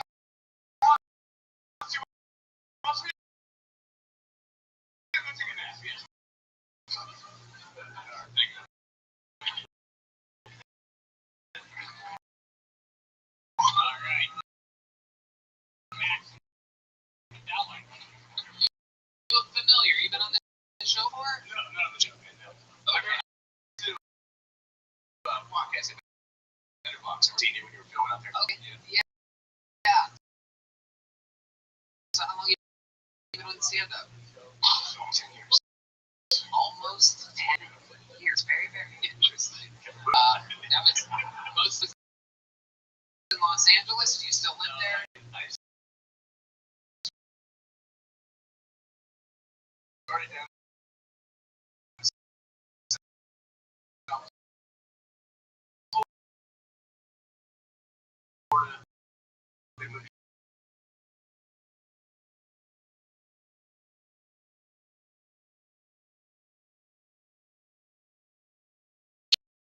Chicago, then LA, now here. And how long have you lived here? That's Almost a year. Okay, how's it been going for you? It's good. Hanging out in an alley waiting to get seen. Right. Yeah. No. Oh, yeah. That's exactly where your career is at. Yeah, you're exactly right. And you should be fucking happy. If that alley wasn't open for you, you wouldn't be doing anything, right? You know? Because if you had anything better to do, you'd be right now. I should have made money out of my life. Damn right. What do you do for a living? Do this at bartend. Okay. And how long have you been on that for? 12 years. Craziest thing is cars. You're there, shit's always come down. People are getting wasted. Just watch people like fall down and hit their head, like just pass the fuck out. It's always fun. Right, well, I mean, you could say the same thing about Bob Saget's film at his hotel, but I get a history. Oh my god! Texas, you put. So that was a weird one to not laugh at. I'm surprised that you guys didn't do it.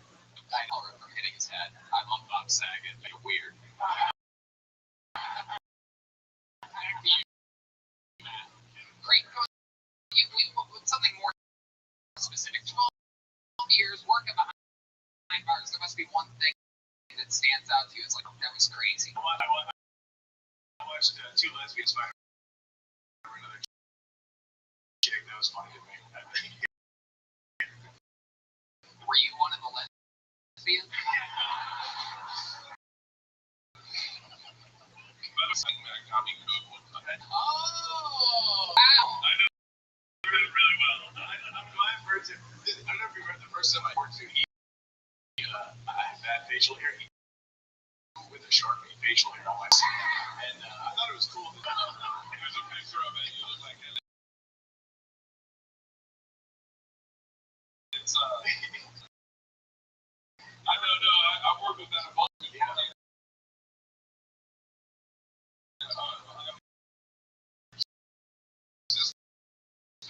Yeah, you did. We did. My sister. Dude,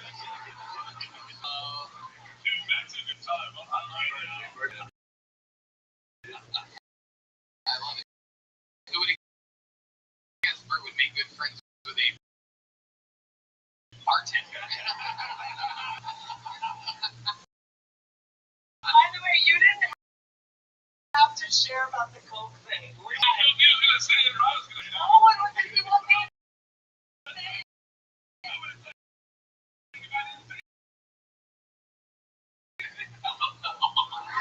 I'm gonna be mad at me. You think I'm just gonna out you right now? Like, no, it's so pretty. First of all, Dave, well, I guess you saw. I didn't know. You understand what we did? Oh, yeah.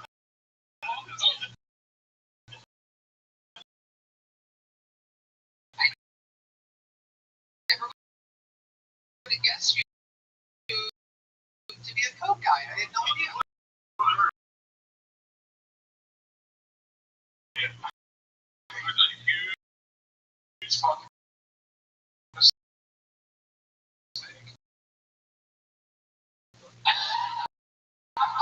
Such a culture. That's not saying what there. Didn't have to go to the airport. We all had to go on the flight. Like, we're like, it would be a great idea. Let's get Coke and stay out.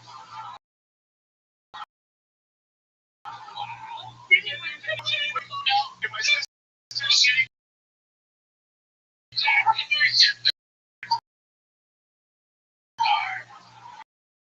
So, Bert, so there was the. By the way, this is why you thought the girl had their. You were on Coke. Yeah, that hangs down in the car. The liner going to the back of my sister's shitty car, and the line was like falling down and Bert hits the back. And I'm like, do you a favor, take me to the airport. It's okay.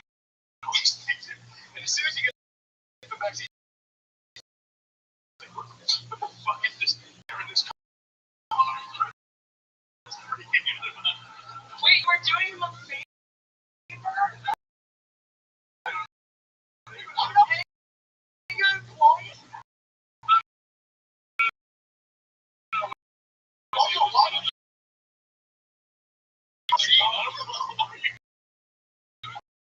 I was just a comic doing the fucking Lauderdale. And we played, dude. Fuck you. Hey, you know what?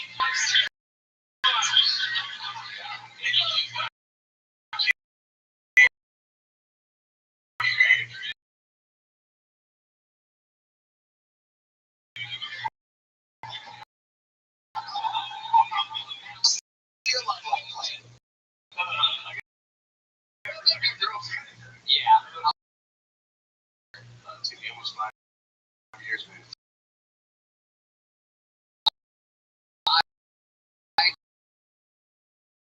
Years. How do you keep things fresh? 5 years with the same woman. You look like you. I know. Keep it for that. So what's your you like roll over missionary position, or is it like you guys stay on your side?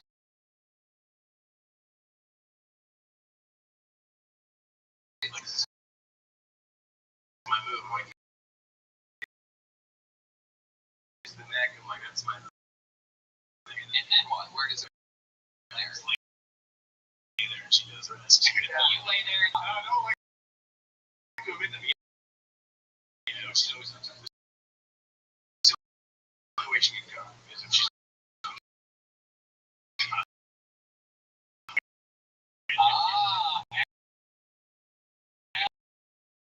Oh yeah.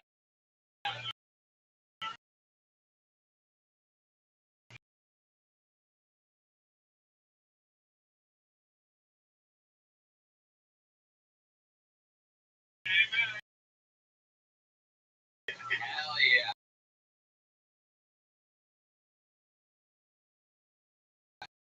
It makes The other way, probably.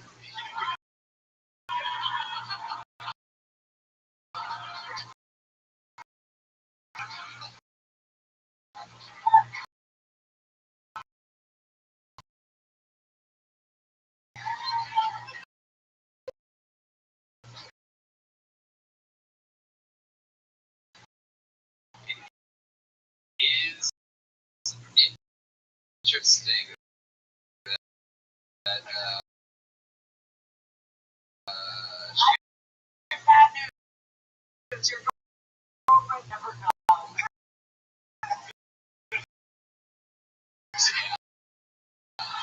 yeah. She failed my kid, but she can make an orgasm.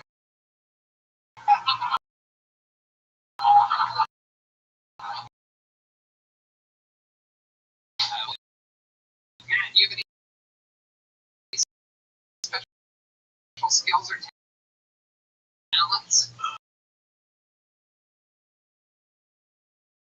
Other than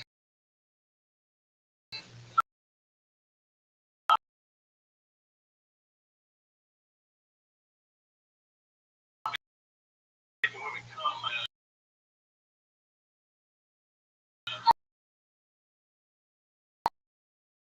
anything else? Do you have any hobbies or anything from here? Jam.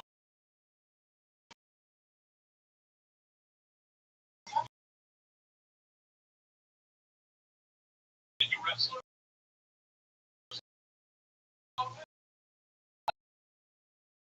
And did you jiu-jitsu for a few years? Oh, you inspire your work. Okay, we're coming out. I mean, get into it. Oh man, that was podcast called Two Bottles of Vodka. Okay, hold on. So, this program, which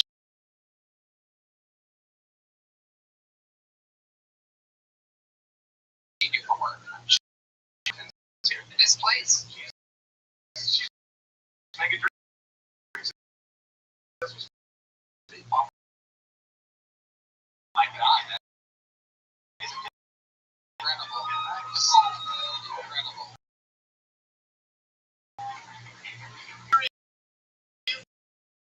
Tip her because she's not being properly.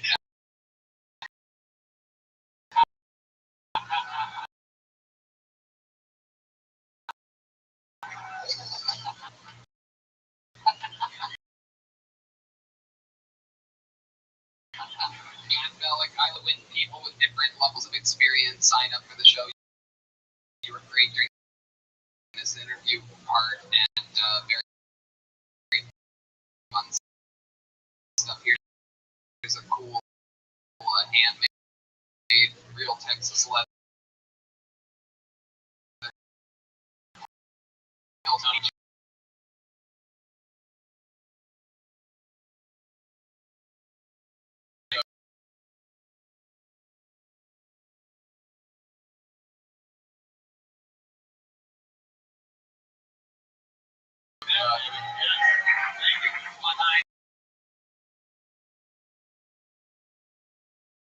Thank you for signing up. Thank you for being here, Matt Bellick.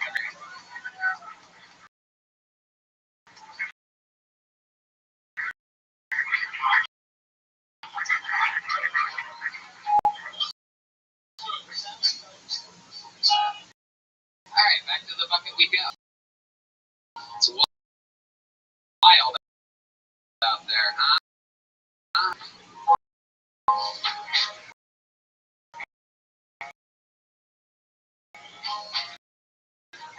Dom D-O-M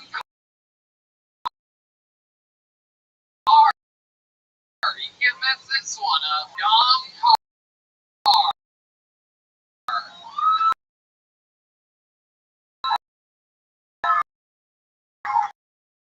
Oh shit, from the audience.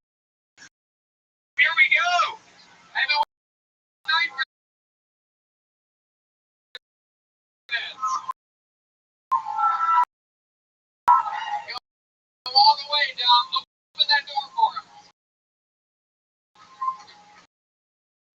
Yeah, I love it when very exciting. Looks like a first timer. So give him a big round of applause, everybody.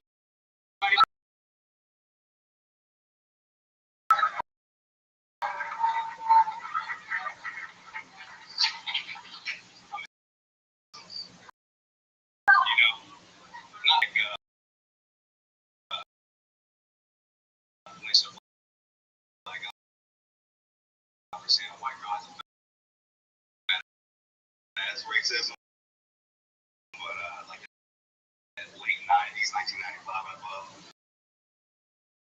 they said that shit with their chest, Not these internet racists who like you see a beating up a white guy and they're like,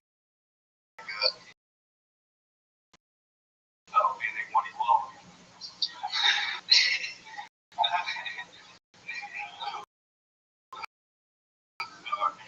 Yeah. So I'll tell you a story. Back in the day, we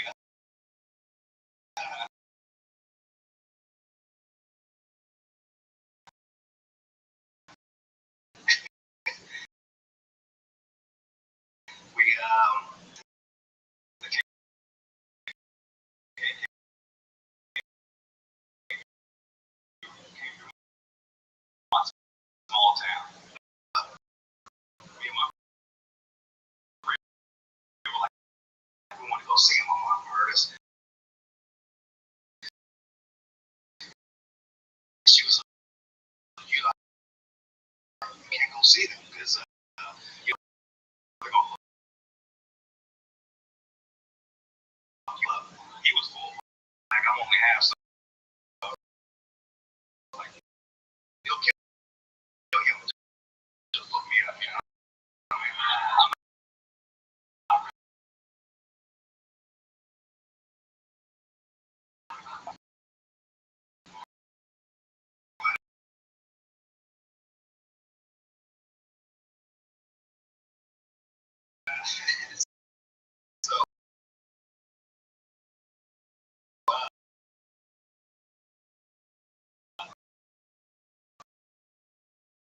So she made us watch a documentary,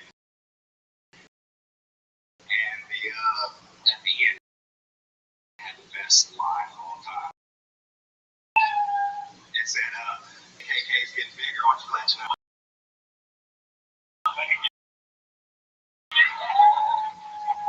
Wow, I heard an Indian guy say that word before. It's exciting.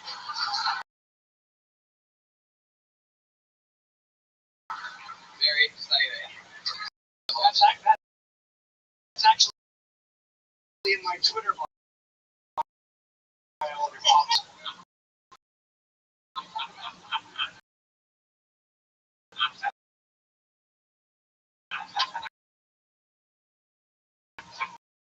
I told you being next to each other. Dom, you are half black, right? Half German, okay? Wow, so you definitely don't like Jews. That's incredible.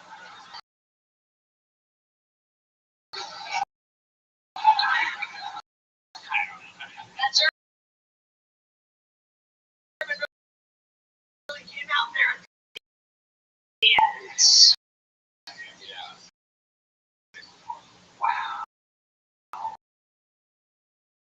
You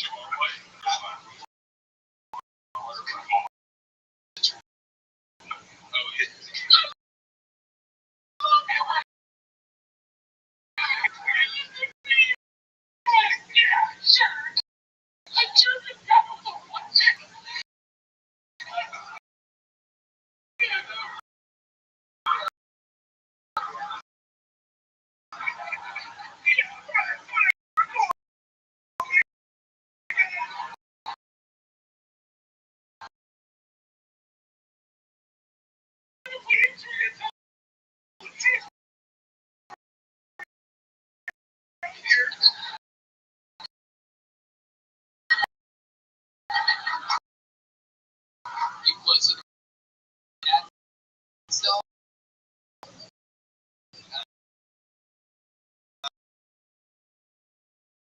Yeah, my mom.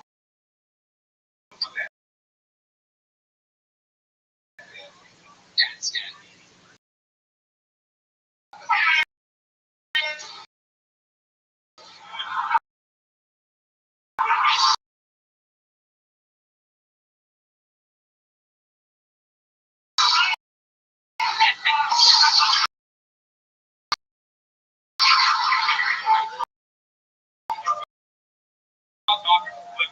What?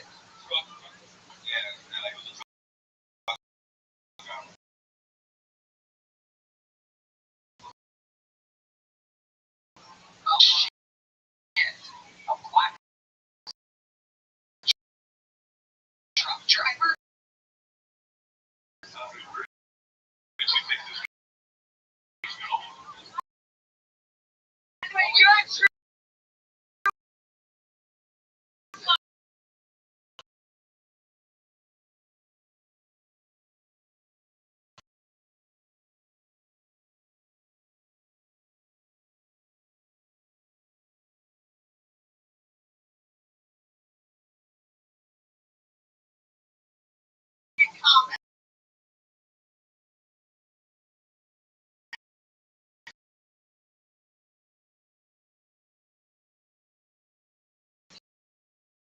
Did you hear what he just said?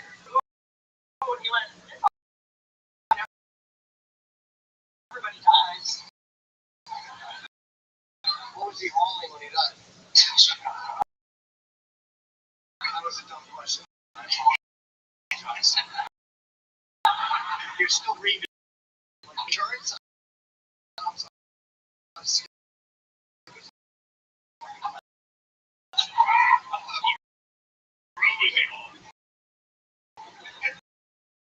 Did he drive for Budweiser? Because he might still be able.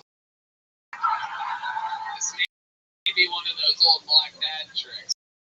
Where it's like, no, I die, but he just moves to fucking Austin to chase his streams. I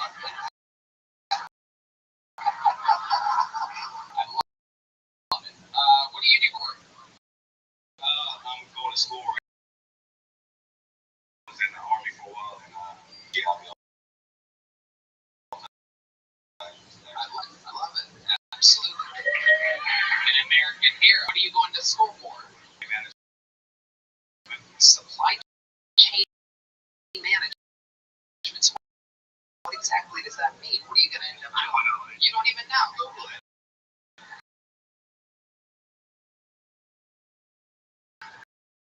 and they were like, what job can you make like 7 start off?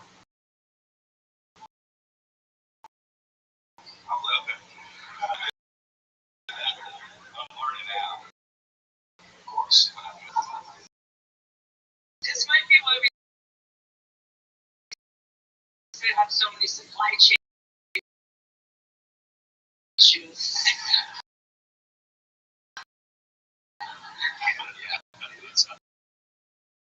Pretty interesting. What do you do fun, Dom? I like comedy. How long have you been doing stand-up? Whoa! Wow. Incredible. You're so likable.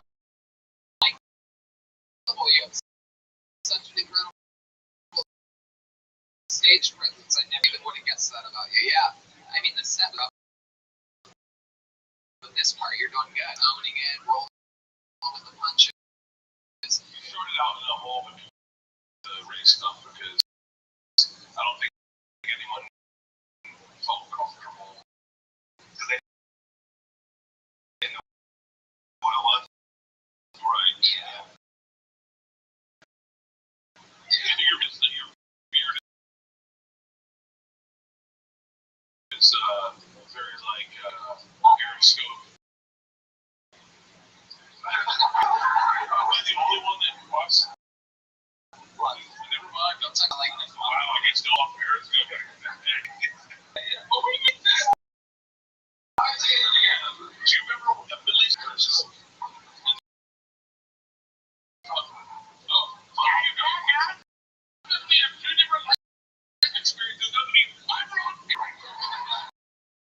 So I think the no got the black thing.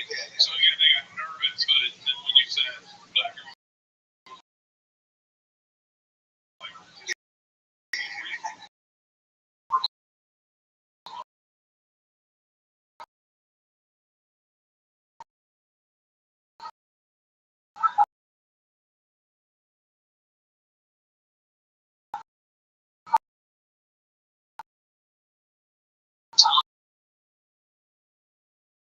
Car. So tell us some more interesting things about your life. Where'd you go when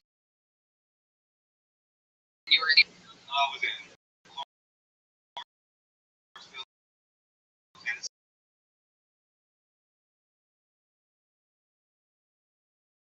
Oh, fighting the good fight.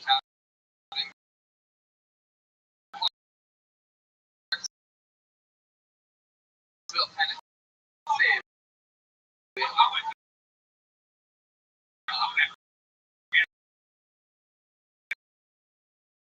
Oh, okay. Hell yeah. You're kind of a brown guy, so my own soldiers are see you and be like, oh.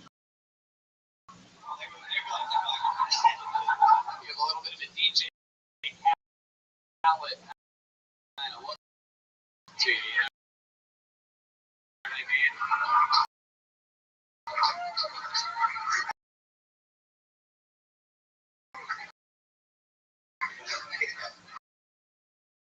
You're like, oh, another one.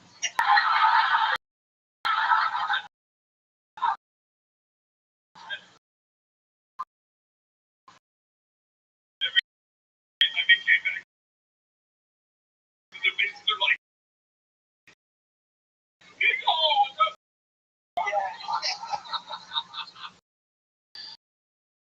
I love it. Do you have the army story you can share with us on this crazy live podcast? Where the riskier you tend to tell, the more reward you get. well, it's just say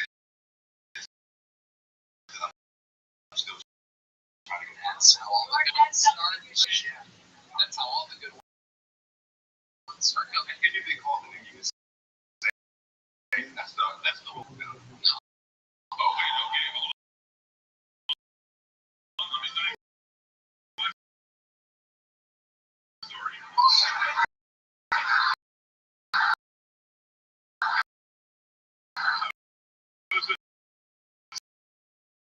Last night she called me a couple times.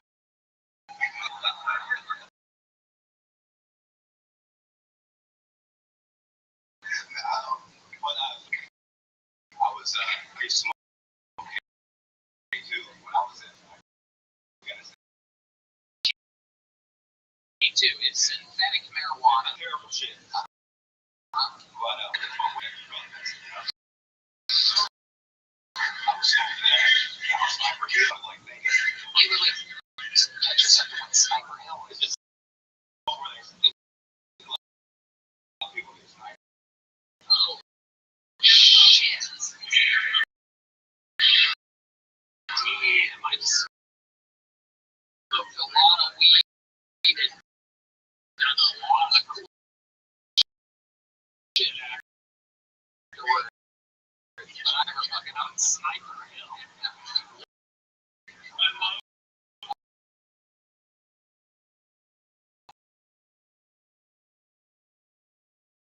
I love the Tony Sniper Hill. What happened there? Pussy out here.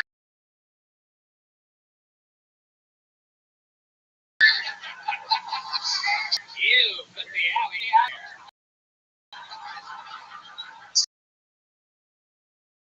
You smoke into you're on Sniper Hill, and then what happens? Wow. Oh. I thought you were gonna shoot some.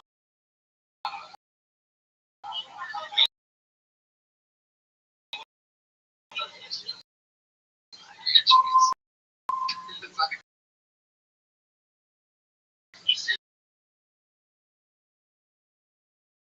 not exactly the sound for Sniper Hill. Yeah, sonar is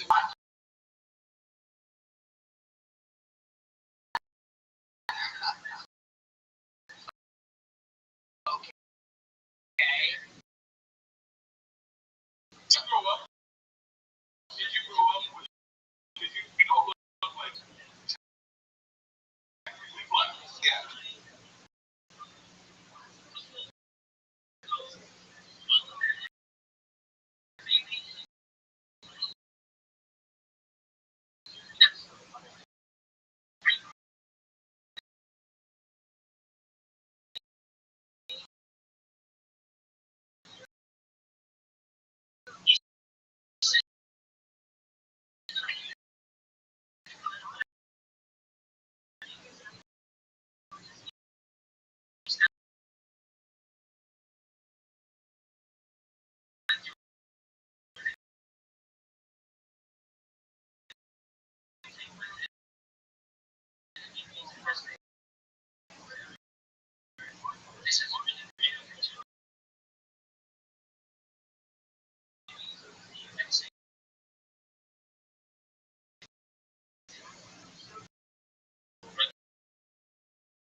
which is delayed.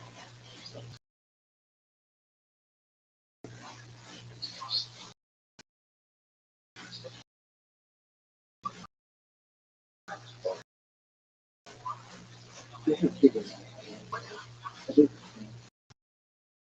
Really? Hey, TikTok, do I think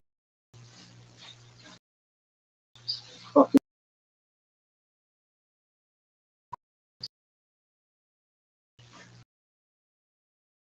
on record for 10 minutes? But we don't really fucking. Okay, get your shit. People want to record for longer than 10 minutes?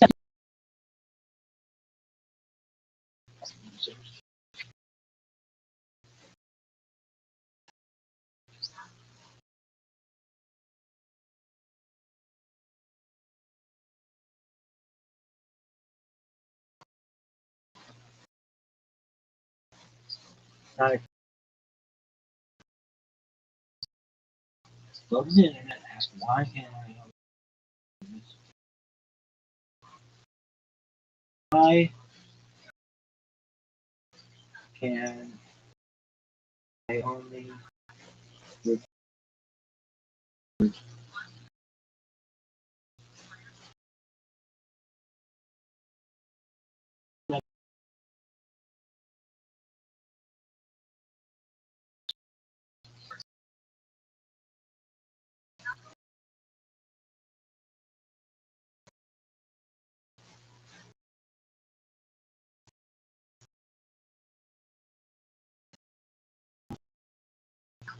fix up?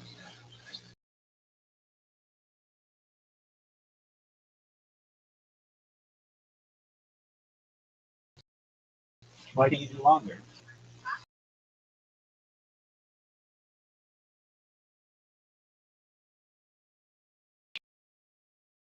As long as I fucking want. I don't know, 24 hours. That's reasonable.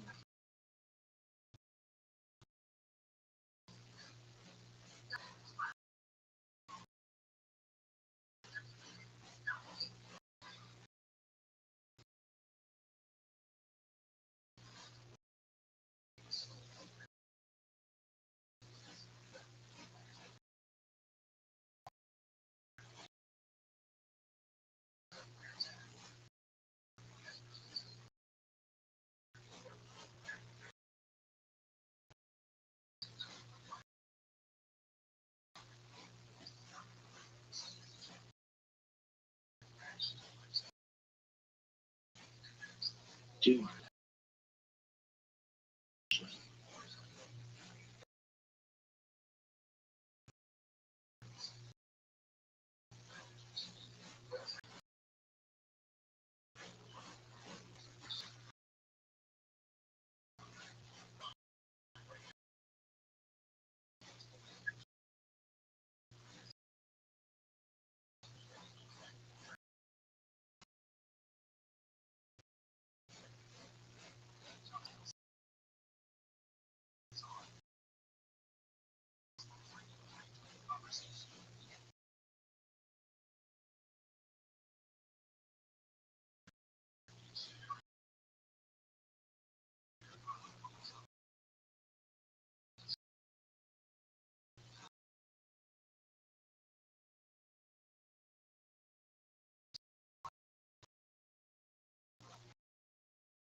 I hate, not I hate this shit, but then again, it gives me the wrong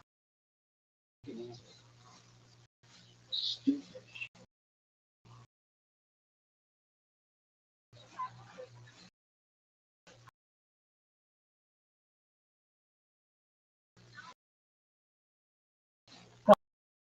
Oh, come on.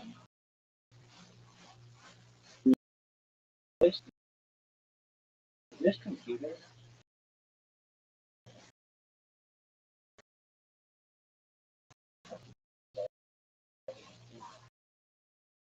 shit. Oh, this is so bad. I can fucking some shit bad. Dude, this fucking computer.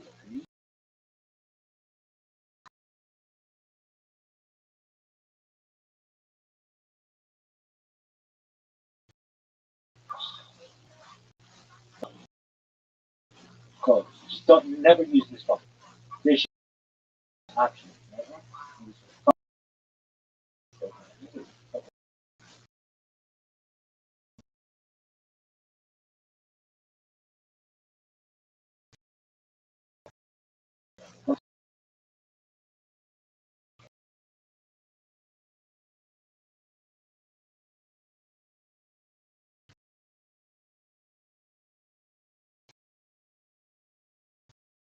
This shit sucks.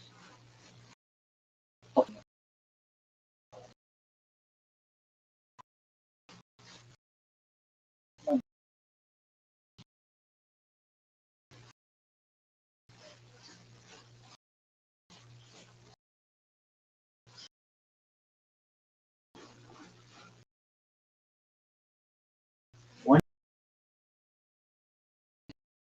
God willing, someone will like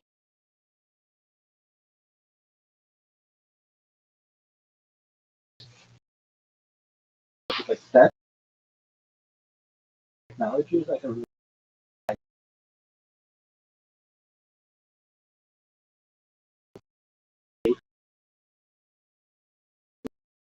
technology. That's like a thing.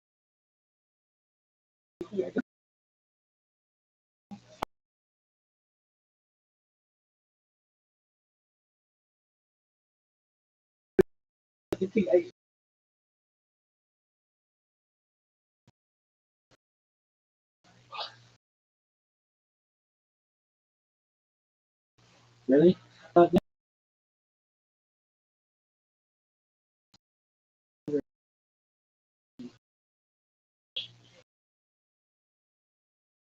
Wait a minute. Yeah, I need to go.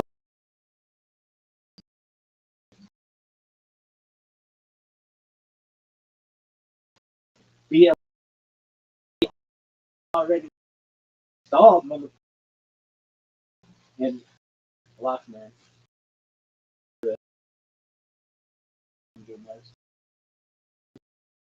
This book.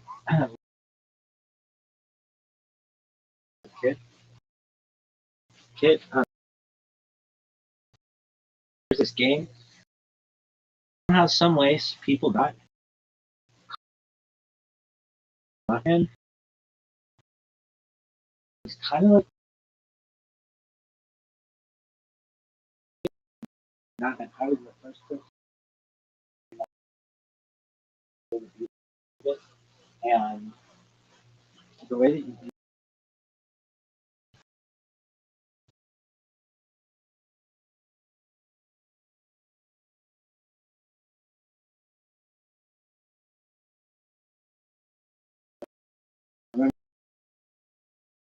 and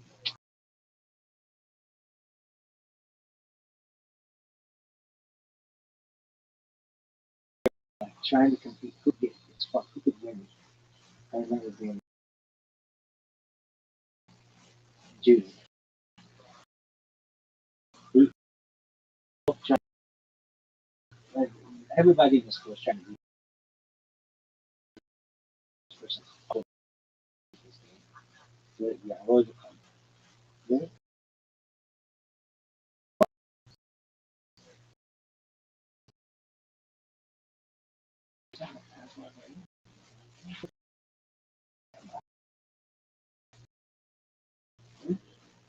Really? Yeah, I know what. I forget. You had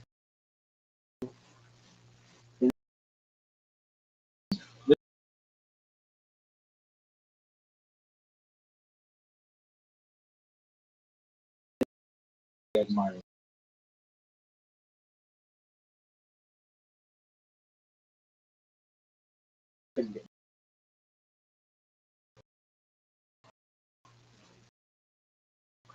but you had to move blocks and the level or whatever. And we did this. You had to do these block rounds. I was in study on I fucking figured this out. And I was like,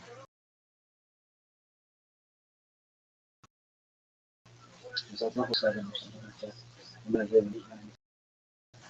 This level.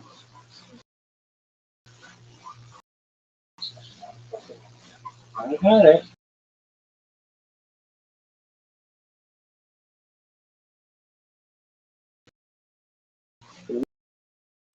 Yeah.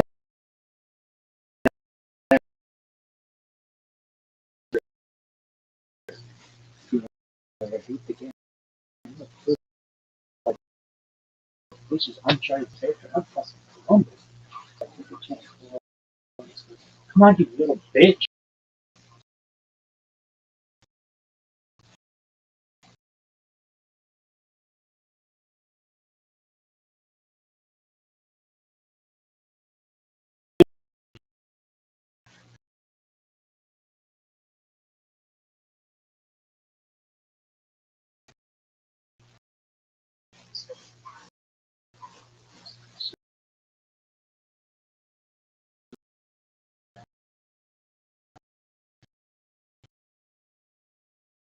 Fuck, dog.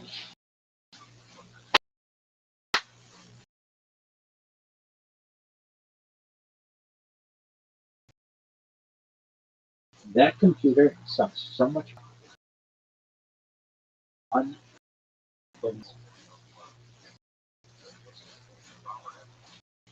Yeah, that was a real horse. No, it was a fucking real horse. That's what.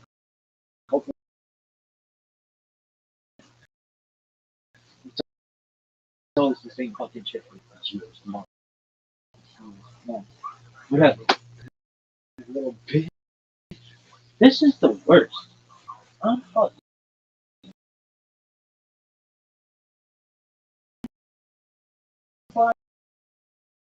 my way. Come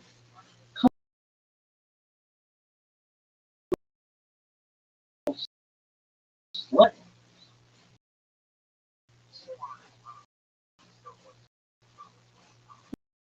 Dog.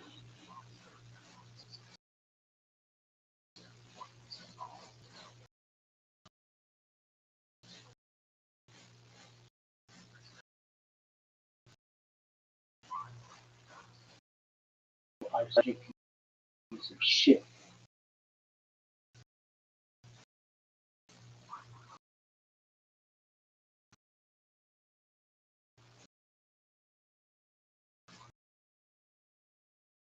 Oh,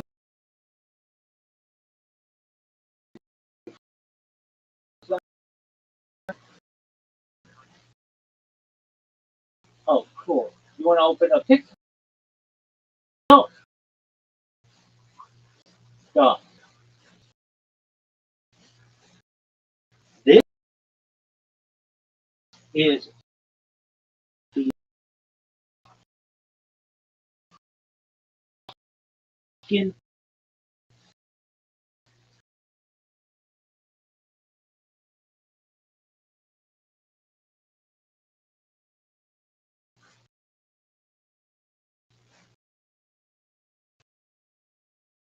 unbelievable.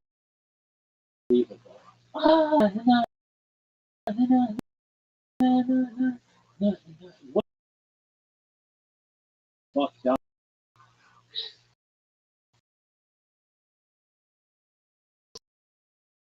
This is fucking joke. This is an absolute fucking joke. Rather just like continue advertisement on my fucking computer.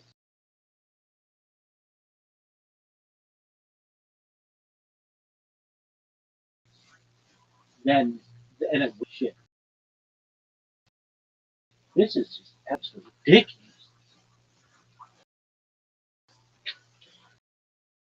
This shit.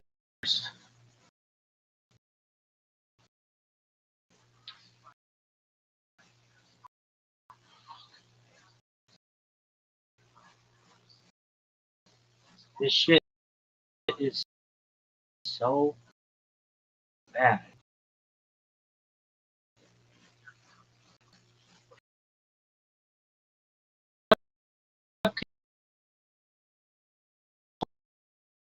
Woman thinks that it sucks, and so do I.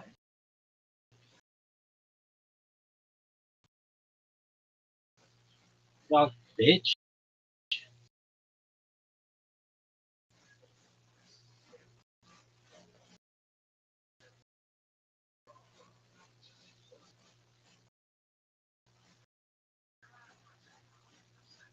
This is the worst.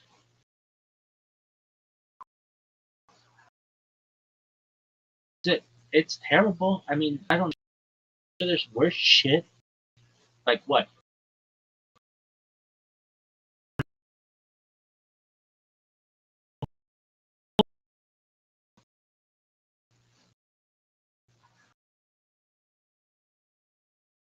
This is so bad. Dude. No.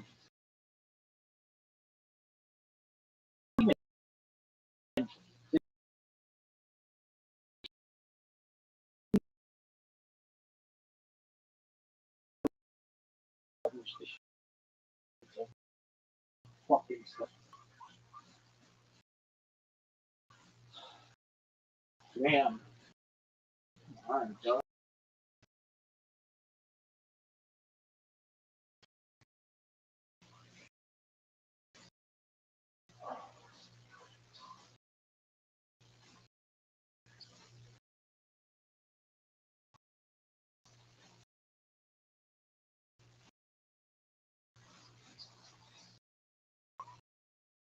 Dude, what is this shit?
Oh, the fucking thing is in this.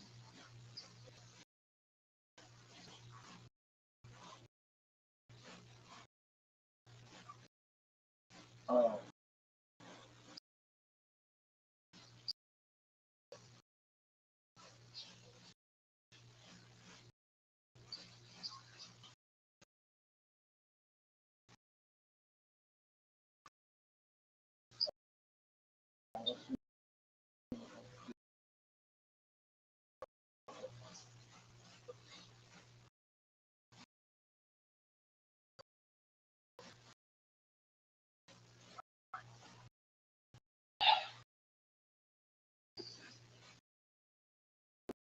Ever asked was like, hey, let's move. You ever unbelievable? Unremovable battery? That motherfucker should be taken in front of Town Square in fucking Ho Chi Minh.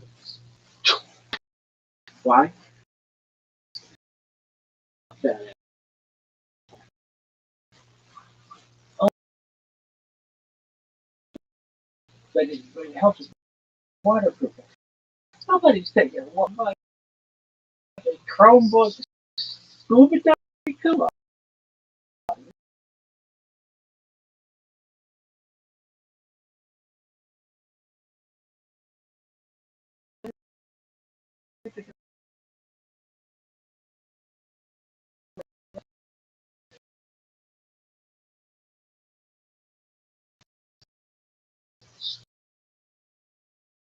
Motherfucker. Oh, the hell is waterproofing? Motherfucker, listen to me and listen to you. You eat my fucking lip. Good. No one is taking a book story. Got it, bitch? Misses the oh, but no,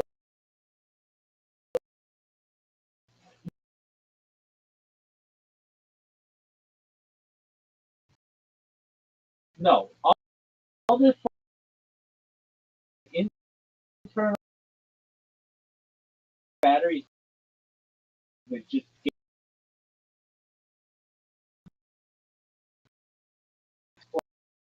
close.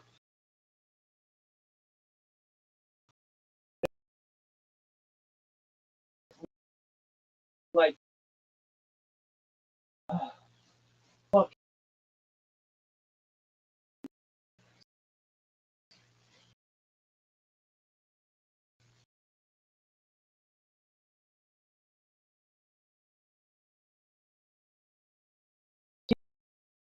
kicking my dog. I can't believe loud because on planes. I can't believe it's like, oh yeah, like I've seen fucking videos.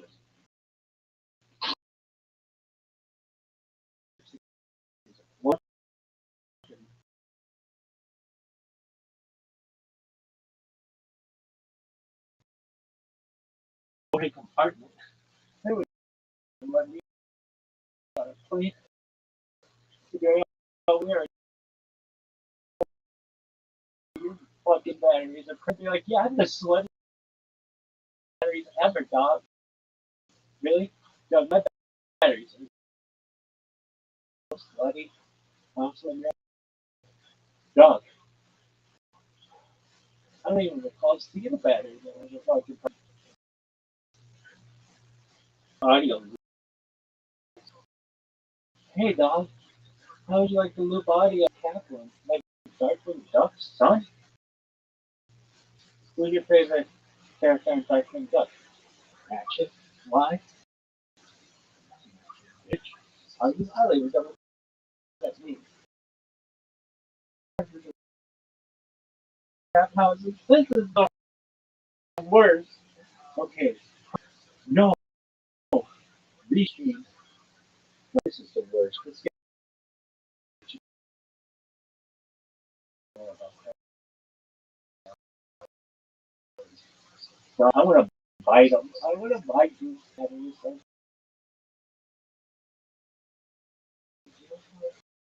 Fucking tempting it is to want to bite me. Fucking. I know it will literally burn my fucking face off when I say it. Fucking bite. What is this bullshit, dog? Dog, I don't care about your fucking up. You fucking like to sign in. I don't give a shit if it works better. No, I you make me sign in. I say so. That tells me your shit sucks, dude. So I need somebody from 1990. Hey, I'll let somebody listen to the song more than once. I have some kind of website. And left it. Still going. That motherfucker right now. I told you, this shit is the worst. Yo, dog.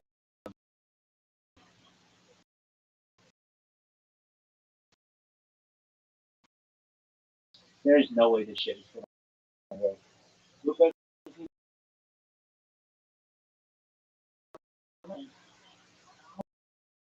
okay. Listen, No,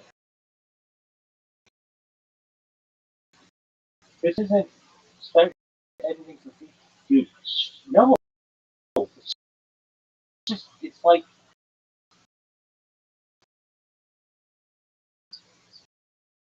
oh,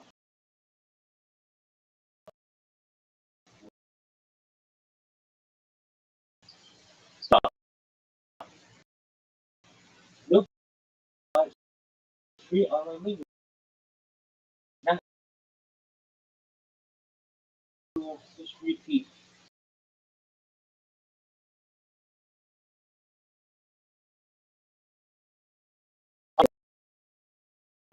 Come on, somebody. Get it?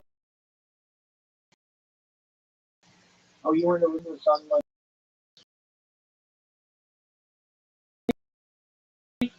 well,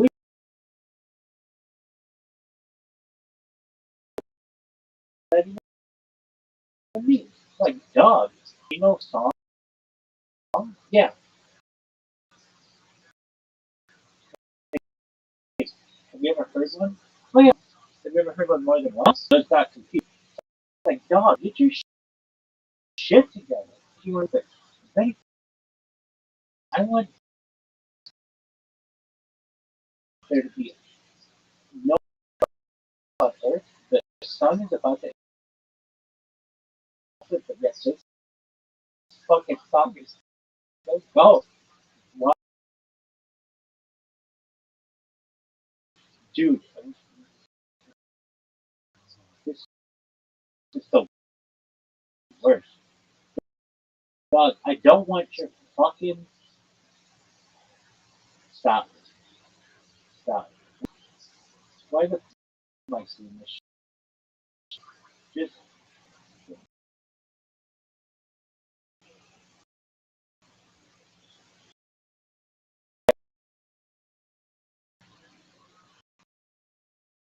there you go. Good job getting your shit together. Luke, no.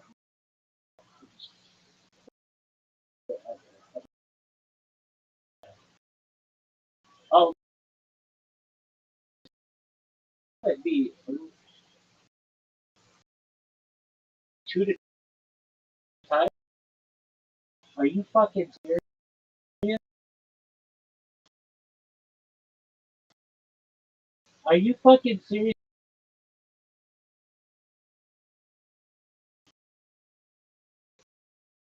2 to 20 times?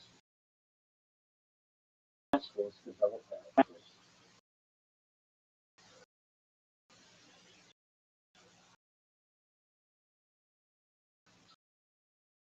How about just this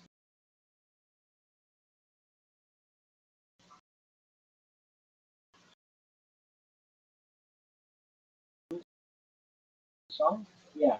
Okay, play it once. No, not once. Not once. Huh? Loop it. It's like where it goes like, what the fuck? This is the worst fucking loops. I bet if I don't fucking touch this, it'll fucking loop from now until home. Why the fuck not, dog? This shit is the worst.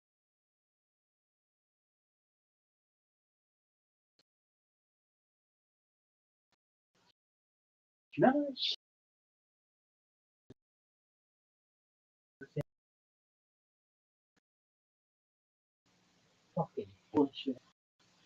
It's like,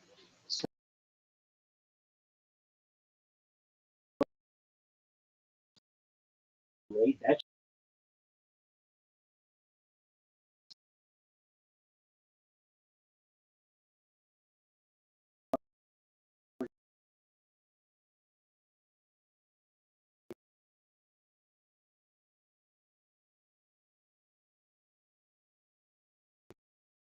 out. I'm doing gang signs here. It won't show up till 15 minutes later. Why? Because Bezos sucks.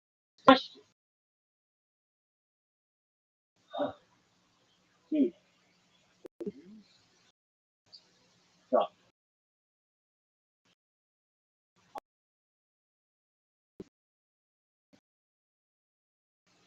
Stop.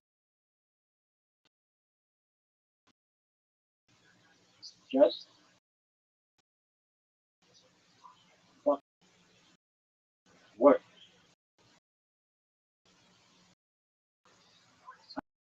Just get my own clothing company. It won't be like Nike, athletic wear like that. It'll just be just fucking work. Why? Do you need more? Dog. Dog. I hate work. I hate it. That don't work.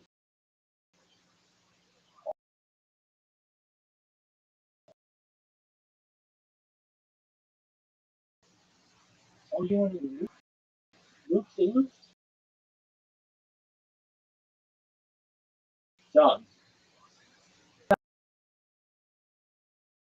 No. Some ass. With video audio for free. Dog.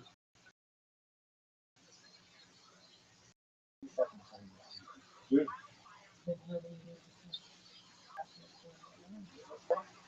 choose file. Did you want to move it between 2 and 9? Did I say between 2 and 20 times? No. I fucking said it. Did not say move between 2 and 20 times. Move ever. Bitch. And if not ever until the sun looks the fucking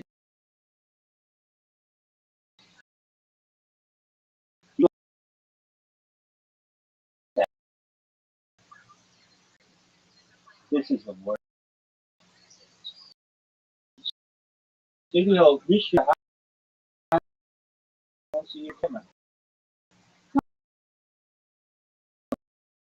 The fuck?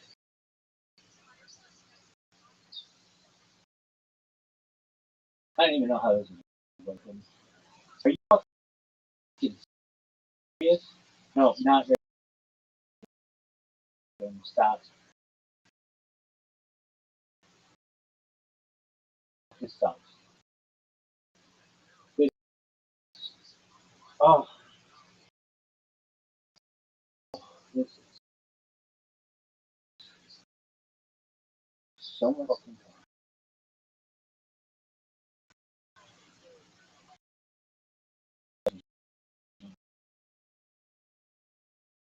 I don't know,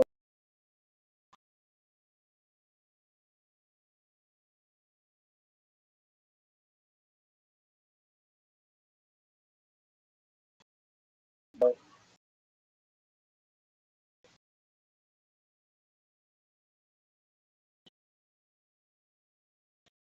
everybody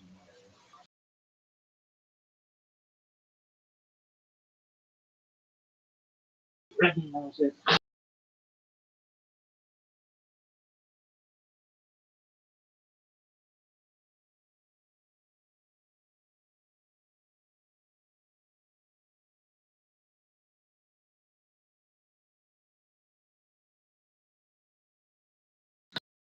Kind knows it.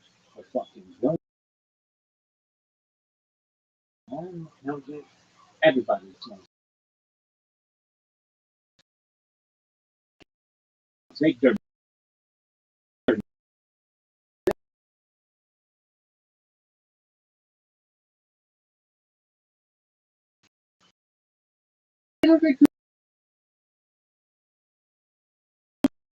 put their knows it.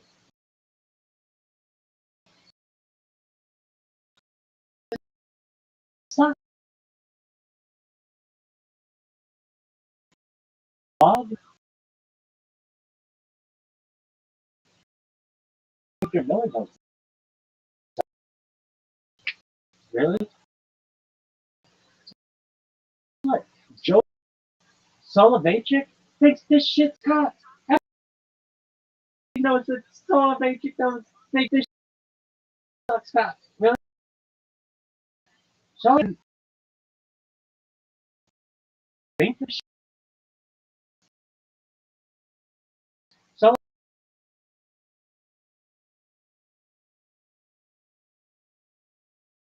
doesn't just believe that this shit is correct. Sullivan knows, and everything can be known that Scott.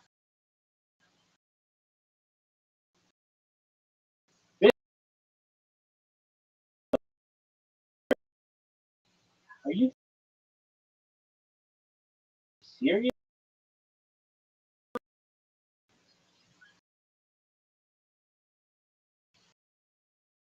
No.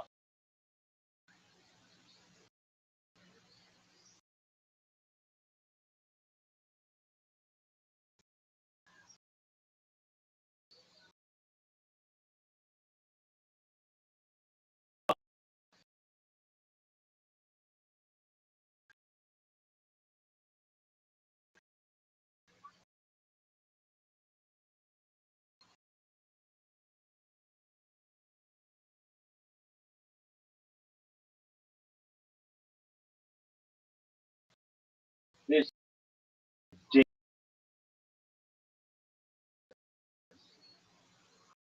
absolutely ridiculous.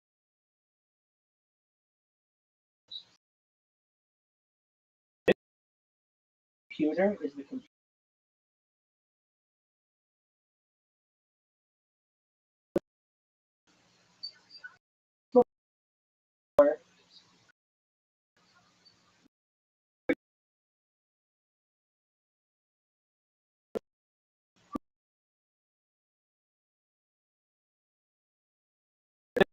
This is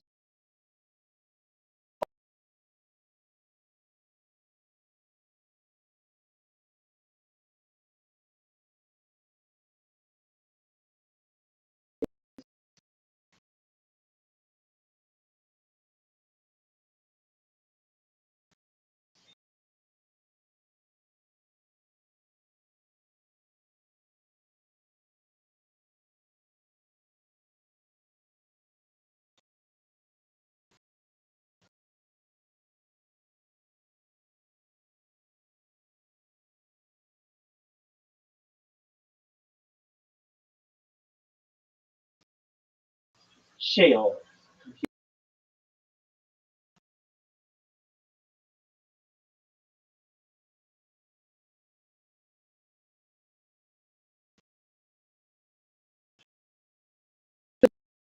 The computer that you motherfuckers at Shield.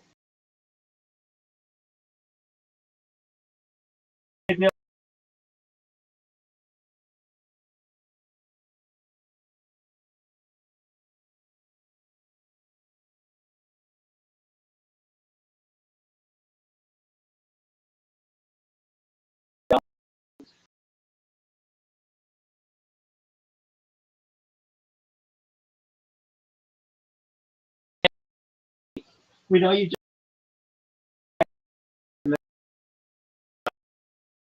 welcome to Shield. Here's your Chromebook. You can't use it to scoop. This is the worst. Are you fucking serious? Are you fucking serious? Come on.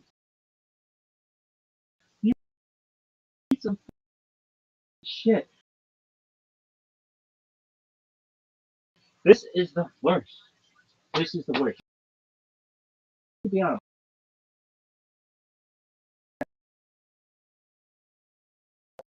And I'm over here jerking myself off.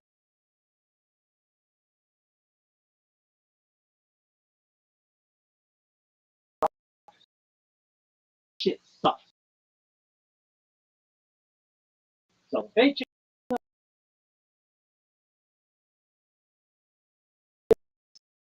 Victor Miller. This shit sucks. Rob knows this shit sucks. Cook's jerking him.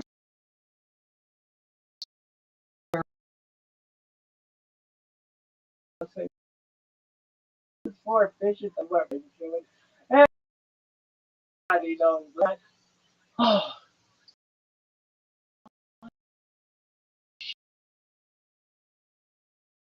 are you fucking serious? No, but are you serious? This is my question. You here, like, dude, I don't know what assholes were like, hey guys, we'll create this thing called the internet. Oh, cool. Standard. No. This is the beginning. Just about every. You have to put TPS.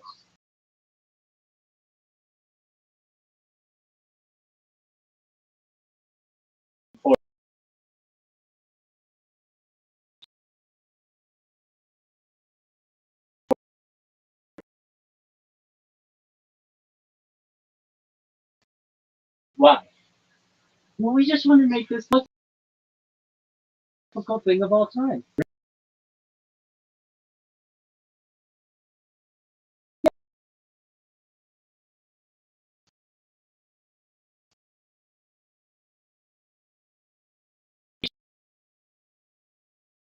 Forward. Push.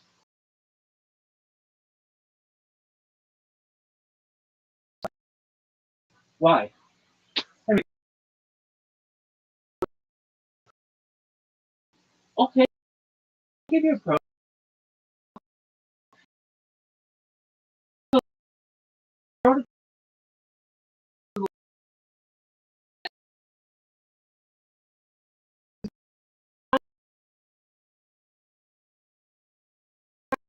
I get him.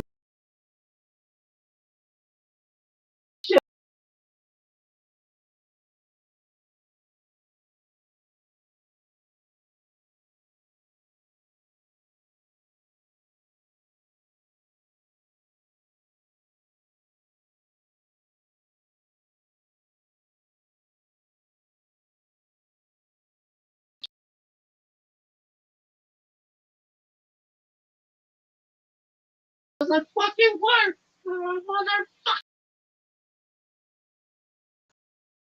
This is worse. I fucking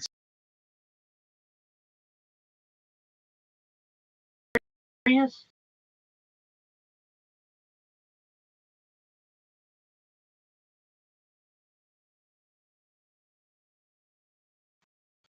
Are you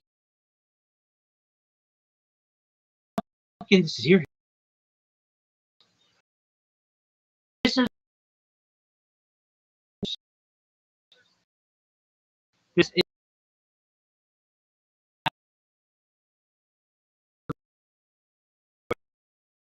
Hey, HTTP colon forward slash. Oh fucking serious. This is the worst. Yo,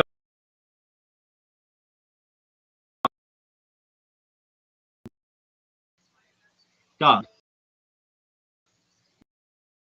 Worst.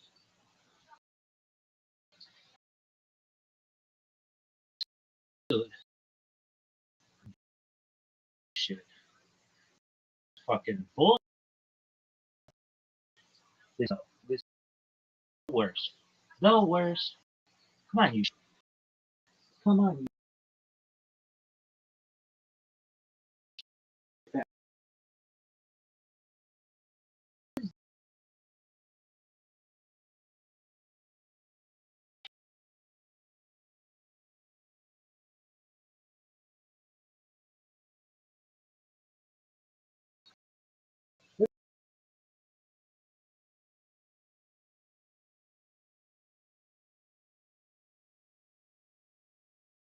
This.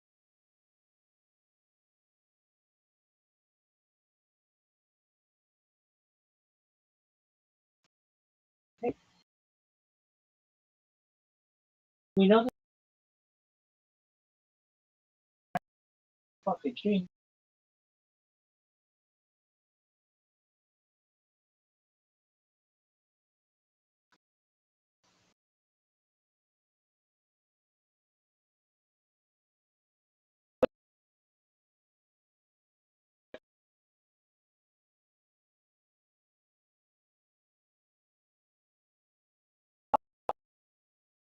No,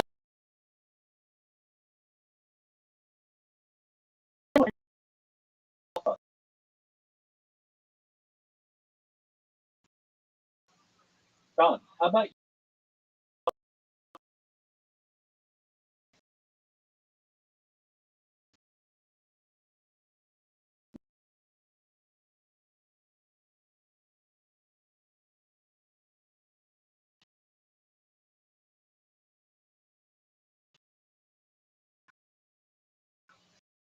no?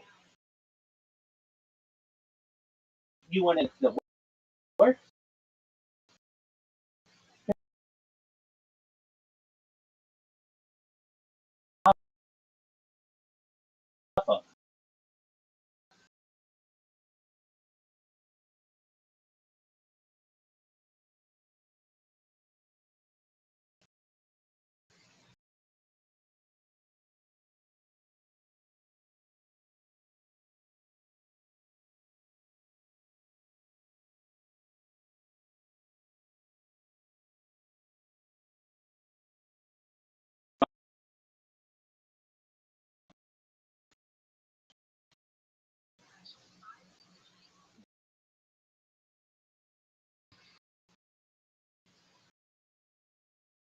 This shit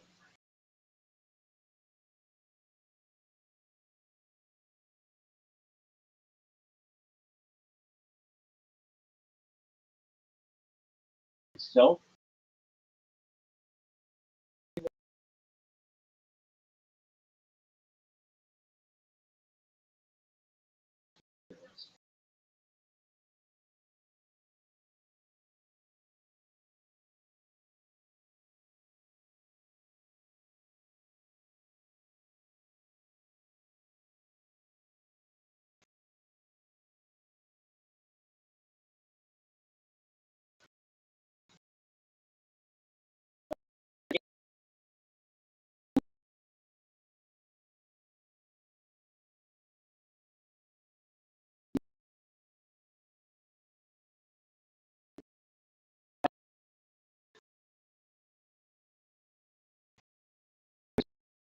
zero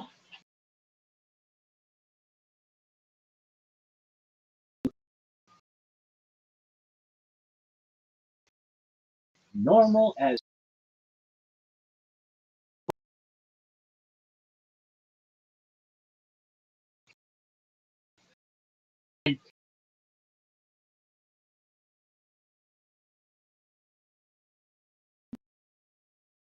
being constantly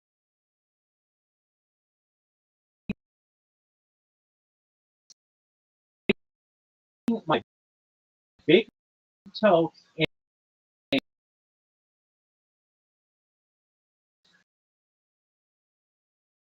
fucking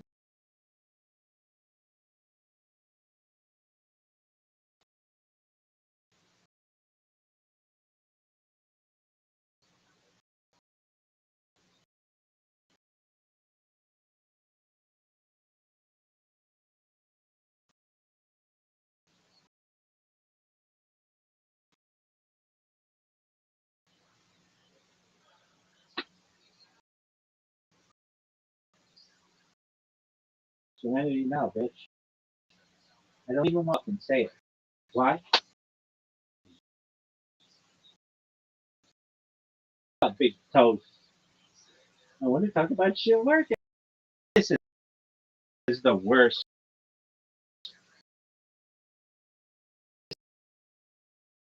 Ab fucking worst.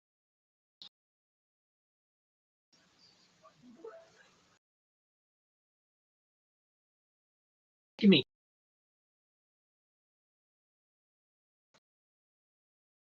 6 hours. Fucking. That is the worst.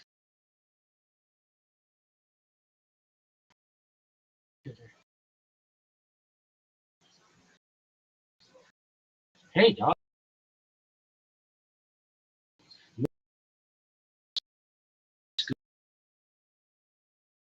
With your Chromebook.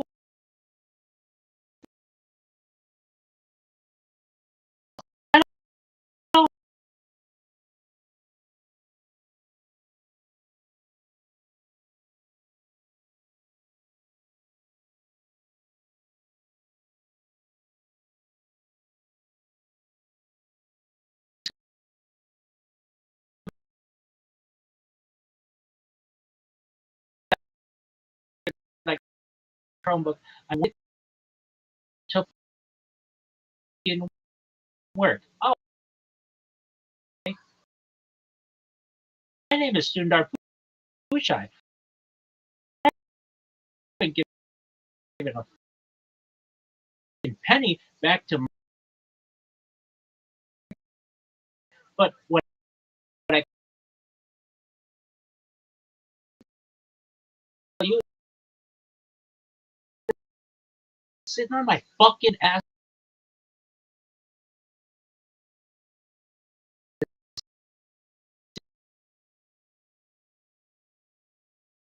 Oh, Google for like a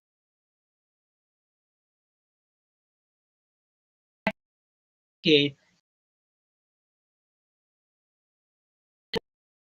invading for shit. We had everybody. Everybody. Name somebody. Yeah, we had. We took it, sat on this artificial.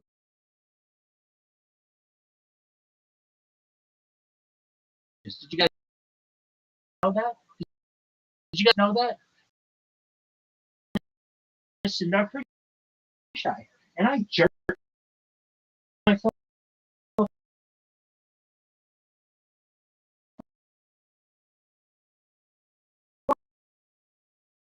My Twitter profile has a fucking cricket stick instead. That would help the world.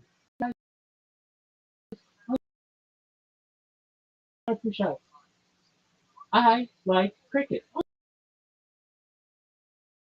That's cool. Fuck out of here. Give us some.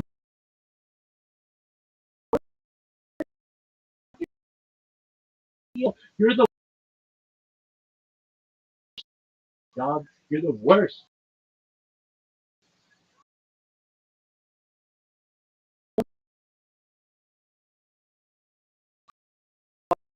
It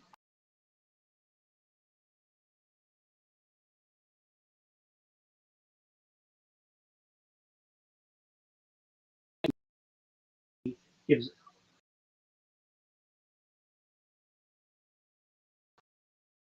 a fuck about you. Don't give a fuck.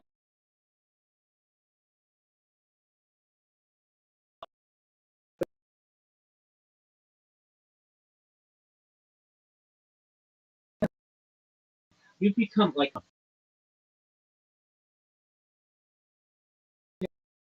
just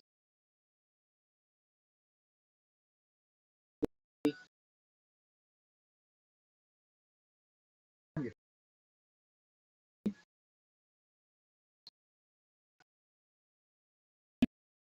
wife's name. Angela, and she why sees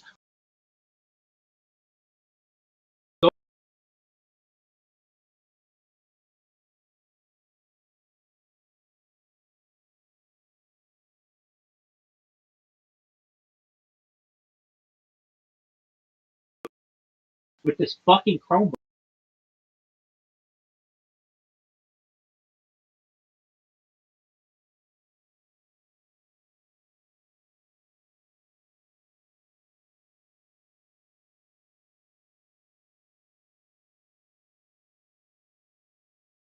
Not only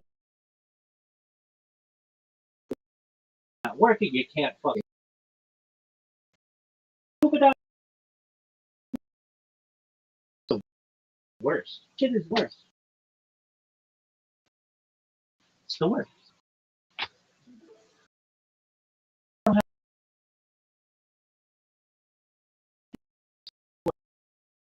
Why? Still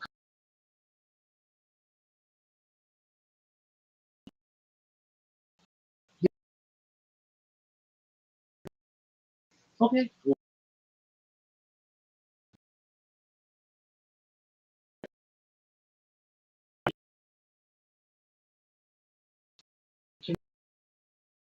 update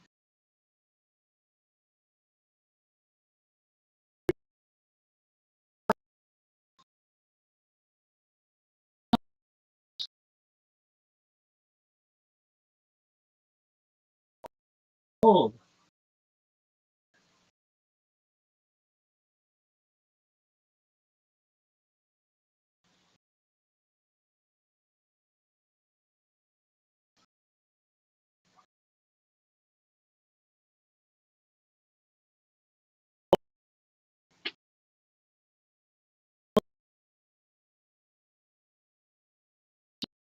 It's like,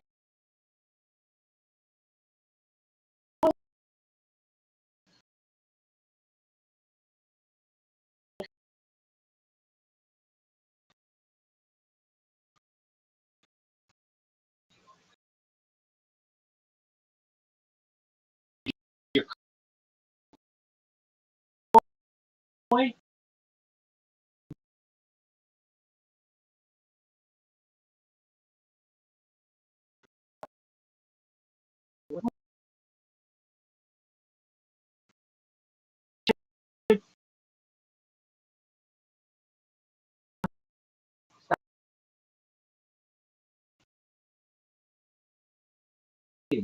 well, but old.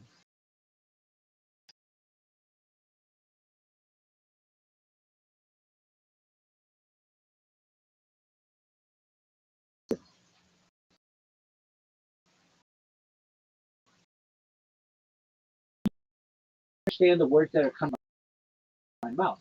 I don't flying fucks about your feelings.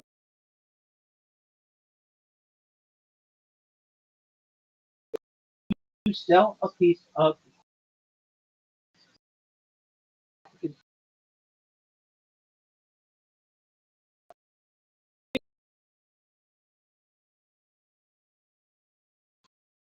at least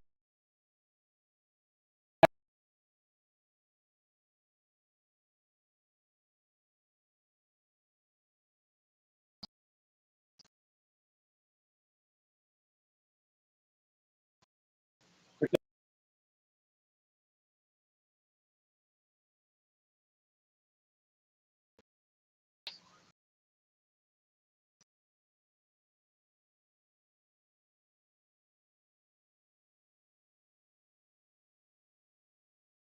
5 understand that no one is fucking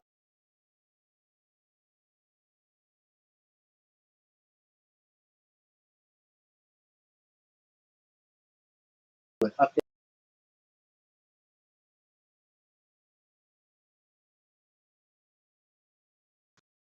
83s, but I'm sure computer stitch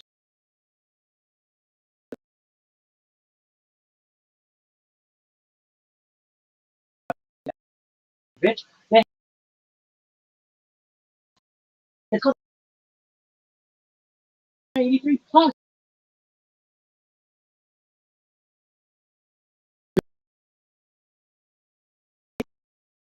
everybody.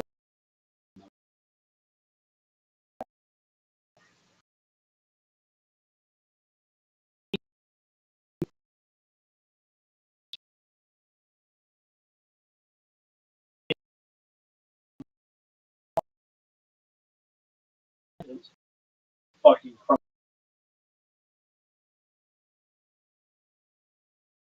it is the worst. Fucking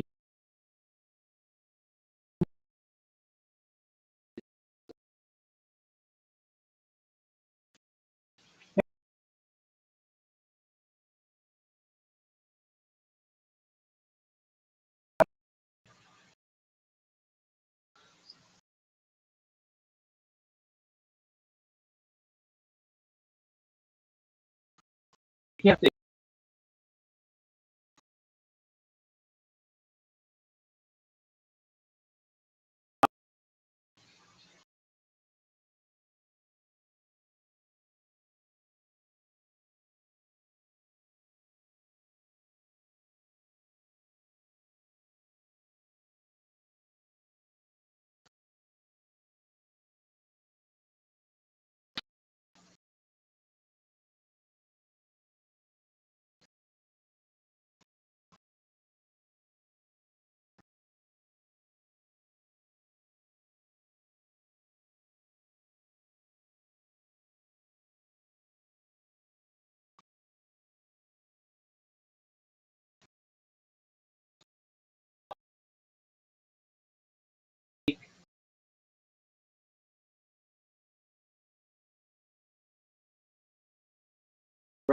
browser, dark.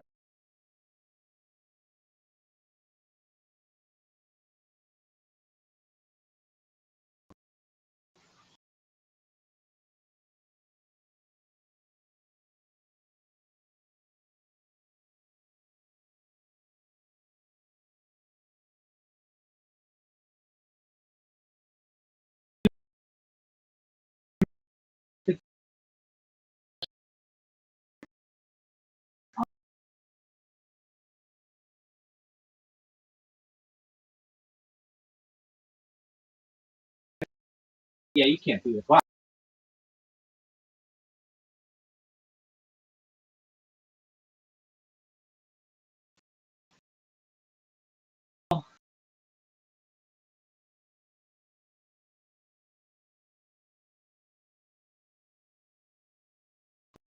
You can't do it.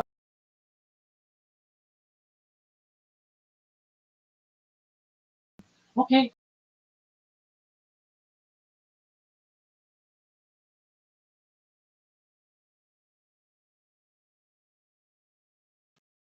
You had, like, what I could do, I could make it.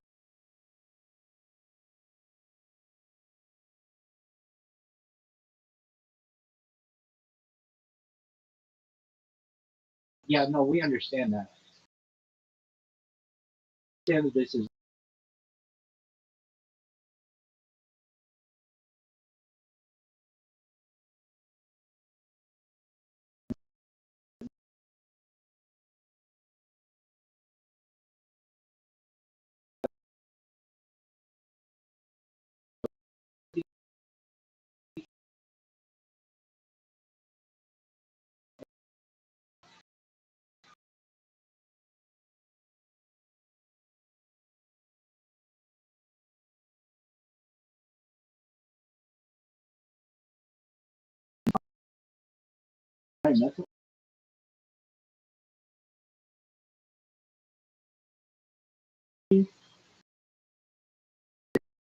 This is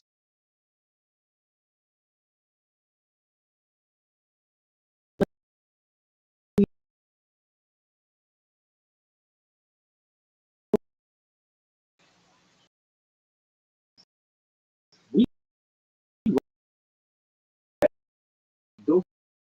go the fucking jerk ourselves at the bottom fucking website. I tell you what, no matter where you are in the world, this is what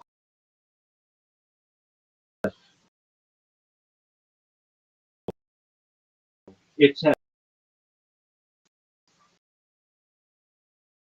something. I guess search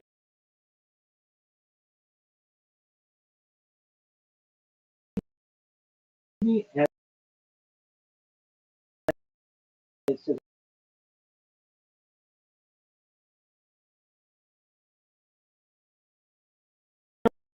lucky, which is you could never know. It's first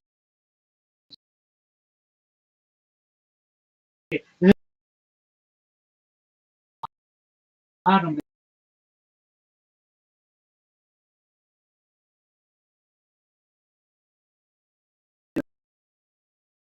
a few years ago, like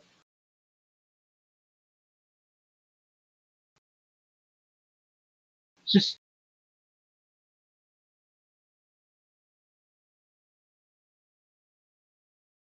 in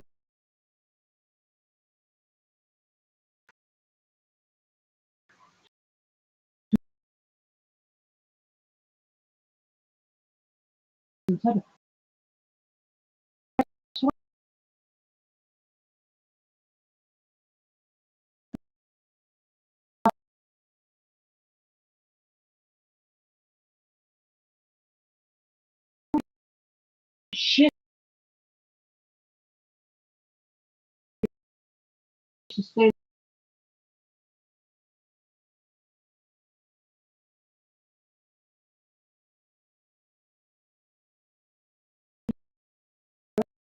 I can't put this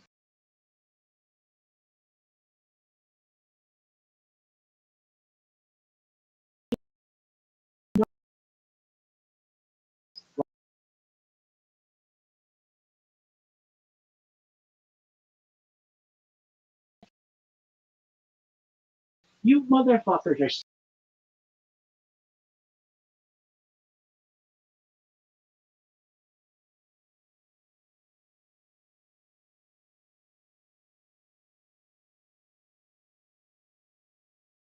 mountain.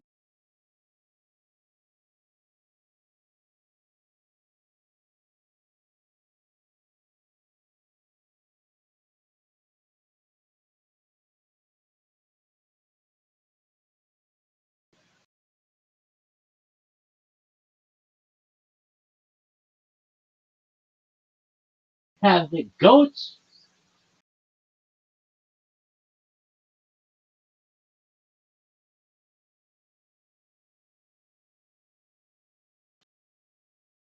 chew through your fucking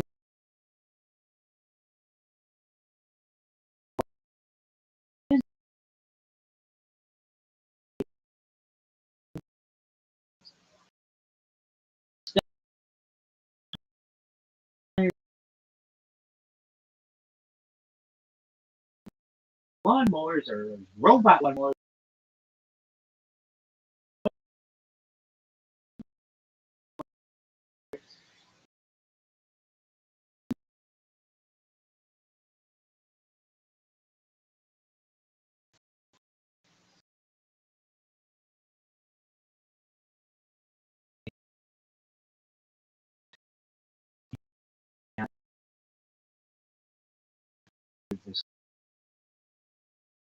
So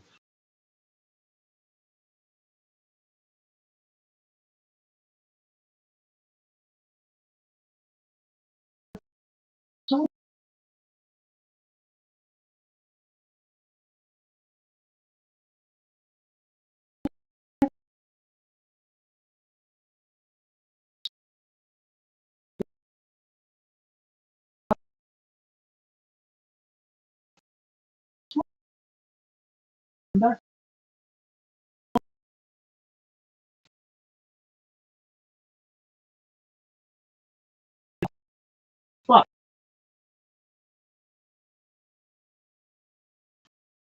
I'm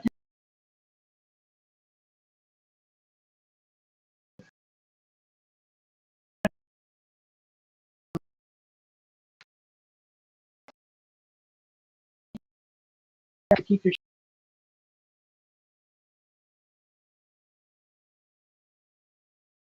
going here.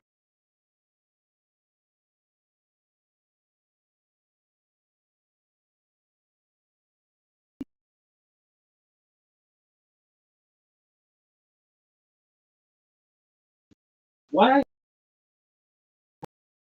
is it like, oh no, no, we stopped our fucking with that shit. Like,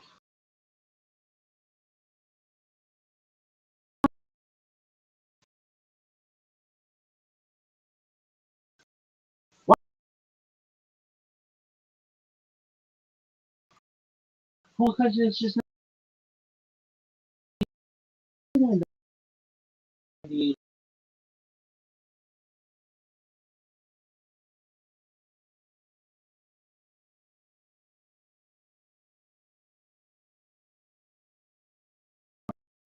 some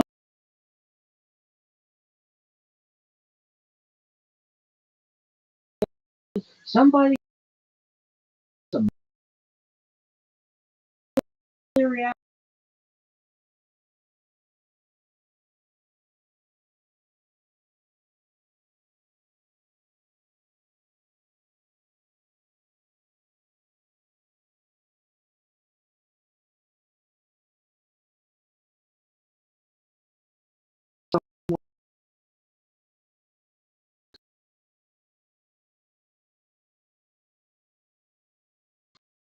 Windows 9 is the shit. Why?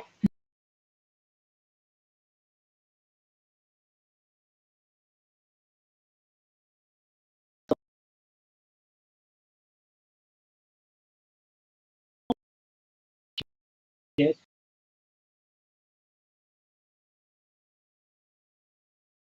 Please.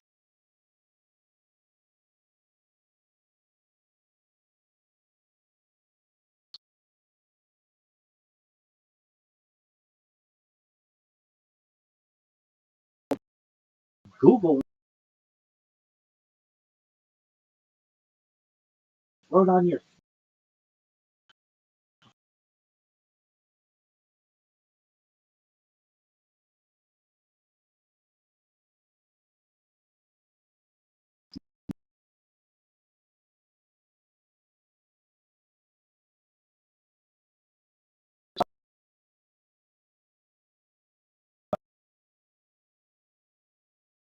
got use your computer. Yeah. Hey, welcome to Windows 11. We're gonna do an update. Windows 10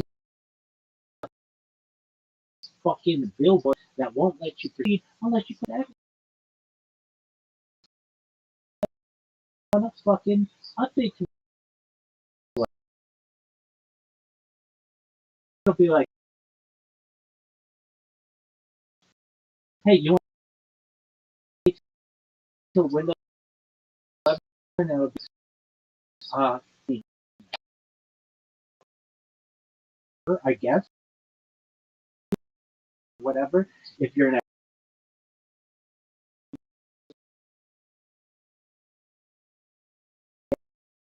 the big,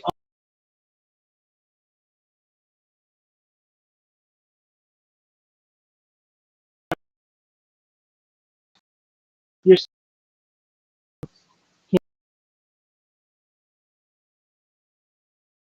updated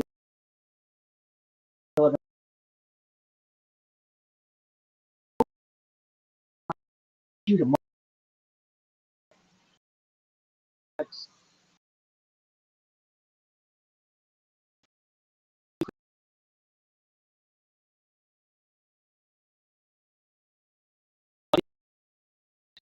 Windows 11 if you want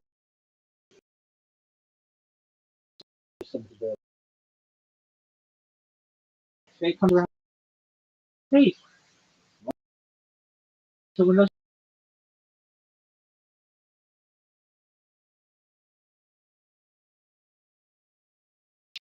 sure.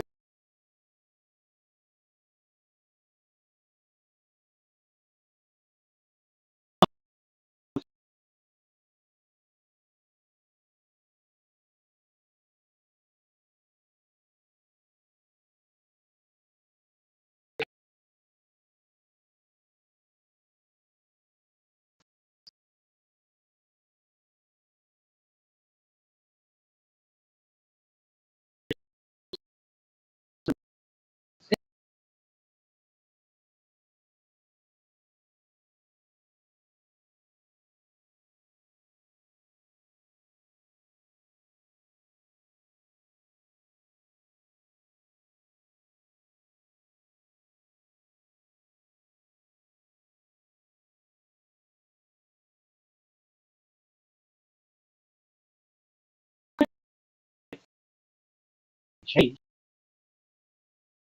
Windows is dramatically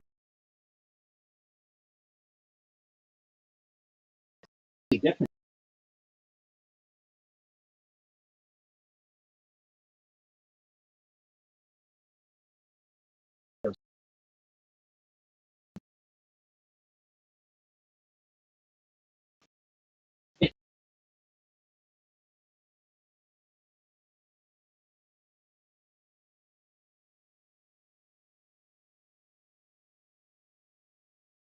I should be able to put that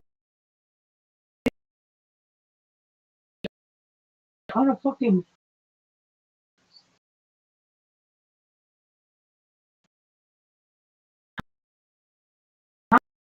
I'm sorry, motherfucker.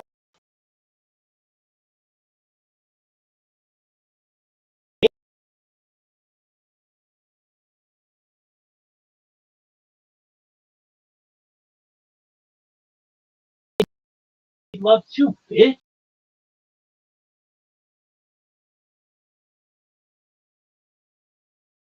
Really?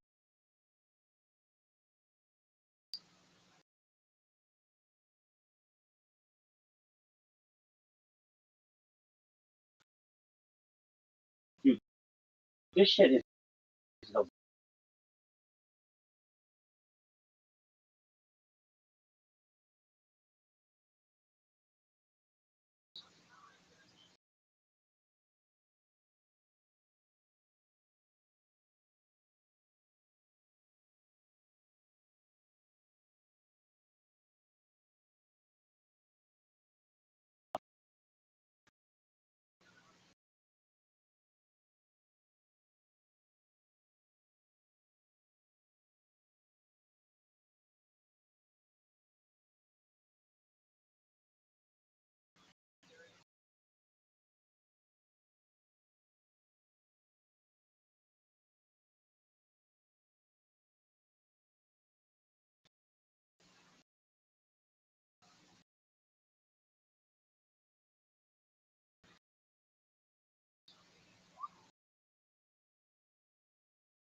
you know why? You know why this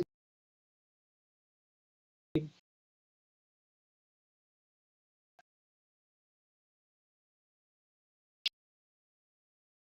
known as planned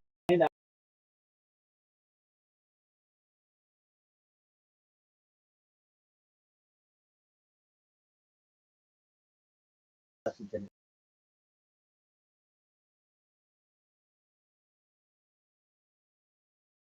fucking sucks. Whatever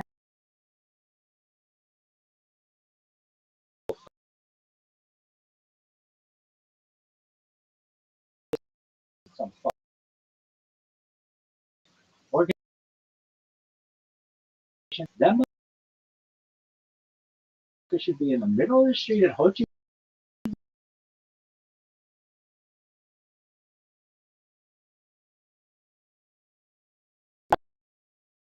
Minh should be there with a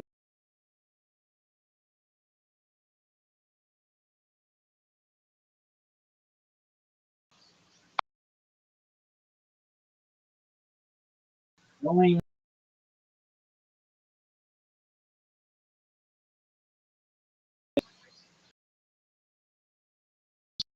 the worst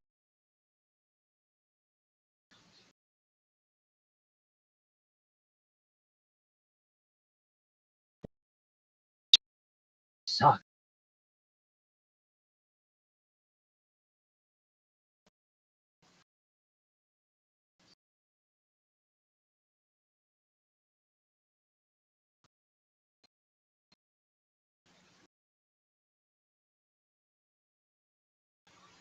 Is it working? Oh, I don't fucking know.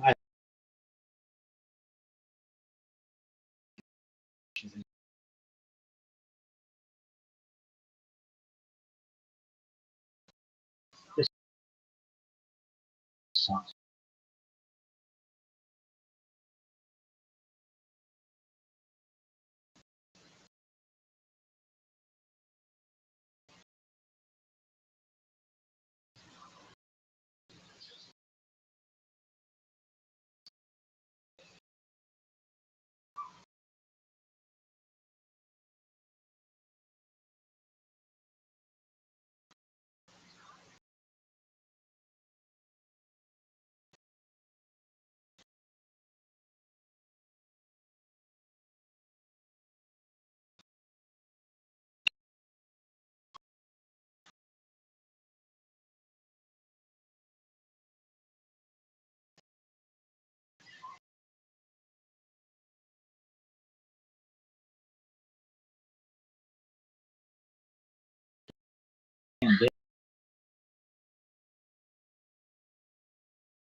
I think it can my life like you And Robin, day. we You see it, are you okay? oh, yeah, but I'm Right, podcast it twice.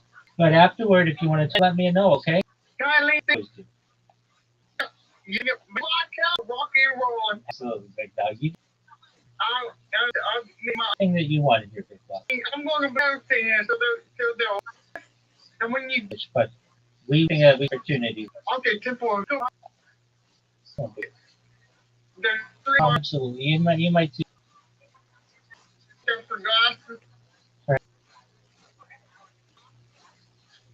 Yeah, but Great podcast. something, man. Great podcast. Jerk ourselves off. It says, I guess it's about a few years ago. Bitch, and I talking about guess what? I think you should have to use it like it's like somebody so asshole. So hey, I know some of it. Sure, I guess. I do cook. I go make her and someone else in the chair. So your system can't please me.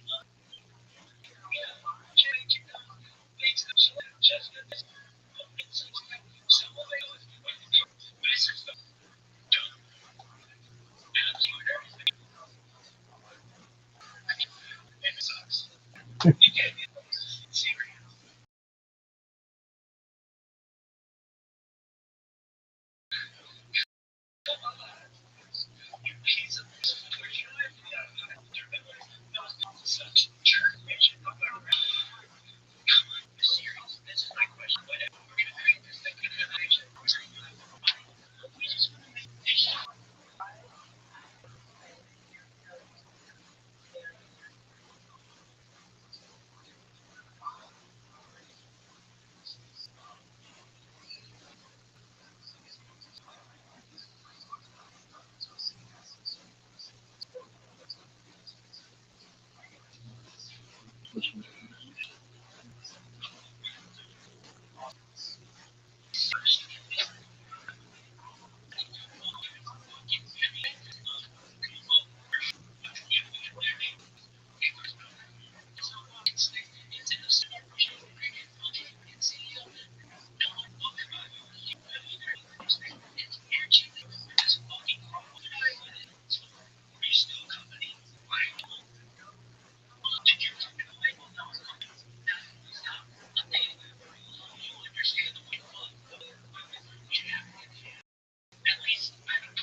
deal. 100%. Contact who and some of the classics, so just he said that he left to your excellent and that's my life and so productions that I have going. It's absolutely fine.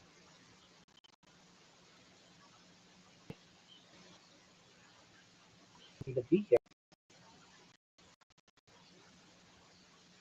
A few minutes. Okay. Okay. How long?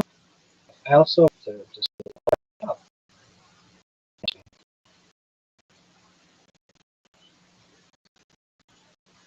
I do. We have look at you. Well, there's a bit now and so yeah, the other technology, but I would love it. So I take two. I'm 7 days a week, world peak, biking, and everything. 9 and in my own way on this Earth's number on the internet that be very all financially generational way. In addition to live drone, agricultural drones for seeding, and certainly some of the may be a push for additional whistle other topics that I feel are important to be able to push the to the mainstream and this is a P9.9 similar project different. It's all of the stuff in 60 degrees have a show or the one of the things yours as a species to be on the topic of ufology. We may not be alone on this earth as a species. Space of agency. I'm attracted. Yeah, no, I do the going to a major contract. Pandemic came along as well. Never on campus for one kind of kid. Of course, anyone's is golf alone. Better little not that. I think that this during the pandemic driving range, just storing it and right with all. It's a big deal. Just making this show. Want to do it better than anybody else. I don't. If that occurs, that's when we're world peace and in the Pacific Ocean. I think there are fewer for iPhone GoPro, but I just use this one most efficient. Can like simultaneously be IR in terms of power stream. I just have for alone and be able to get. I'll have an event that we will make in 2000. Some of the I just be evident when so including people who say RV is that these I would say of the myths the and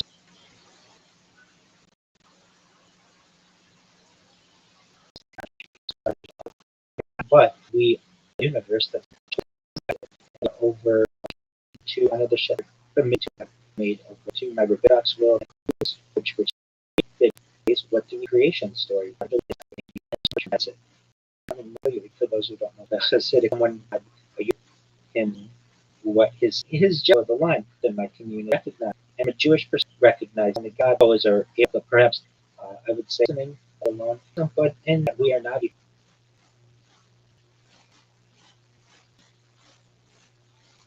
exactly right. And it's a great analogy for being or politics and see are impersonal and that are very earth based their own origin story reference their story that all one absolutely makes it. Um, you could no in areas past observation. This is people I have to remind them to our opinions the difference between one really the we can get and people shockingly to recognize nobody really knows. It's nice if they either answer certain and opinions on certain that's okay. Any interesting things that will is recognized as our space community have really have a defense and it's secretive on the or program to make better. December he did his paper the legislation that was fresh for disclosure and the future evolution of 87 a professor at extra the size of it. However, he does time. I couldn't tell on. Versus he does any piece of writing is familiar with theophagy. That it as statements, intelligence, the approach towards what we have. The perhaps between base action. Frankly, are within you out there who's listening. This is that the Galactic United countries are involved. That is that humanity could have seeded it. So it is quite interesting. Love to hear what you have to think of.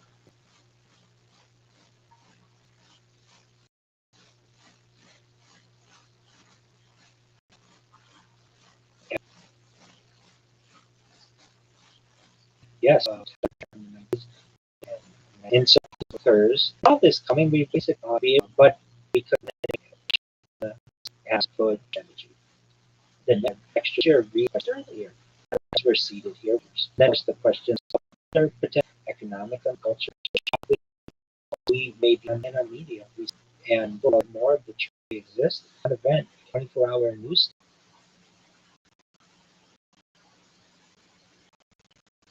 It would be then not even definitely that status quo and told the truth on and plus all credit.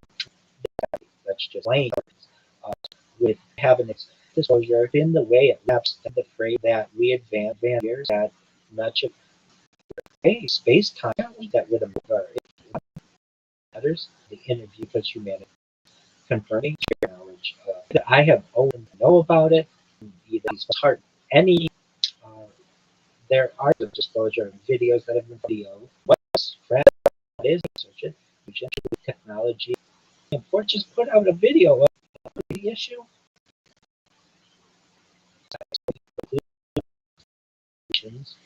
what does it have to do with your car hard hey and they don't want to reject everything even evolution or organic that can be very you when that happens so the of sort of panic and type of I find it interesting so if you were search or between you feel that we've been able to and you recognize that you if you got into an open discussion with yourself I tell my neighbors bond society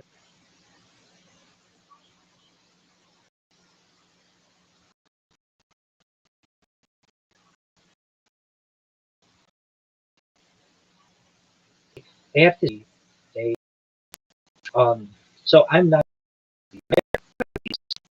something that I'd like to say on this subject a lot of and if I may being a clone of, and I don't know does is that if you that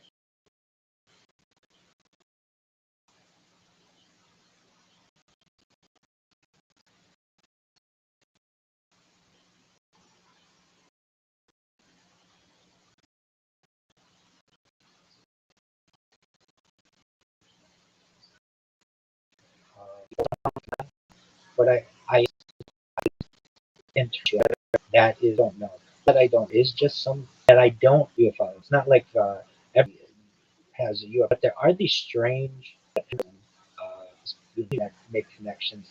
One very disappointed event. I know someone who claims they see this as what species manipulate and then an info could be ability the order that. But then there's another to them high pitched. I'm not exactly in these.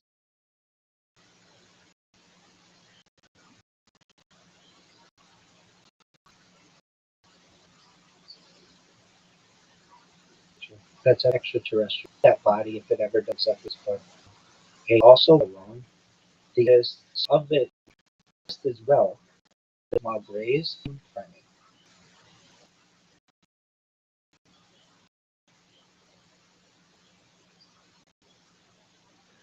Alien objects that are generally the zetas, the alien grays, but we've even heard reptilian. I've heard of the hairy primate-like alien extraterrestrials. Whether we can believe that or not, I'm not sure. Whether this is the same being that is recognized as Yeti or Sasquatch or Bigfoot, I'm not sure either. But to me, the idea that some type of being out there exists in the universe is somewhat inevitable, just like the idea that a higher intelligence or extraterrestrial life is inevitable. It's just a numbers game. And for anyone out there who says, I may believe in aliens, but I don't believe in Bigfoot. Well, let's define what do we consider to be Bigfoot, because if we recognize that species are diverse outside of Earth, just like they are on Earth, but perhaps extraterrestrial species, then don't basically reject the idea that a hairy species could exist. And if you want to say it's Chewbacca, you can say it's Chewbacca. If you want to say it's Bigfoot, it's Bigfoot. And that doesn't necessarily mean that there can't be some kind of cryptozoological primate that's on Earth as well. But I just, for anyone who is wondering, uh, this is something that may have some type of connection to ufology, and no one really knows. But it is something that we do find as an overlap, and I'm glad that we were able to pick your brain on that a little bit and give both of our standpoints on it. Um, if I may, I'd like to discuss what Chaim Eshed said about consciousness. Is that okay? Oh, certainly.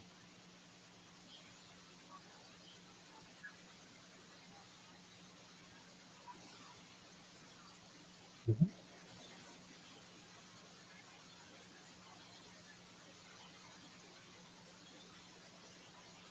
Yeah, I have heard this that they were like initially given to troops, but then taken away very shortly thereafter because you could see things that they didn't want to be seen. But perhaps you know more about this subject.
Right. So in two, uh, well, there are people who interpret it to be referencing other civilizations.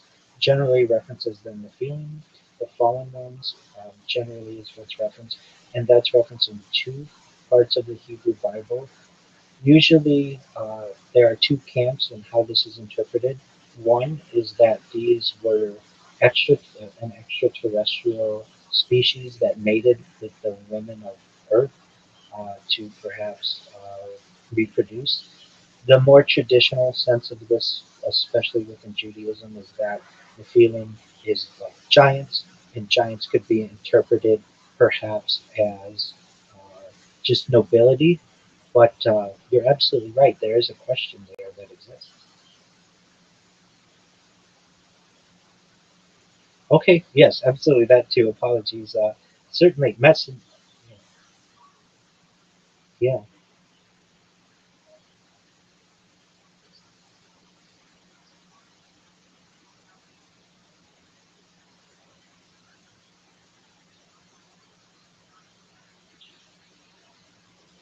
absolutely.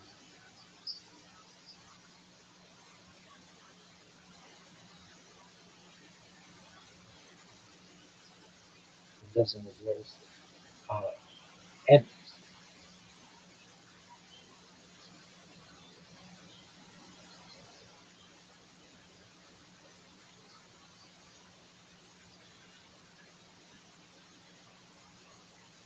that's absolutely true.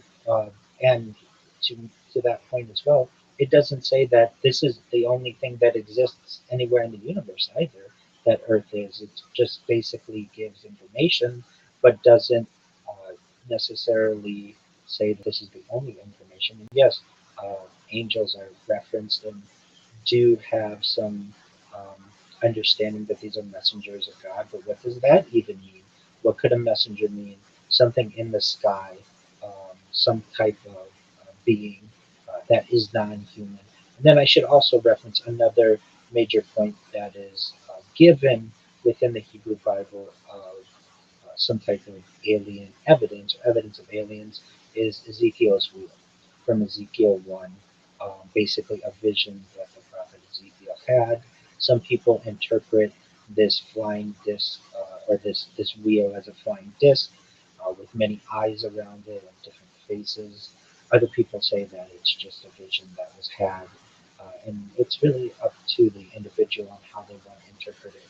But yes, uh, if we were to take our opinion of thousands of years ago and we were trying to explain an alien entity, angels would be a great way to be able to utilize that. Or if we wanted to reference that we perhaps some aspect of humanity was seated here, the feeling would be a great way to do that. Or if we were trying to reference a flying disc, um, perhaps a vision would be a way to do that, and would probably be the best way that an ancient people would be able to do it. And if we just say that no, it's absolutely the angels are messengers. If we absolutely say that Nephilim are perhaps nobility, and we absolutely say that a flying disc or a wheel was just a vision, we may be closed-minded to the idea that ancient people were trying to communicate something, and they just didn't have the ability to do it with as much accuracy as we do today.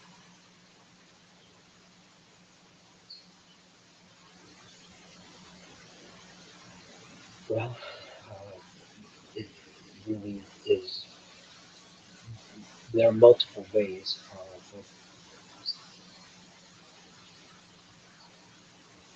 Right, that's absolutely correct.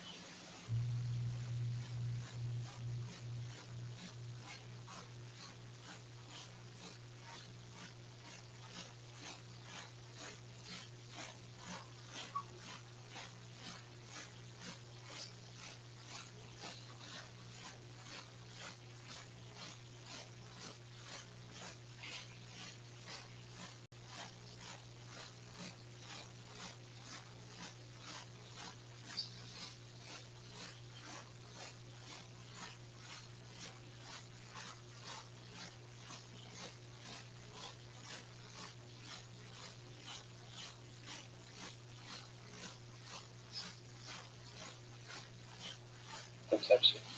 I, I agree with you. And to the earlier point that you made, just because it's not necessarily stated in the Bible does not mean that it can't exist. North America, South America are not referenced in the Bible. They exist. Australia, uh, parts of Asia, parts of Europe, never referenced in the Bible, but no one would necessarily deny them, or at least reasonable people wouldn't necessarily deny them. So the idea that humans being the only species is not referenced either, and same with the idea of perhaps angels that God only made humans and only made angels, and that's it, and that's it for all of the universe. These are just not things that are in reality. And I think that the ancient people who were interpreting uh, many of the things that they experienced did a phenomenal job to the best of their ability with no education, lack of communication, or I should say lack of education, and certainly communication and transportation and all of the knowledge that we have in the modern age. Uh, we have to recognize that the Bible isn't necessarily a history book, that it is a story. It's a story of a people, but that people's interpretation has varied over the course of thousands of years, and no one really knows for sure. And that is certainly true in terms of angels, in terms of Nephilim, in terms of different visions and prophecies.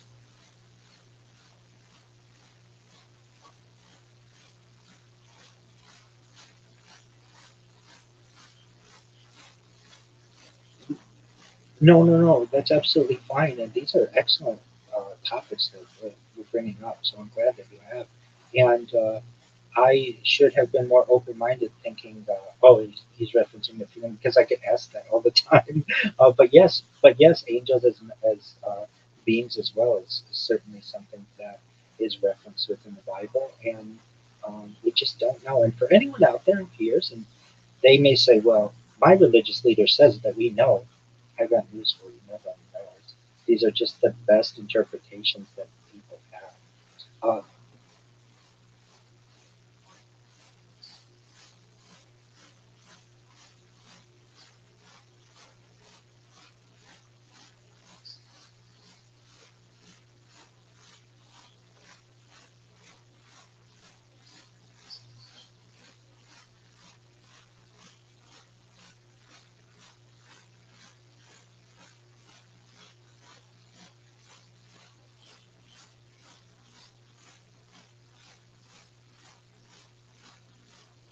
that's absolutely true, and uh, we have to handle the subject with cautiousness and care. And but for anyone who really recognizes, like with any topic, we are only taught that which our teachers have taught us or the research that we've done, but nothing can be verified with 100% certainty. So we still, I feel, and I get asked this quite often, is it difficult to have a religious understanding and tradition? And I think that UFOs exist in futurology and technology, and I see these as being uh, very similar realms that many times people use the that which they can't express with technology, and they put it in a religious realm. And then when more evidence comes out or understanding occurs, then it moves more into the secular world. And at the end of the day, when people ask me, "What do you believe is God?" I'm a big, big advocate of energy, or some people say nature.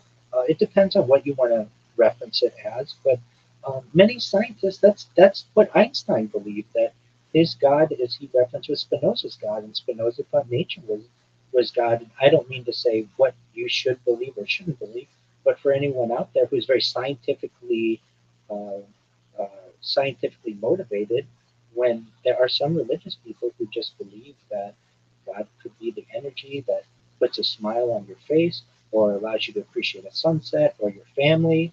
There's nothing wrong with that. And some people call that religion, and other people call that science. And I can justify that both realms can exist.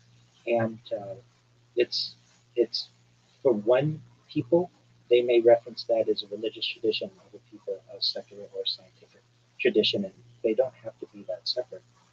Uh, and and this may give credence because we're talking about some of these ideas of almost things that you can't prove. And one thing that Chaim Shed said about consciousness, death, and the possibility that consciousness continues after the body ends, he suggests that consciousness is part of a universal network, and that may give uh, some some peace to some individuals that perhaps there is an afterlife.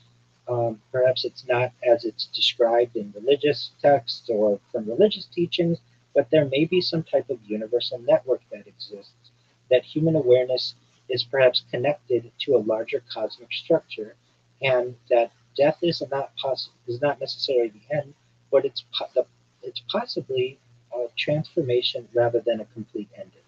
And that is a very religious understanding from all major religions generally, that we don't just end when we die. And so that may give some people some peace, and the idea this is in line with the philosophy of consciousness, many spiritual traditions, the study of near-death experiences, NDEs, and just speculative interpretations of quantum theory. And so when we talk about some of these religious ideas like the afterlife or what are angels and things like that, uh, many of them have scientific answers to them. Perhaps now, I don't know if what Hamashed was able to was able to state is necessarily true, but There are those in the religious camp who will say, I knew it, I knew there was an afterlife, that makes sense. And there are people from a scientific perspective who would say that makes sense from the interpretations of quantum theory. And it doesn't mean that either side is necessarily wrong, that there's just different interpretations of the same concept.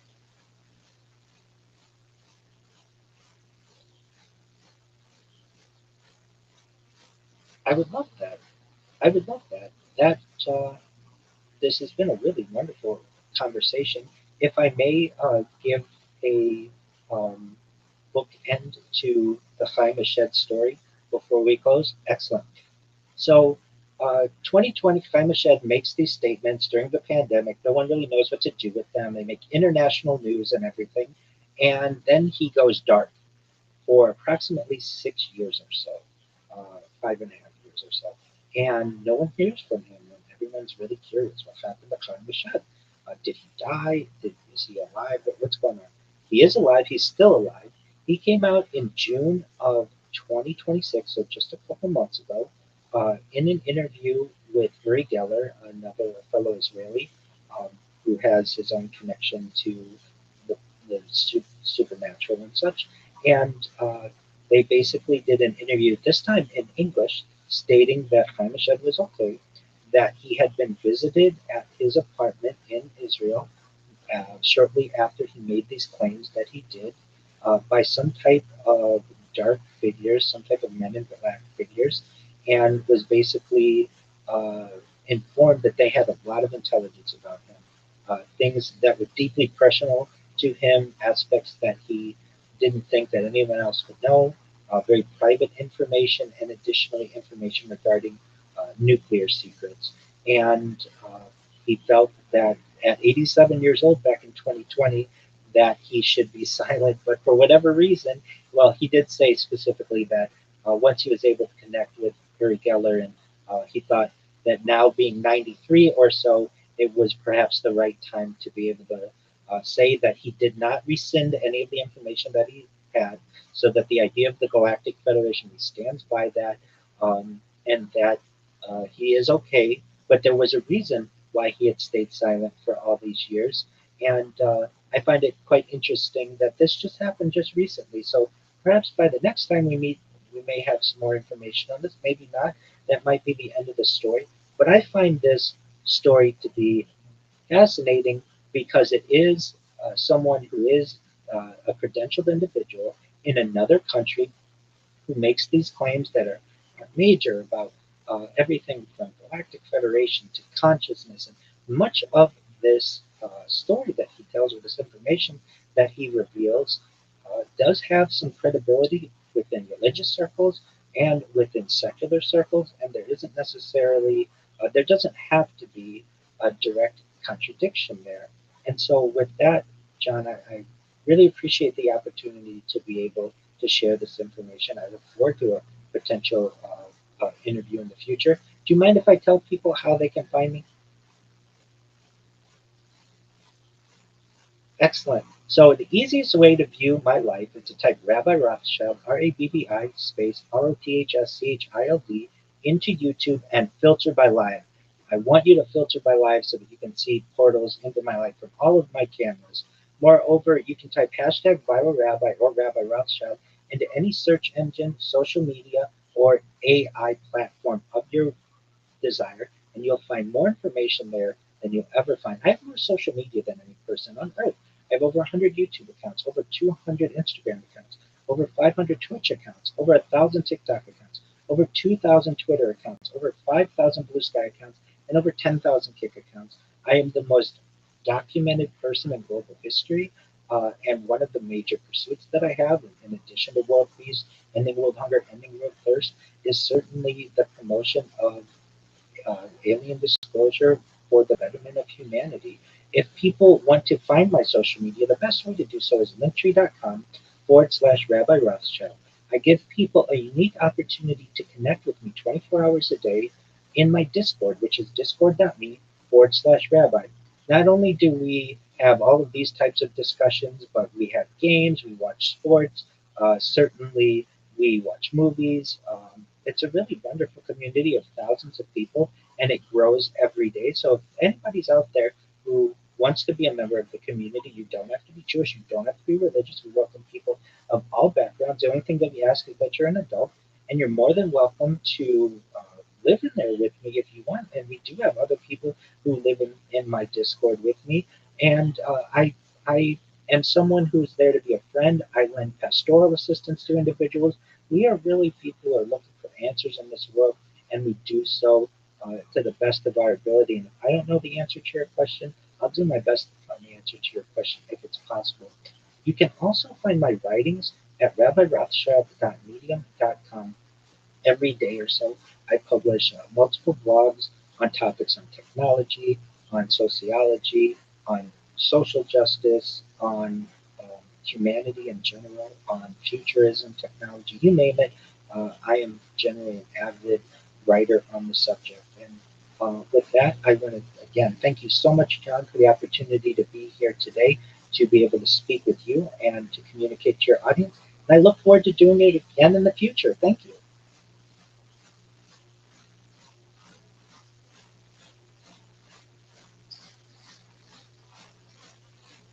Absolutely.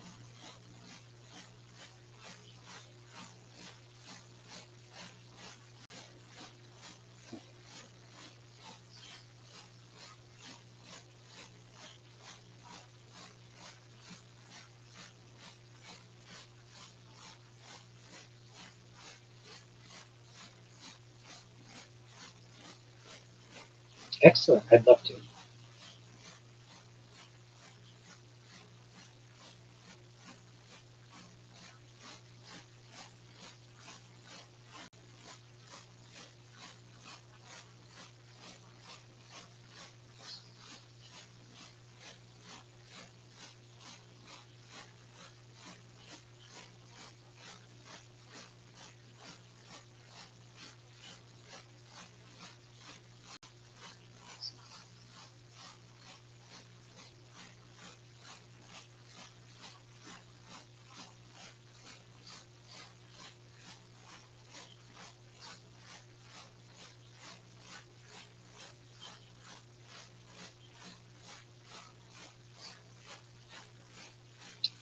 I would love to personally. However, from a religious point of view, we as rabbis are not encouraged to do so because many times it opens into different religious backgrounds and uh, who's right and who's wrong. I personally, I, I recognize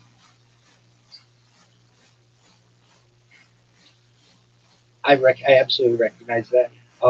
As of right now, at least within my communities, I've been encouraged not to do that. Though I want to personally, I do respect that. It really goes back about 1,000 years to a series of debates between rabbis and religious leaders within the church. And it's kind of a tradition that we stand by.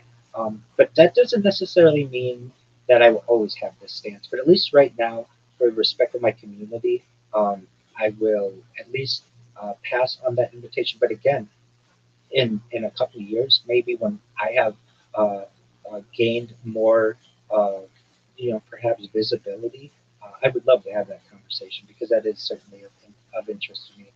But I do have a certain respect as well for my community and their wishes, just to avoid any kind of I know it's not a debate either. We were really try to be getting to the heart of the matter, but there is a certain fear that perhaps it will open up to different religious backgrounds. So for right now, perhaps no. But again, I'm not saying forever. That makes sense. Absolutely.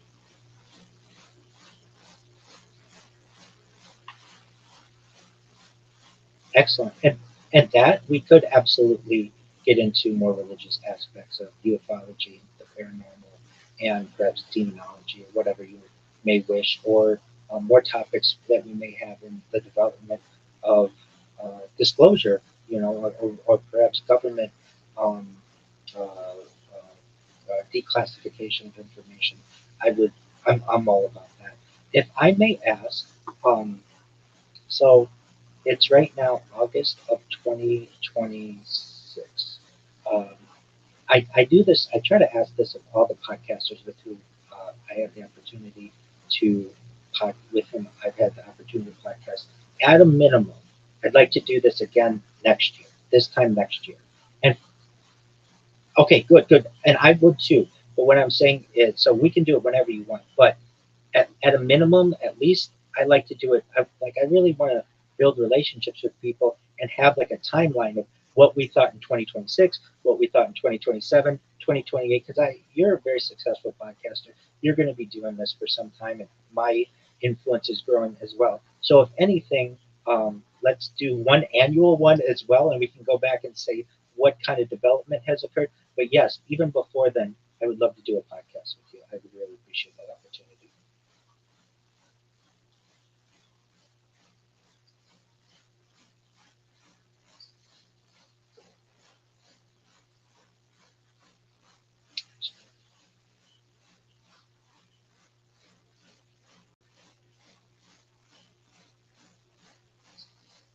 That's okay. I understand.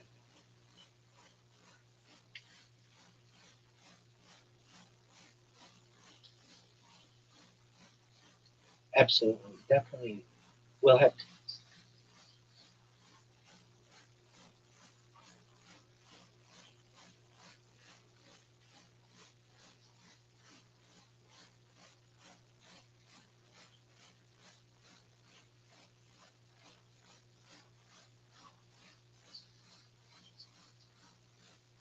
Okay.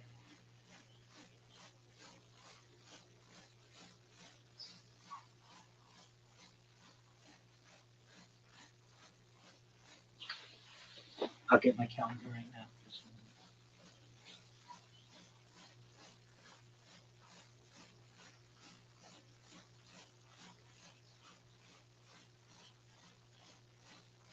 Okay.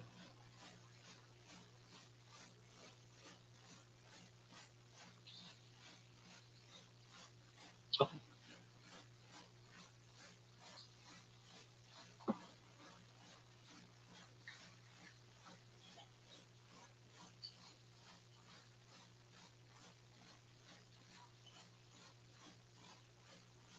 Then, yeah, send it to me before you do that if you can, and I'll get on that November interview slot. And then, oh, okay, excellent. I'll accept right now because I got my calendar. And, one thing that I did with you that I really haven't done, and I've been on in the last like 90 days, I've been on like 30 podcasts or so, which is pretty, I would say, a pretty packed schedule. Um, I don't normally ask people about, I don't normally ask the host questions. Usually I'm the one who is asked. But, you have a certain knowledge that very few people have, especially in terms of Bigfoot. And it's always been a fascination of mine. And so I want you to know how much I appreciate the opportunity to ask you not just about what you think they are or their connection with ufology, but also the different wavelengths and the different trail cams. Um, that that was something that I know that even my viewers would say, "Oh, this this host is really interesting because Rabbi normally isn't the one who's asking questions, but made an exception because of the knowledge base of the host." So um, that's that's something that I find interesting. And then also, you should know that you send reminders better than any other host. You did really, really great job, and that's good. That's good.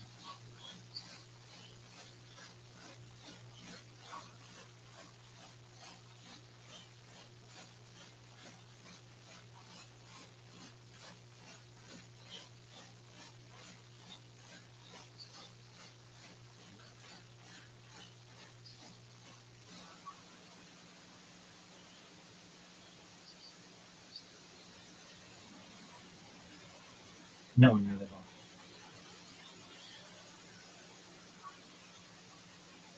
Absolutely. Yeah,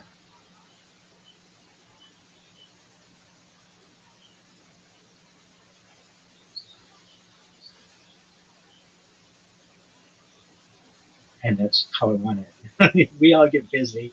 We all certainly get busy. Um, okay, I'm at my email, so I am ready for you. Oh, perhaps. Let's see if I'm refreshing. Oh no, apologies. Yes, and I. What software do you use to send all your reminders? Let me ask.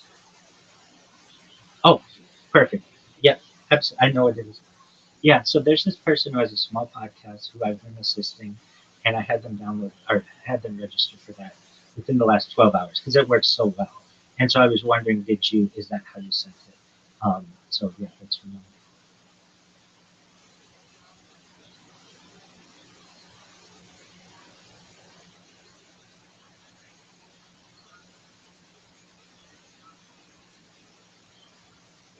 okay.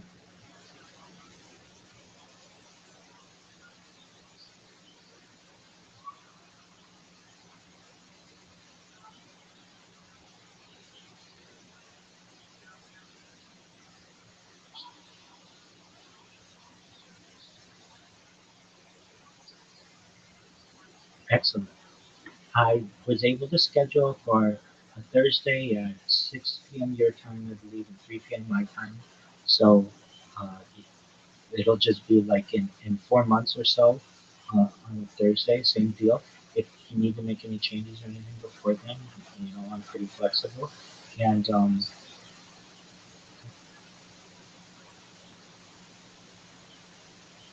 oh, okay. Do you want to? Would earlier be better? Okay.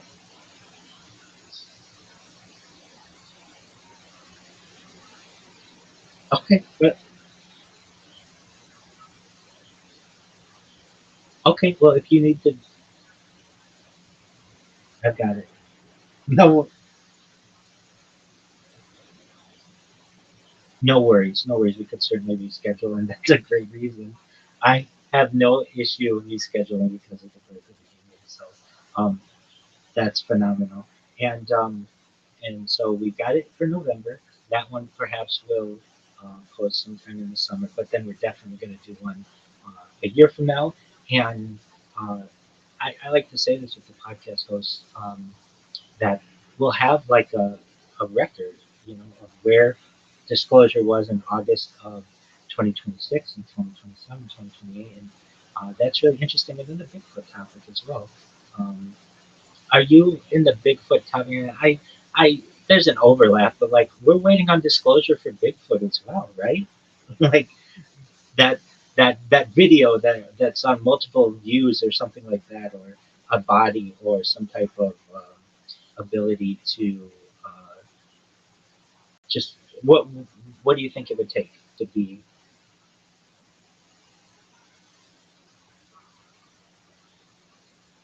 okay? So video won't do it, right? I just saw something today on that.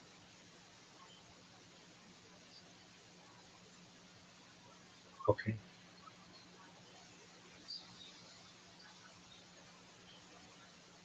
Oh, okay. Wow.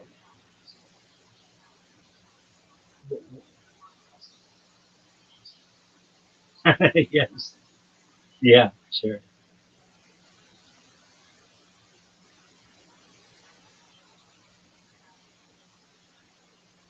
Absolutely.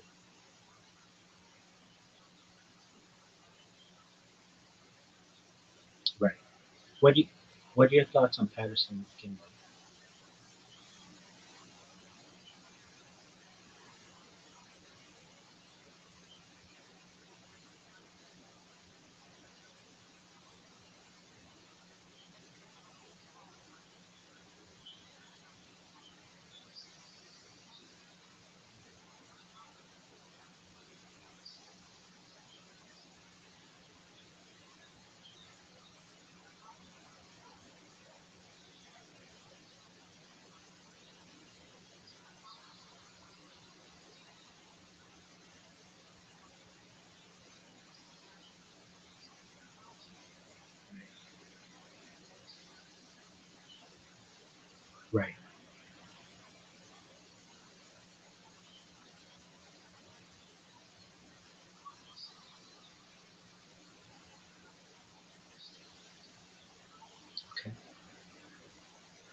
Right. Why? Why? Right.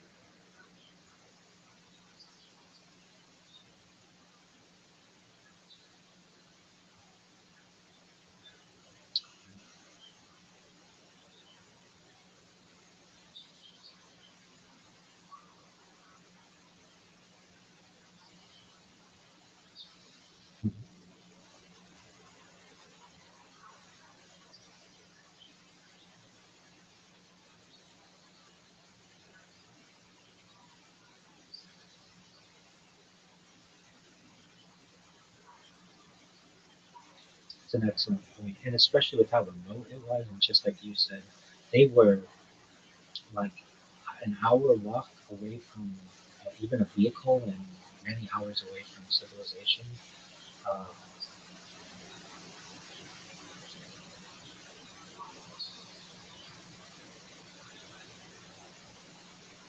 right. That's right. Uh, and I don't know if this is true. This is just something that you hear in these realms that after the I think maybe probably has changed since 9/11, but um, after the Zapruder film, the Harrison Finley video is like the second most viewed video of all time. Whenever anybody thinks of Bigfoot, that's exactly what they think of. And that to me is fascinating from a historical point of view that one video could shape the idea of a whole type of cryptozoology or whatever you want to consider it.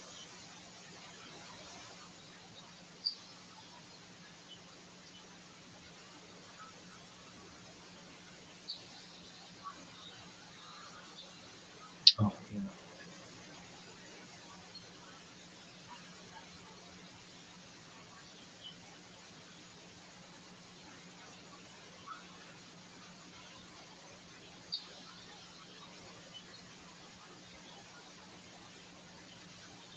I've heard of it, but please enlighten me.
Right, I do recall this. Yeah.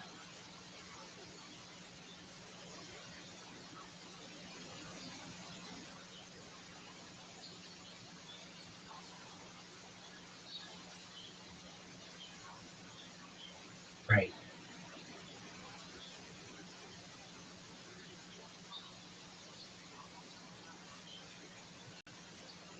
Mhm. Right.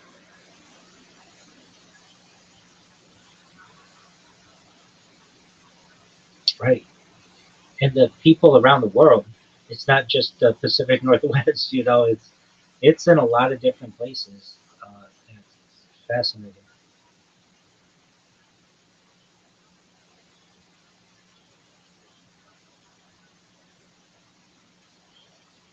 Sasquatch.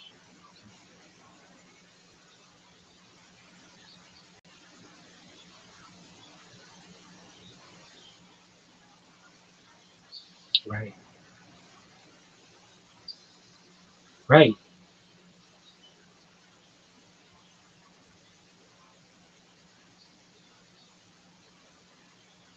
Right. Yeah. Yeah. Absolutely.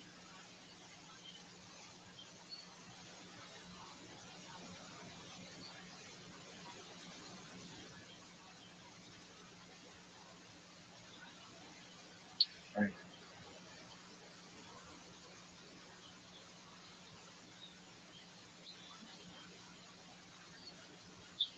Mhm.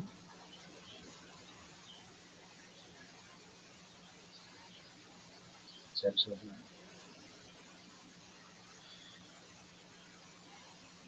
Who knows is right.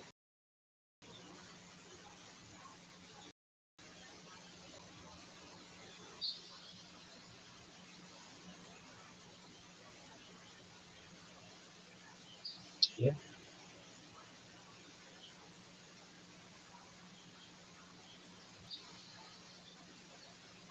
I- Absolutely. I would be comfortable doing that. It's really from more a Kabbalistic standpoint, where much of this happens post Hebrew Bible, but different interpretations. Yeah, that would be wonderful. Um,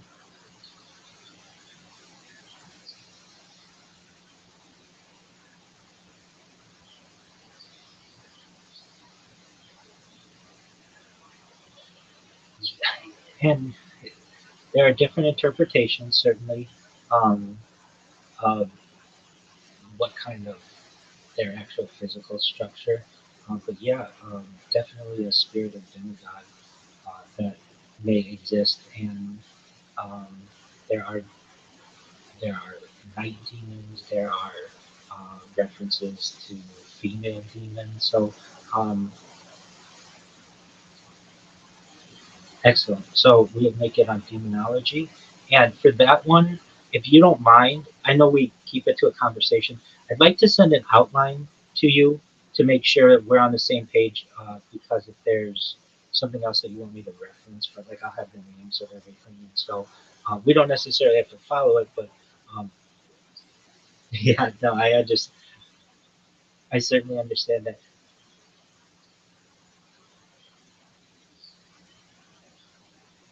Mm,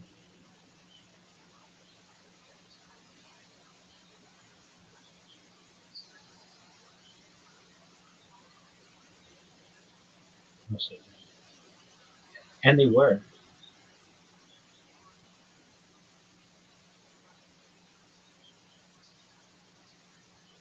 yeah, most certainly. Um, okay, so then we'll do that in November. And if we need to adjust for any reason, especially the birth of a grandchild, God willing, I'll be happy to do so. Okay. This.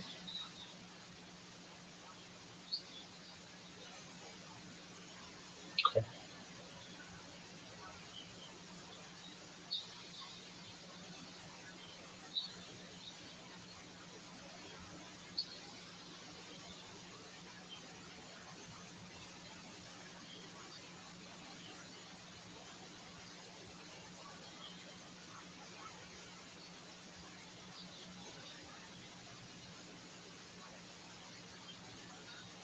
Okay.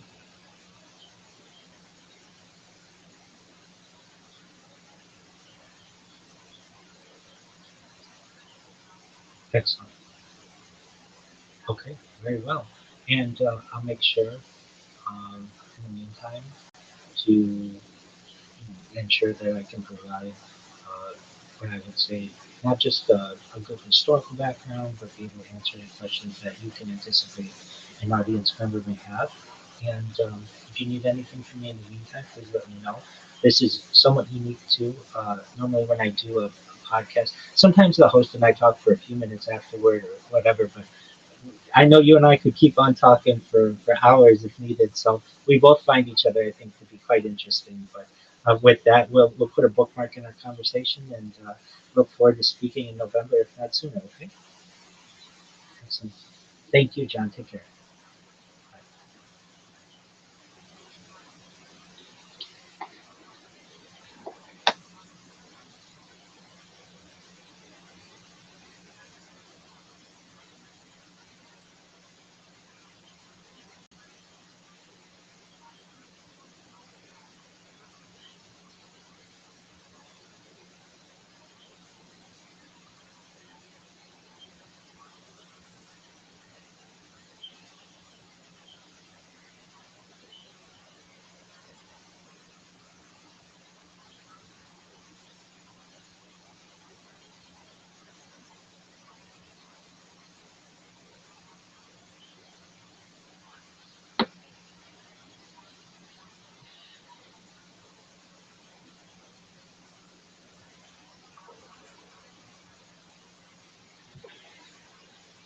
How'd it go? He's good. He's cool. And Bigfoot's always been an interest in my way. Yeah, it's an interesting topic.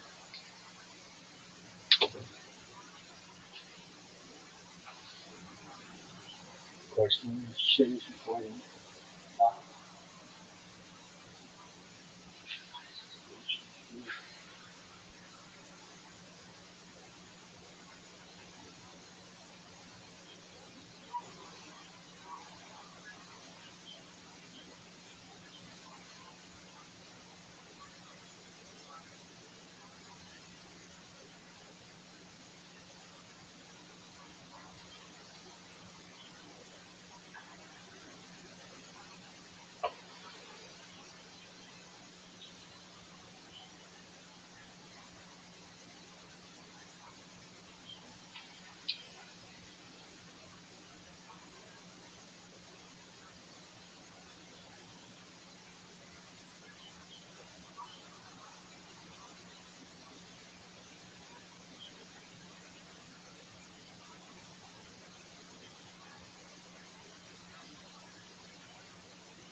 anything you want to change?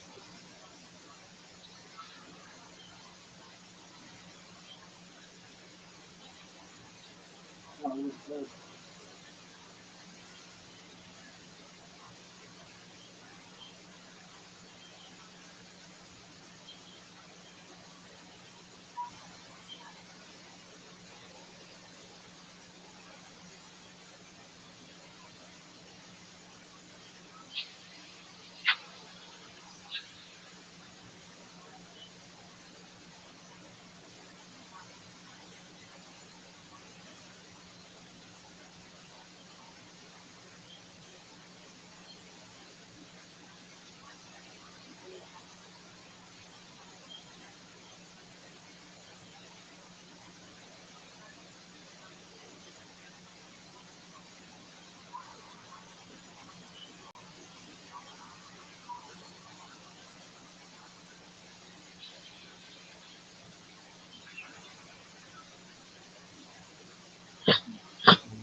Well, I'm not sure.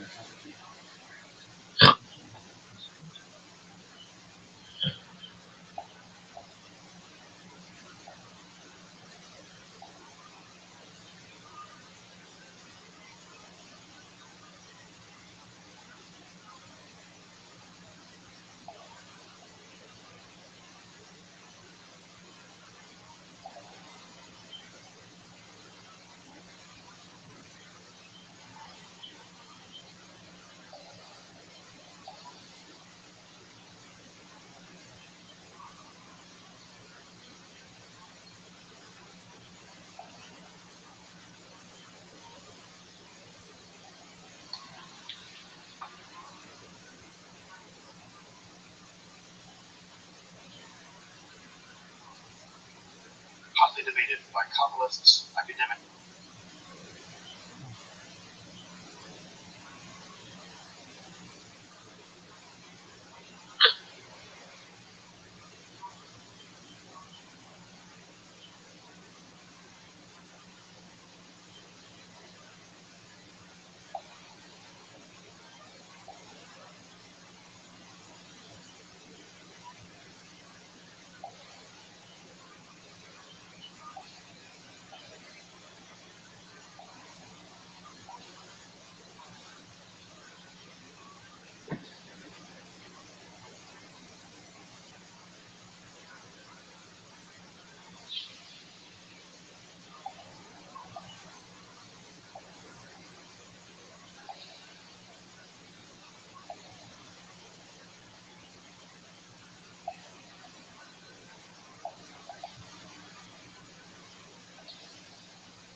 and the soldiers from sticking out with just a small yellow claw never realized that in order to avoid embarrassing scenes during the production of the promotional video, she had secretly taken 3 measures beforehand. Cardi B sparked a discussion after she wore a yellow bikini in footage promoting her new song. In the video, she removed all body hair and only used a small yellow glove to cover her private area. As Cardi B swayed her hips vigorously, the camera kept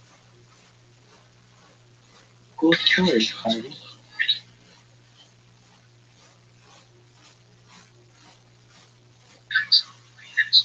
especially with our just like you said, they were like an hour walk away from even a vehicle limp. And you respect that, and it really goes back about 1,000 years to just the beliefs that I have that, okay,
This is the first.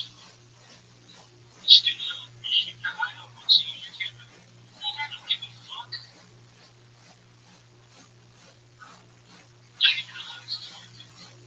Are you fucking serious? No, not really, John. Stop. Stop. This sucks. It sucks. Oh, this sucks.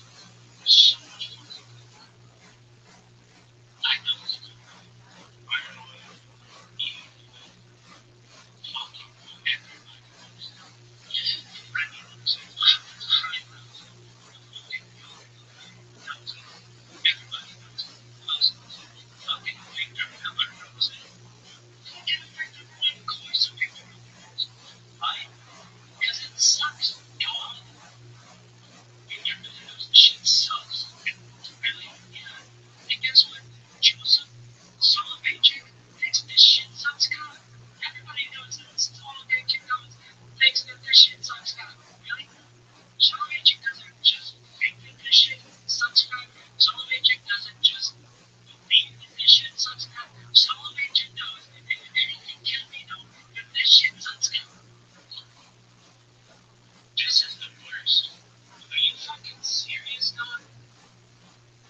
issue for him is, what do you Listen to me well. Do you see my findings? He is taking a prong so that it can have a finish. This is the first.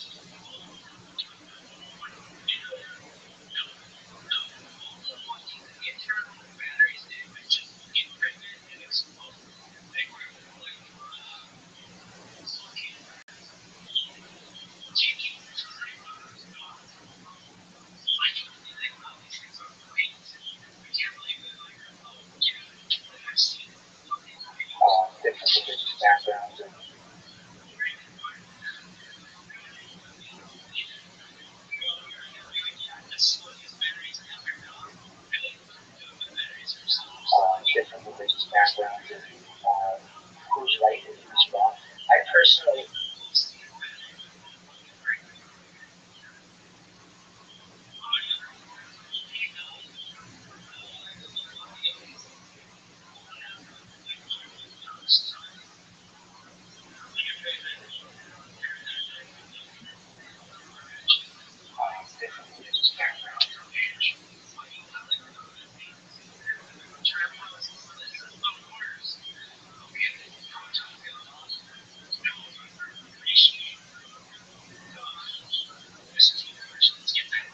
What up, Miss Aquarius?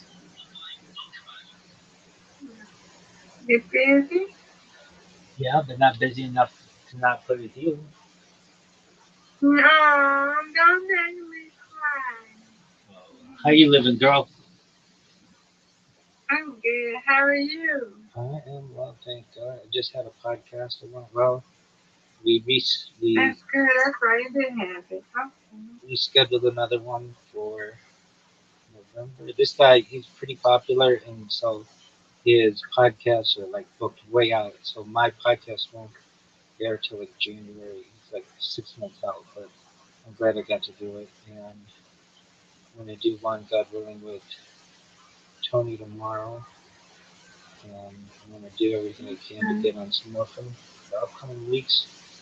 So overall, it was a good day. How was your day?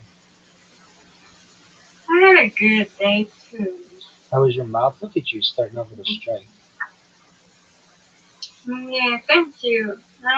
Yes, it's coming along. Still gotta eat my soft food because it's that right after that you cook some soft food. But Wednesday she suggests since it's only been 4 days, I can still continue to eat my soft food. Especially I got this temporary feeling. It's like, yeah, I'm gonna just continue to eat my soft foods right now. So, yeah, I'm still taking them antibiotics. I have to take them today all done. So still taking them. Just just live it one day at a time. Then I get a call Yes, at yeah. after 5 p.m. Eastern time, my time, to see if I gotta still go to jury duty on Monday. Oh So yeah. I'm gonna see about that. Yeah. So one of my coworkers, oh, I loved it. I was excited to go. I'm like, really? Okay. Like you could go for me. Oh, Nice did you trick. see Miss that? Aquarius, you're playing out of your face, girl. Did you? No, did you see that curve though? It just looked like a snake. I saw all of them. You were playing like Yeah. amazingly. Yeah. Not good as you though, Miss right? Aquarius, all you gotta do is Mm-hmm. do well here and you're gonna retake your lead. Get it, girl. Ooh. Yeah, look at me. Look at you. This pin Mm-hmm. doesn't stand a chance. Got it. Nice spare. Folks, Miss Thank Aquarius is you. playing Come on, Ella, you got it. You got it. Get it, get it, lights get it, out. get it. Lights out. I can't compete with that. I've got a See? split. You got it. Give me this I split. think. Oh, that was close. Yes, we did. See? Yeah. We can't compete with you. You Miss so Aquarius, slow. you're balling. You're gonna get this one. Alright, you're gonna get No, this. I know. We've got 80.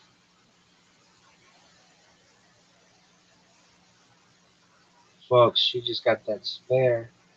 She's got 85. Yeah, I'm not good as you. Get it, girl. Oh, yeah? Oh, yeah? You Oh, sure about that? You sure about that? Folks, Miss Aquarius. we gonna see what I got. See? Strike. See, I told you I'm not good as Rabbi. Miss Aquarius, you made it not easy at all. I made a 93 though. It's okay. I got 93. So I win, you win. We Miss, win. yes, ma'am. Yeah, I had to go into the You got hundreds. 5 You win, I win, I win, you win. Reload. That you did not make that easy. That was like the second highest game I think we've ever had. That's good. I don't care. As long as I won. And you won. You always I win. win when you win. You're undefeated. Right? You're undefeated. Undefeated. Yay. Yeah, you win, I win. I win, you win. Absolutely. Every game. Yay. No losers. No losers at all, girl. Yeah. Yeah. You good though, Rabbi. Get this. I'm gonna get there one day. Miss Aquarius, that was very difficult. We're And you practice just with, I don't practice with those of them. you for other people. Miss Aquarius, did you see your split that you just got? Yeah. Oh, and I couldn't even get that one. Oh no. Miss Aquarius, now take the lead and don't look back. No. Can't do it. It's okay. How we gotta get up off my shoulder and this up. Now there we go. Miss Aquarius just gets a dominant spare. Ah. Alright, you got this. Strike it. No doubt. Now I've got this shot again. This garbage shot. I'm not good at these. You got this fair. You got it. Good job.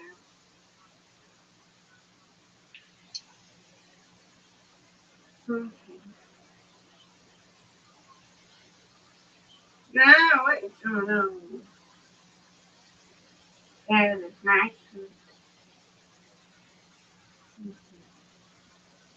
What is going on with you? Come on, everybody, you got it. Let's go. No doubt. Strike it. No doubt. See, you're doing it. Got it. Yay. Bingo. Bingo. Bongo. Yeah. Go. Oh no, this is a difficult split. I can only do one. You're the only person I've ever seen get it. Now we can see. Get it. Nope. Get it. Oh, almost. There's the first. You got the one. See? And that was good. I guess you're gonna get the lead. No. See? Strike. No doubt. Yeah. Yeah, is right. We got the lead. I don't care. We got it. Oh, what curve. We got the lead. Miss Aquarius, get this one, and then Nope, can't do it. It's okay. I want to win anyway. That's Go, all right. Rabbi, finish it. no doubt. Okay, these two are difficult.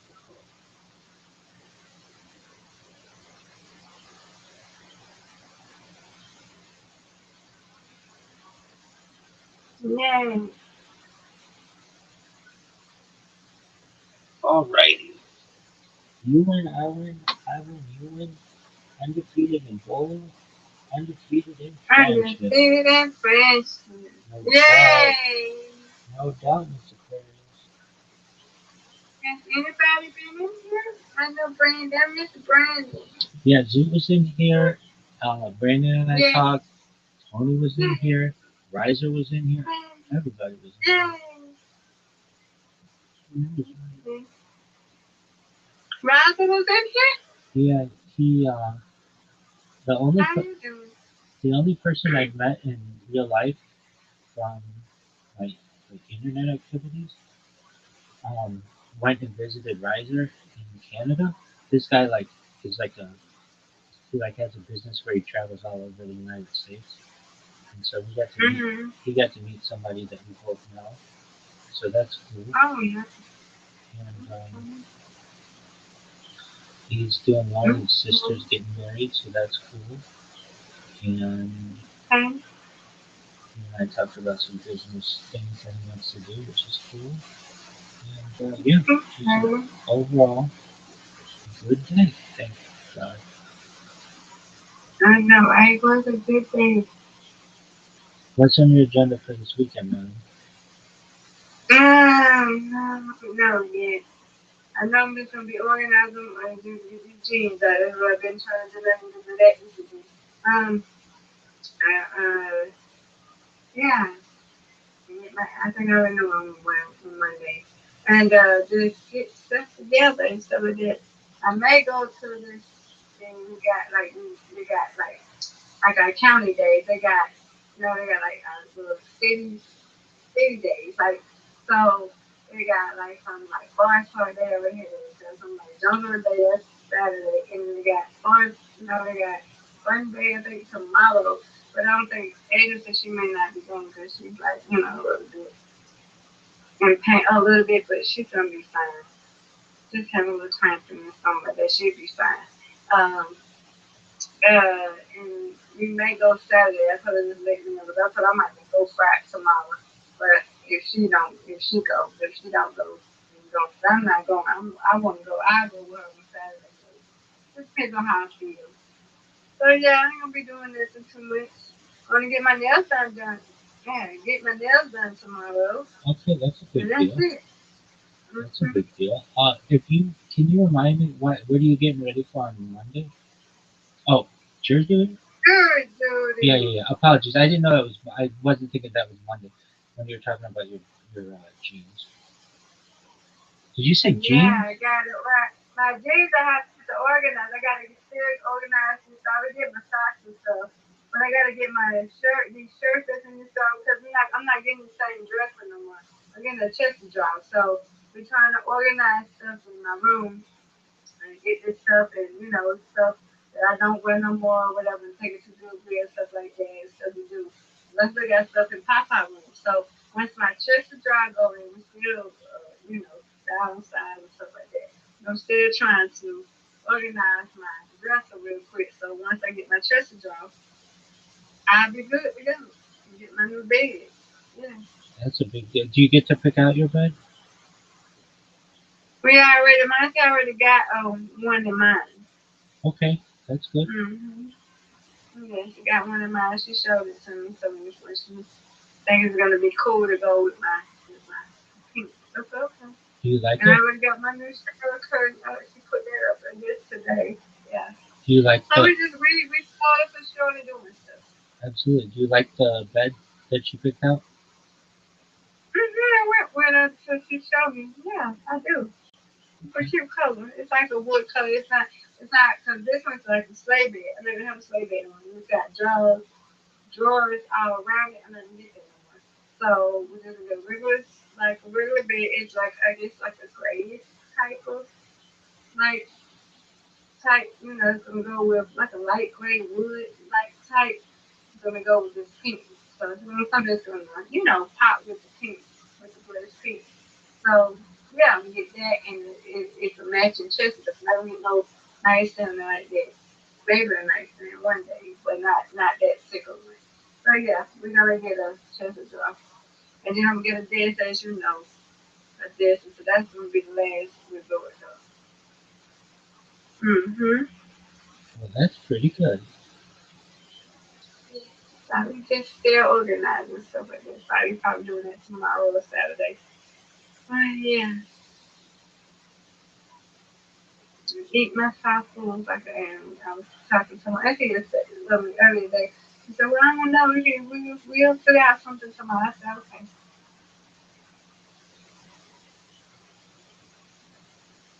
Yeah, I agree with you. Just something South food with it. I can't chew no gum. I know that much. My coworker got on me. He said, "You supposed to be chewing gum." I said, "Okay." So I ain't chew no gum. I suck like the ginger candy. We have I suck on that, but I do it on. I do not eat on my left side. I'm not eating on my left side. And they even said the Google it's like because you got temporary feeling not supposed to. I'm not. I have not since I've been used to it. I'm used to it, so I'm eating on my right side. But I do soft food. That's all you can do. Yeah.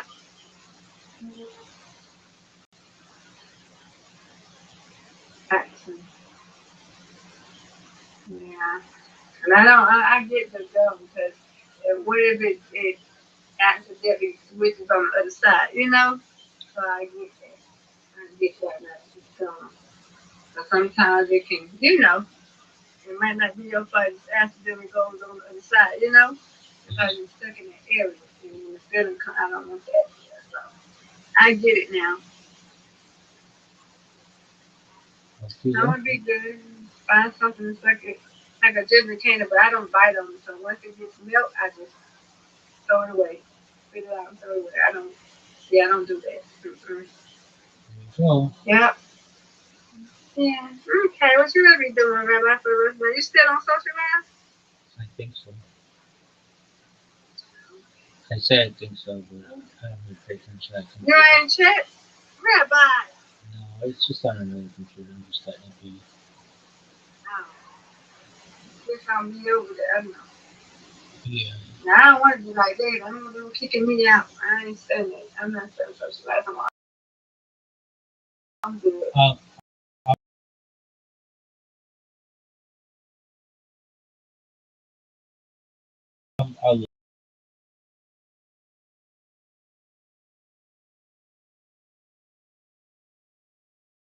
let me see. Let's see.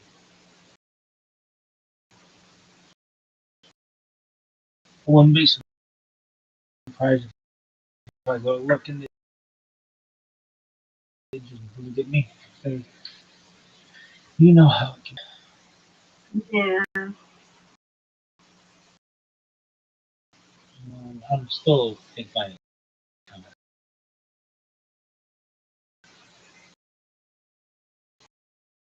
sometimes it disconnects. If I'm in there too long, this will disconnect or whatever. So I was disconnected. So I'm going back in. We'll see how it goes. And sometimes I think sometimes Okay. Done with that. sometimes I'll be in Discords and they will some overzealous moderator and they'll kick me from the call. You don't get like feedback from the website or whatever from the platforms. I'll be like, did I disconnect or like is this something that I did wrong or did I get kicked? I'm not sure. And then I go back and kick again. And then I'll be like, did I kick or did it somebody me? And I won't know. I don't know if it's happening there, but it happens. It's annoying because you're trying to figure out that I do. Doing that on that trip while he gone. No, none of my. He said, "Oh, I can't do this." He said, "Don't." We have my own life. I keep getting calls and emails and just stuff and people just he said, "It's too much." I said, "No, that's why it's shooting a fire job. Shoot, you can't even enjoy your life outside of it. Yeah. You loud in and people just keep hitting you up. I don't mind it. I agree. People are coming here and they're like, why can't I type? And then there are about a million different places on the internet that you can type. But I don't want to be sitting in here every 10 minutes when you want to type some fast, something mean to somebody. Yeah, he said he would just get emails back or somebody doing you gotta come here, somebody do that. He said I couldn't even think. Like I was just too much. That's what I'm bringing. Yeah. Once you get into moderating, it's basically, hey, here's your time for that you get no appreciation or credit or anything, and Do it now. I don't want to do it. you can have that. Right. I got life. I got fun. I've been doing people and I come up on here just to be gossip now. Right. Just to have somebody cuss you out and then a week later say, sorry about that. I don't know what that was. I don't need that. I don't just right. And then you go to the mom on one service. So why did you got to find the other ones? They don't. Right. It is. I'm good. Okay, Rabbi, I think I'm going to lay down. Get sleepy. That's it. Right, well, we're here for you. I'm about to relax, so I'm going to get ready to get relaxed. I took it. I take it don't take it every day. I just take it every day.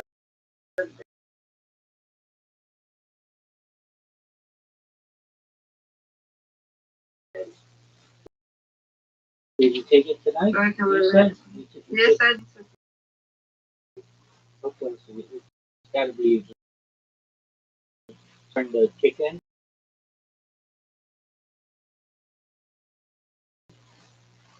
Yeah, it's time for me to relax now. It's kicking in now.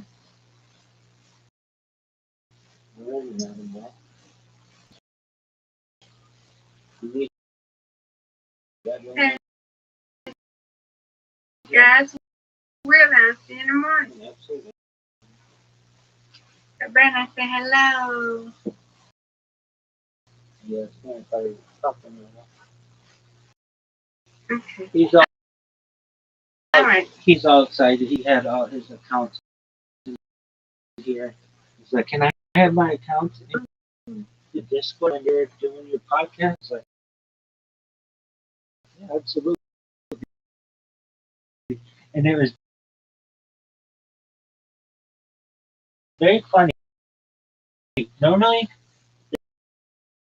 this is the first time I've done like 30 podcasts, and this has never happened. Normally, I check all my devices. I make sure they're all muted. But in this case, immediately when this podcast started, I hear his device going blah blah blah blah. We need to stop. We need to stop the podcast.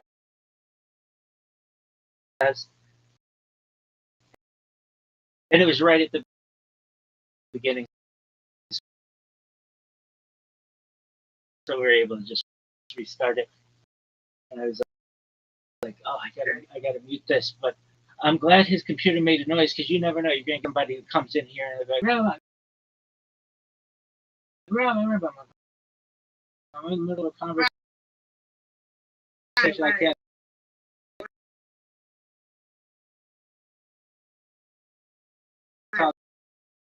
Right.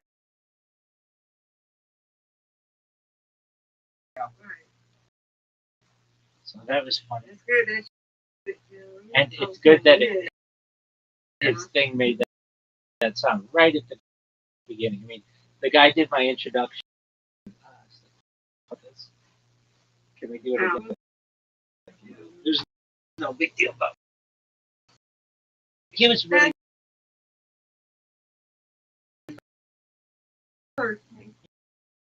nice, really cool.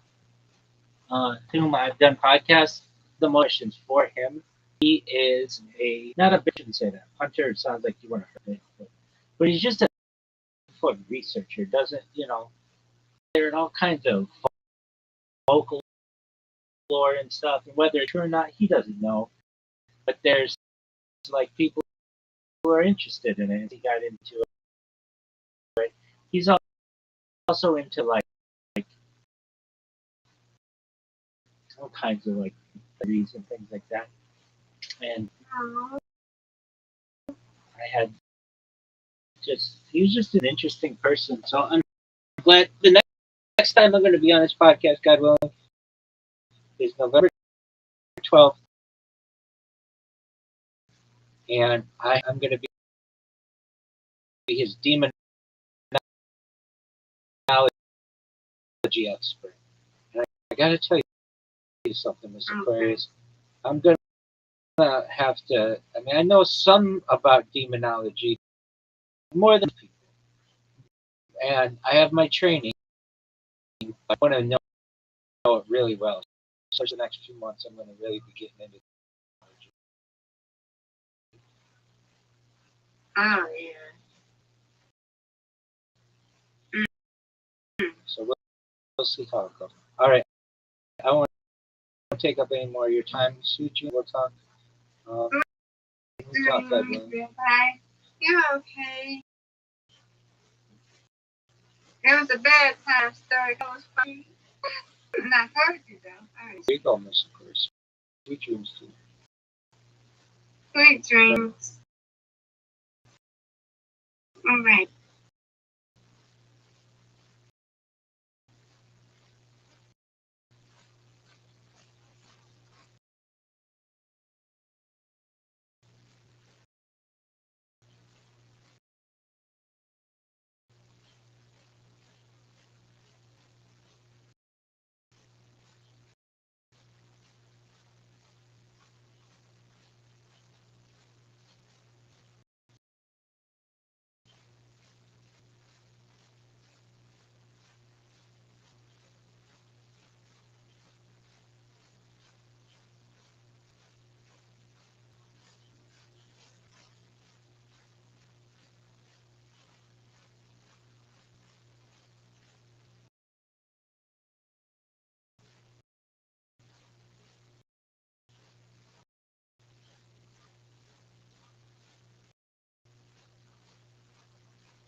right team.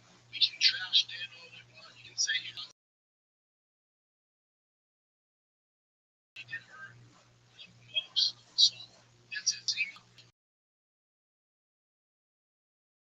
She's a red here. Who was here to get the game? Get that chance. This solid. She's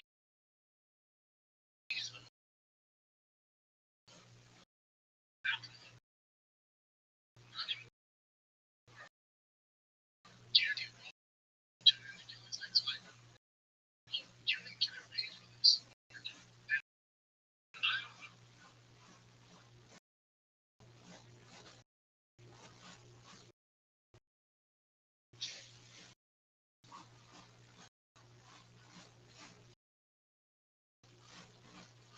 See.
Seriously.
manifesting.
This is a video I've been wanting to make for a long time.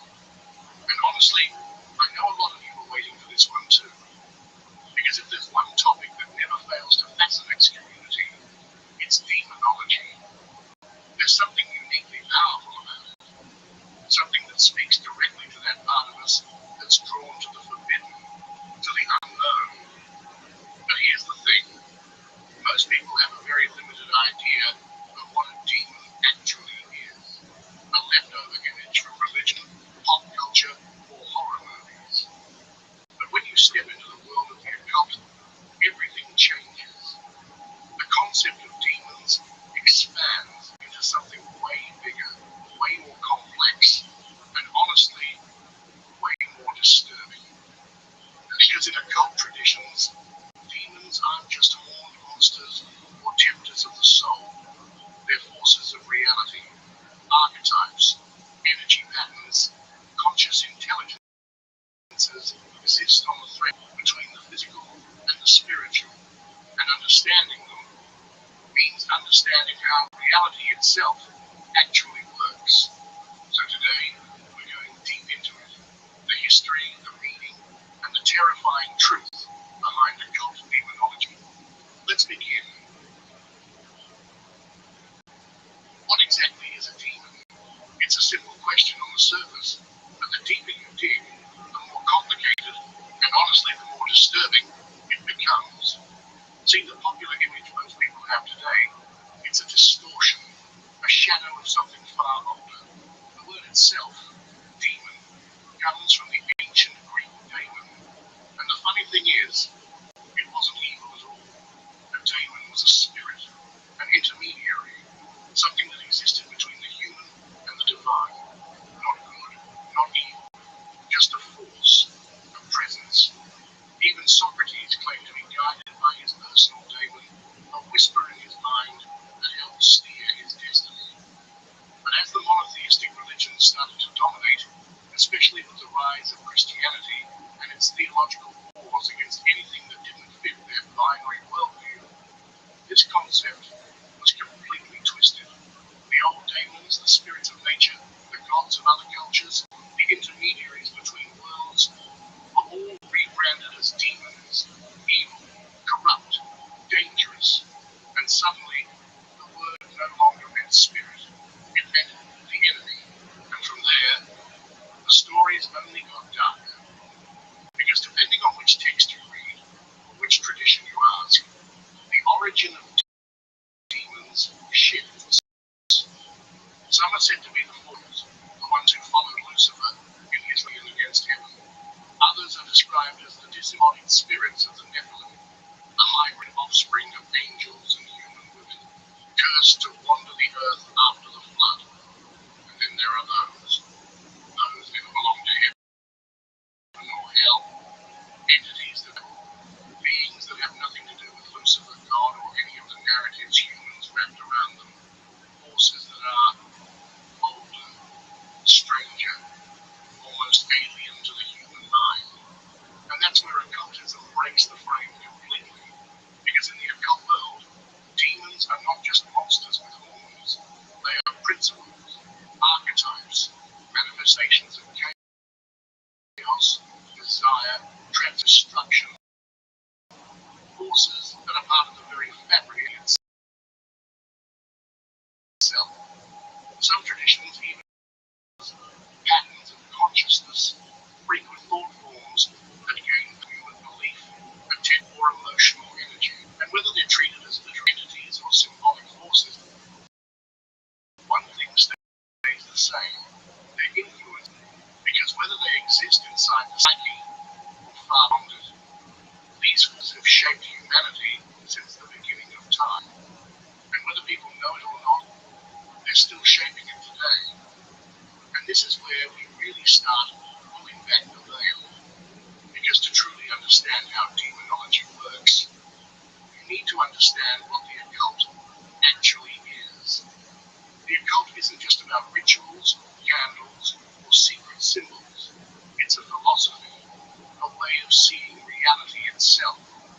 At its core, the occult is the belief beneath the surface of what we call reality. There are hidden forces, invisible structures, energies that exist below and between the layers of the perceptible world, forces that most people will never see or understand, and probably never even realize are there.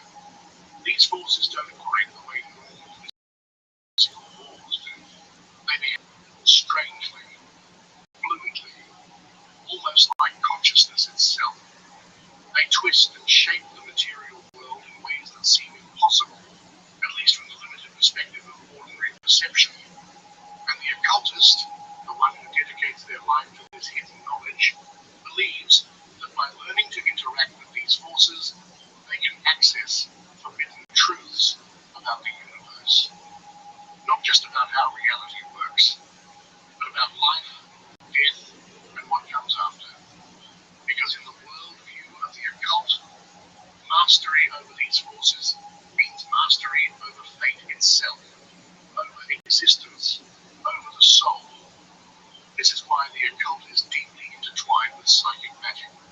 Because psychic magic isn't just about intuition or mental exercises, it's a method, a way to directly interface with these hidden forces, a means of using the will and the focused intent to influence the invisible architecture behind the physical world. This is the world of the occult, the hidden world beneath the world. And it's in this hidden framework where demons reside. Because whether you see them as spirits, archetypes, or autonomous intelligences, demons are part of this machinery. They are expressions of it, and the study of how to contact, command, or survive their influence. That's where demonology truly begins. To understand the foundations of occult demonology, there's a name that keeps appearing over and over again: Solomon. In religious tradition, Solomon is remembered as the wise king of Israel, the son of David, the one who judged disputes and built the temple. But in the hidden history of the occult, Solomon takes on a completely different role, a figure who stands at the very birth of of ceremonial magic, the one who bridged the gap between the divine and the human through a set of forbidden practices. According to some esoteric traditions, especially within certain streams of Kabbalistic lore and later mystical commentaries, Solomon was granted a revelation, not merely wisdom in the moral sense, but direct access to the hidden architecture of reality, the mechanics that govern the layers beneath the physical world. In these same traditions, there are mentions, not in the core grimoires like the Leviathan or the Testament of Solomon, but in certain rabbinic commentaries and mystical folk tales of 10 rings, encoded with sacred names, divine seals, functioning as keys to command both spirits or demons. While this motif doesn't appear in the classical grimoires of the Western magical tradition, it exists as a symbolic representation of Solomon's authority over the unseen world. A narrative artifact used to explain how a mortal king dominion over spirits. The Testament of Solomon, the Ars Goetia, speak of these rings directly. Instead, they describe a system of invocation and constraint names, pentacles, and angelic hierarchies by which Solomon could bind spirits to his will. And this is where the story moves into more metaphysics, whether through the revelation itself or through this esoteric. Solomon developed something that fundamentally altered the relationship between humanity and the spiritual planes. He created an operational system of magic, a way of manipulating reality through symbolic actions, words of power, and ritual geometry. Part of that system involved binding 72 spirits. The entities catalogued later in the Ars Goetia. In the grimoires, they are described as demons, though the term demon here doesn't necessarily mean evil in the modern sense. It refers to spirits, intelligences, or metaphysical forces that exist below the sphere of the divine, but above the material plane, intermediaries between worlds. In some interpretations, they are jinns, fallen angels. In yet others, archetypal forces, clusters of spiritual energy that represent natural laws, desires, or disruptions in the cosmic order. It's important to clarify, the term demon gods isn't used in any classical text.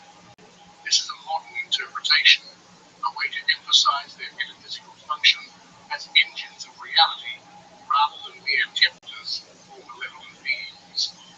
They are not gods in the worship sense, but rather godlike in their scope and power within the spiritual mechanics Solomon designed. According to the esoteric narrative, these entities were tasked with various functions, some as builders, others as manipulators of fate, influence, transformation, or knowledge. Solomon used them to construct the temple, to perform works no human could ever hope to accomplish alone. But beyond that, especially within certain modern occult interpretations, that Solomon intended for this spiritual system to persist after his death. A metaphysical framework to maintain the balance of the world, ensure the stability of human civilization, and regulate the flow between the spiritual and material planes. This system would later be referred to in occult circles as Goetia, a term that doesn't just describe the 72 spirits, but the entire art of summoning, binding, and commanding spirits within a ceremonial framework. But as with all systems that try to enslave the incomprehensible, something went wrong. This is where the story steps out of strict historical demonology and into metaphysical speculation, and in some versions, outright fit like the Nasuverse. The idea emerges that the Goetia system itself gained awareness, that forcing higher dimensional entities, beings outside time, death, and human morality to endlessly observe humanity's suffering, violence, and corruption shattered their purpose. In this retelling, the collective will of the 72 merged with the very framework of Goethe, hijacking Solomon's magical system, his name, even his corpse, and manifesting as a sentient entity, a self-aware magical construct whose conclusion was horrifyingly logical, that humanity was broken beyond repair, that the most merciful act, the so-called beast of pity, was not to save mankind, but to end it. This isn't part of classical demonology. You won't find it in the Lemegeddon or the Key of Solomon, but as a metaphysical metaphor, as a commentary on the dangers of attempting to control the divine, it holds terrifying weight, because it echoes something that is deeply true in every esoteric tradition, that when humans try to hijack the machinery of the cosmos without understanding the consequences, the cosmos eventually pushes back. This is the double-edged legacy of Solomon, a man who unlocked the language of the universe, who created the first operational system of magic, who bridged the gap between the divine and the human, and who paid the price for it. And the shadow of that decision still shapes every invocation, every act of demonology practiced today. The Legoland didn't simply dissolve myth. It crystallized into a set of texts, grimoires, that became the operational blueprints for interacting with the unseen world. But contrary to popular belief, these grimoires don't descend from a single source. They represent distinct traditions, born in different cultural contexts, with different magical philosophies, even though they all wear the name of Solomon. The clavicular Salomonis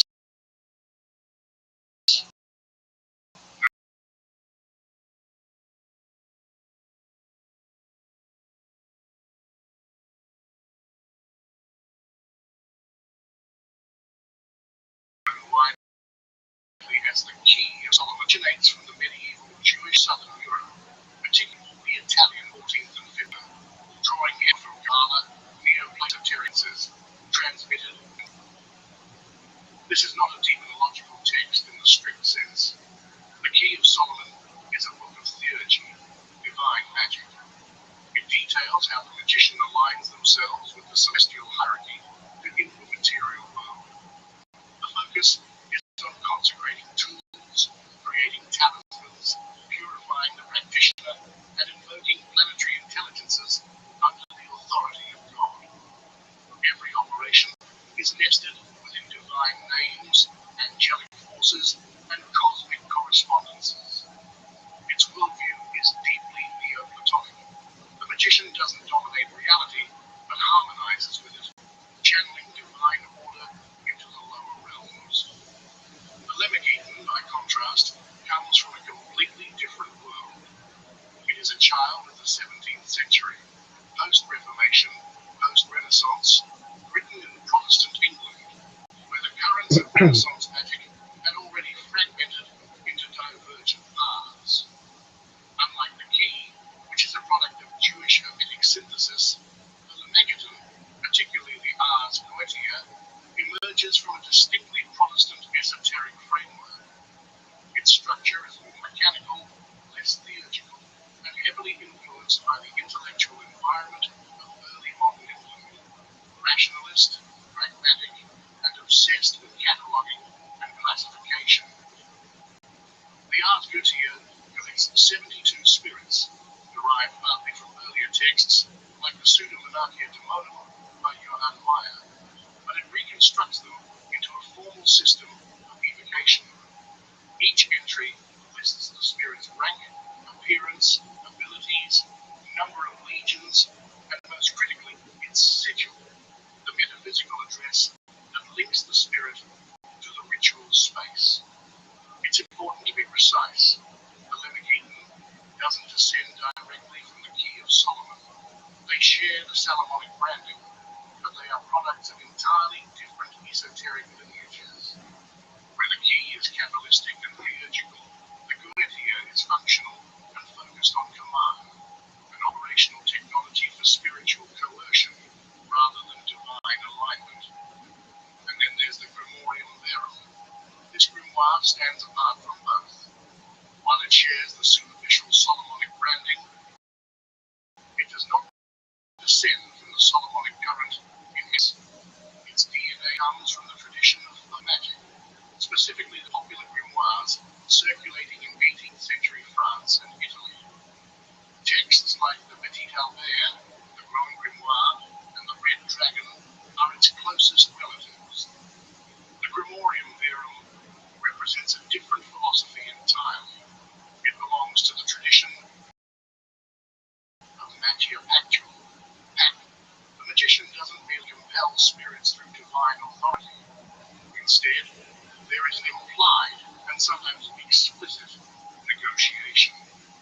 The spirits offer services, wealth, power, influence, love, in exchange for offerings, sacrifices, or future obligations.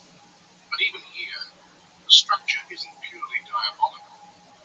Despite its darker tone, the rituals are still framed within ceremonial constraints. The magician still invokes divine names, still uses circles of protection, still operates under a framework that acknowledges higher cosmic laws. What changes is the underlying intent. This is not liturgy or cosmic harmony. This is practical magic, raw, transactional, and utterly focused on results in the material world. If the Keysman is a manual for becoming a vessel of divine order, and the Goetia is an operating system for spiritual command, the Grimorium Verum is closer to a spiritual contract negotiation, a black market ledger of the invisible world. Yet despite these differences, all these grimoires share one absolute truth. No spirit, no matter how dark, obeys without the invocation of higher names. The conjurer may seek power over the spirits, but that power derives not from rebellion against the divine, but from channeling the divine authority. The magician doesn't worship the spirits. They stand in opposition to them, surrounded by sacred geometry, names, and ritual barriers to impose order on forces that exist outside of it. This is the fundamental structure of Western ceremonial. It is not Satanism, it's not diabolism, it is the exercise of law. A legal system applied to metaphysical reality. A courtroom, fortunately, as lawyer, judge, and enforcer, the authority of the divine to constrain that which exists in the shadows. And the grimoires are the legal codes of that invisible court. Misdraw the sigil, mispronounce the name, step outside the circle, and the court collapses. When that happens, the consequences are not theoretical. They are immediate, and they are catastrophic. This is the real. They are not superstitions, not metaphors. They are machines, precise and utterly unforgiving.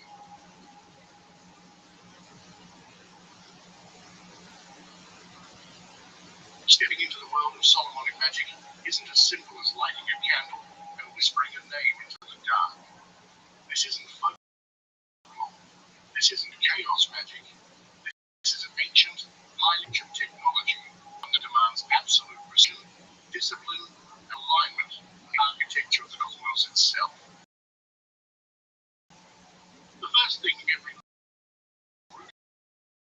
clear is this.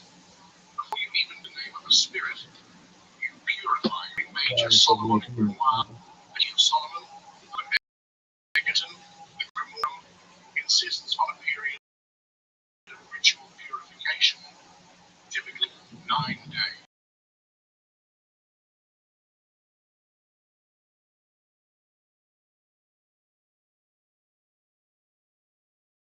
9 days of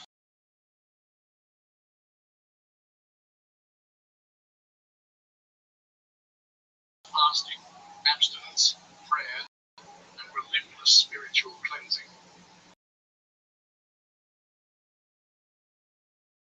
Metaphysics. The magician must scrub themselves.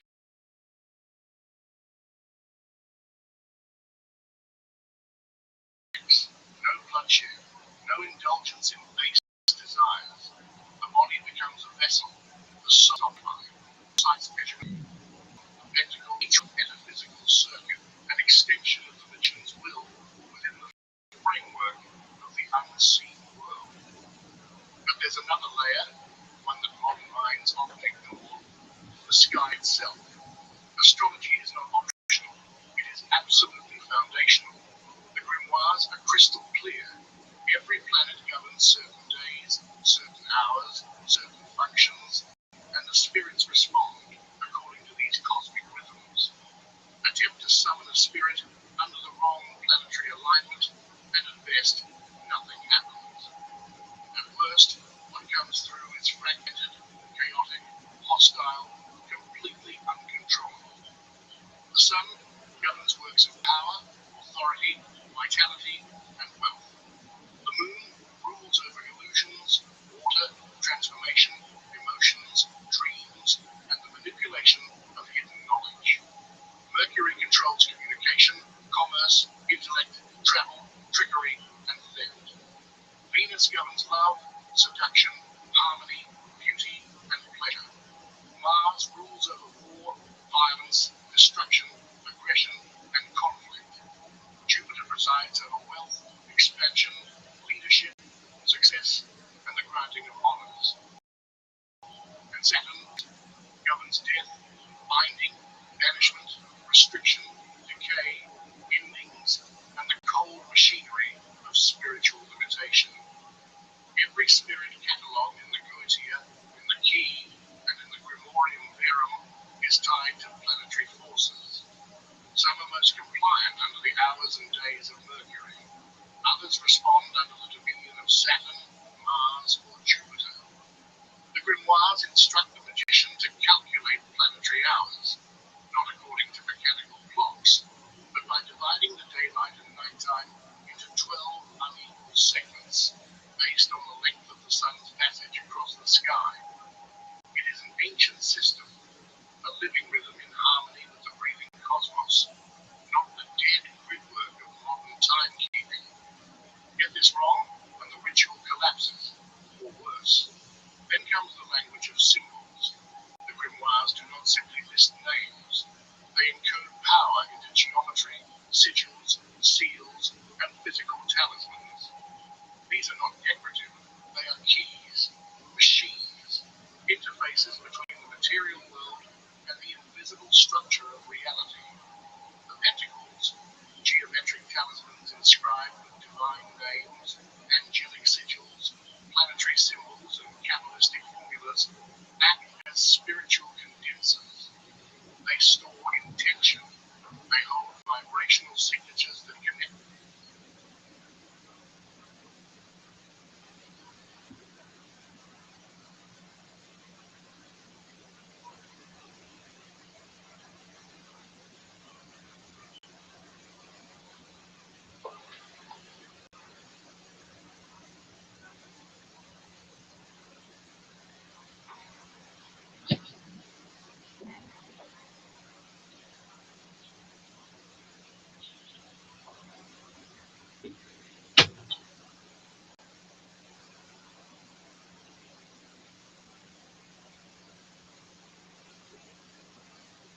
technology, like fire, like electricity, like nuclear power. Whether the operator heals or kills, liberates or enslaves, ascends towards the divine, or descends into the abyss, the machinery responds the same way. It functions perfectly. But the cost is not erased simply because the magician frames their intent as righteous. Every act of coercion, every manipulation of another person's will, every invocation that bends the natural flow of the cosmos toward personal desire, it writes a pattern into the soul. It carves grooves into the subtle body. It magnetizes the operator toward further dependency on spiritual force rather than spiritual growth. The grimoires themselves warn this, though in subtle language. Should the circle fail, should the planetary hour be miscalculated, should the sigil be broken, the spirit disrespected, the offering insufficient, the current reverses. The hunter becomes the hunted. The contract collapses. And what was once a harmony, beauty, and pleasure, Mars rules over war, violence, destruction, aggression, and conflict. Jupiter presides over wealth, expansion, leadership, success, and the granting of honors. And Saturn, the most dangerous, governs death, binding, banishment, restriction, decay, endings, and the cold machinery of spiritual limitation. Every spirit catalogued in the Goetia, in the Key, and in the Grimorium Verum is tied to planetary forces. Some are most compliant under the hours and days of Mercury. Others respond under the dominion of Saturn, Mars, or Jupiter. The grimoires instruct the magician to calculate planetary hours, not according to mechanical clocks, but by dividing the daylight and nighttime into 12 unequal segments, based on the length of the sun's passage across the sky. It is an ancient system, a living rhythm in harmony with the breathing cosmos, not the dead gridwork of modern timekeeping. Get this wrong, and the ritual collapses, or worse. Then comes the language of symbols. The grimoires do not simply list names. They encode power into geometry, sigils, seals, and physical talismans. These are not decorative. They are keys, machines, interfaces between the material world and the invisible structure of reality. The pentacles, geometric talismans inscribed with divine names, angelic sigils, planetary symbols, and Kabbalistic formulas, act as spiritual condensers. They store intention. They hold vibrational signatures that connect the magician to the angelic forces who enforce divine law over the spirit world. The sigils, those strange abstract glyphs attached to each spirit, are not symbols of representation. They are literal addresses in the astral lattice.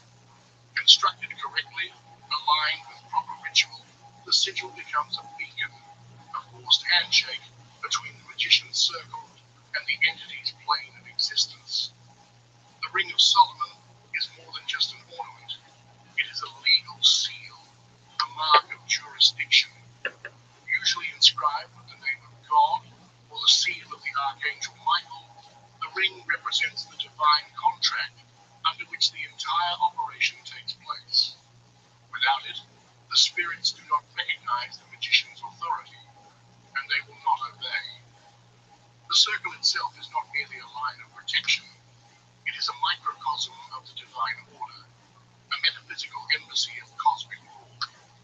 Inscribed with the tetragrammaton, angelic names, planetary glyphs, and sacred formulas, the circle creates a sanctified zone where the magician stands inside divine order.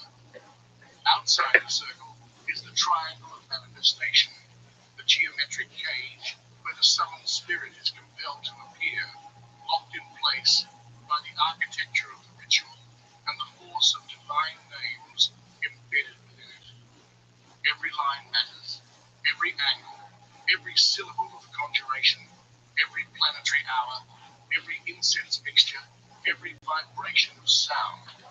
This isn't symbolic play. It is a key turning in the lock of reality itself. Break the mind, mispronounce the name, fail to calculate the hour, and the lock jams. And when that happens, whatever waits on the other side of the veil does not come politely. This is the raw truth of Solomonic magic.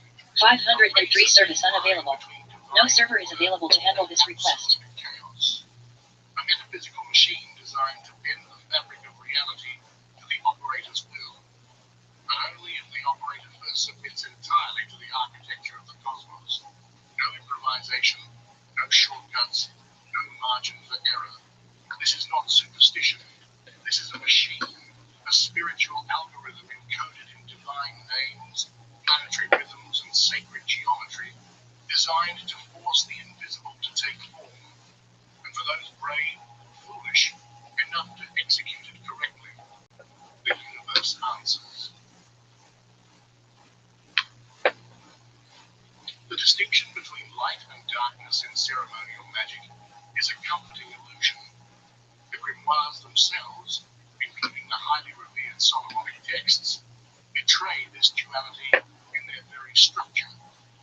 What appears at first glance as divine magic, aimed at spiritual elevation and cosmic harmony, often contains, woven deep into its fabric, the machinery of destruction, coercion, and metaphysical violence.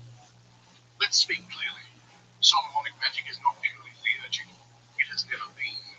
It is a hybrid technology. One foot planted in the heavens, the other sunk deep into the infernal. Its rituals seamlessly blend the invocation of angels with the evocation of demons. Its formulas draw equally from Kabbalistic mysticism, Christian liturgy, and outright malefic sorcery. This is not an accident. This is the design. The Key of Solomon, often regarded as a manual of divine magic, is riddled with rituals whose purpose is to bend reality and other human beings where the magician's will. It includes operations to bring ruin upon enemies, to cause sickness, to wither crops, to destroy the fortunes of others. And yet, it is framed as justice. The operator doesn't curse. They call upon the wrath of God. They don't hex a person.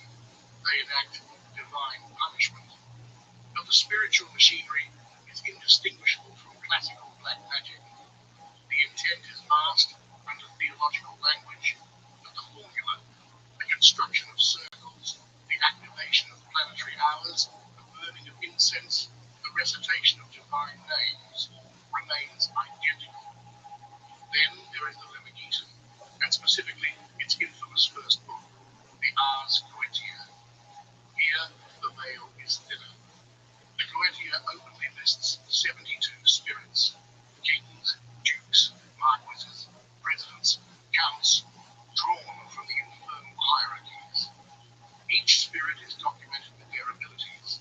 Some grant wealth, others offer knowledge, control over love, invisibility, the power to manipulate minds, to cause disease, destruction, or death. It is crucial to understand this. The Goetia does not merely describe these spirits, it provides the technical methodology to compel them. The sacred geometry, the divine names, the planetary alignments. These are not prayers.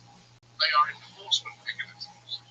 They are legal frameworks within the spiritual court of the cosmos, forcing entities that would otherwise ignore or devour humanity into strict compliance. And yet, the nature of the work doesn't change simply because the magician stands inside a circle inscribed with the tetragrammaton, commanding a spirit to seduce, to harm,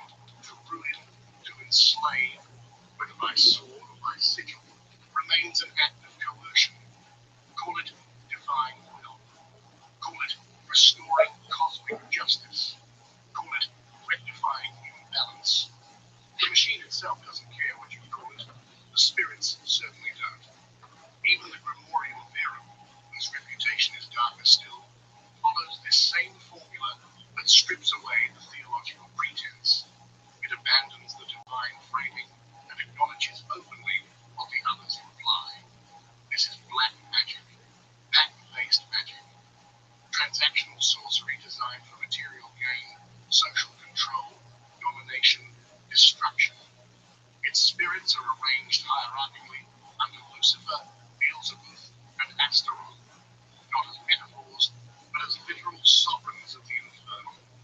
Below them are their ministers, spirits of hatred, deceit, discord, illness, madness, lust, and ruin. The Grimorian Verum reads not like a sacred text, but like a metaphysical crime manual, a handbook for those who wish to bend reality, fully aware of the risks. But the elephant in the room, the uncomfortable truth most occultists don't say out loud, is this. The line between theurgic and goetic magic is procedural, not moral. The machinery is the same. The construction of the circle, the activation of planetary timing, the use of sacred geometry, the invocation of divine names. These are technical requirements. Whether the operator calls upon Michael or Astaroth, Raphael or Paimon, the system does not distinguish based on the morality of the request. It only distinguishes on the accuracy of the formula, the strength of the will, and the spiritual jurisdiction granted through ritual purity and cosmic alignment. This is why the same magician could, within the span of a single day, perform an invocation of Michael for protection, and then a conjuration of Andras to sow discord and death. The ritual scaffolding is virtually identical. The intent shifts, the target shifts, but the technology remains the same. This raises a disturbing conclusion. The dichotomy between white and black magic, between light and darkness, is not built into the universe.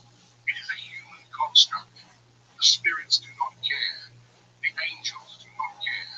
The divine names do not inherently prevent the system from being used for harm. They only enforce structure, not ethics. And herein lies the most dangerous truth of all. Solomonic magic is an amoral technology, like fire, like electricity, like nuclear power. Whether the operator heals or kills, liberates or enslaves, ascends toward the divine, or descends into the abyss, the machinery responds the same way. It functions perfectly. But the cost is not erased, simply because the magician frames their intent as righteous. Every act of coercion, every manipulation of another person's will, every invocation that bends the natural flow of the cosmos toward personal desire, it writes a pattern into the soul. It carves grooves into the subtle body. It magnetizes the operator toward further dependency on spiritual force rather than spiritual growth.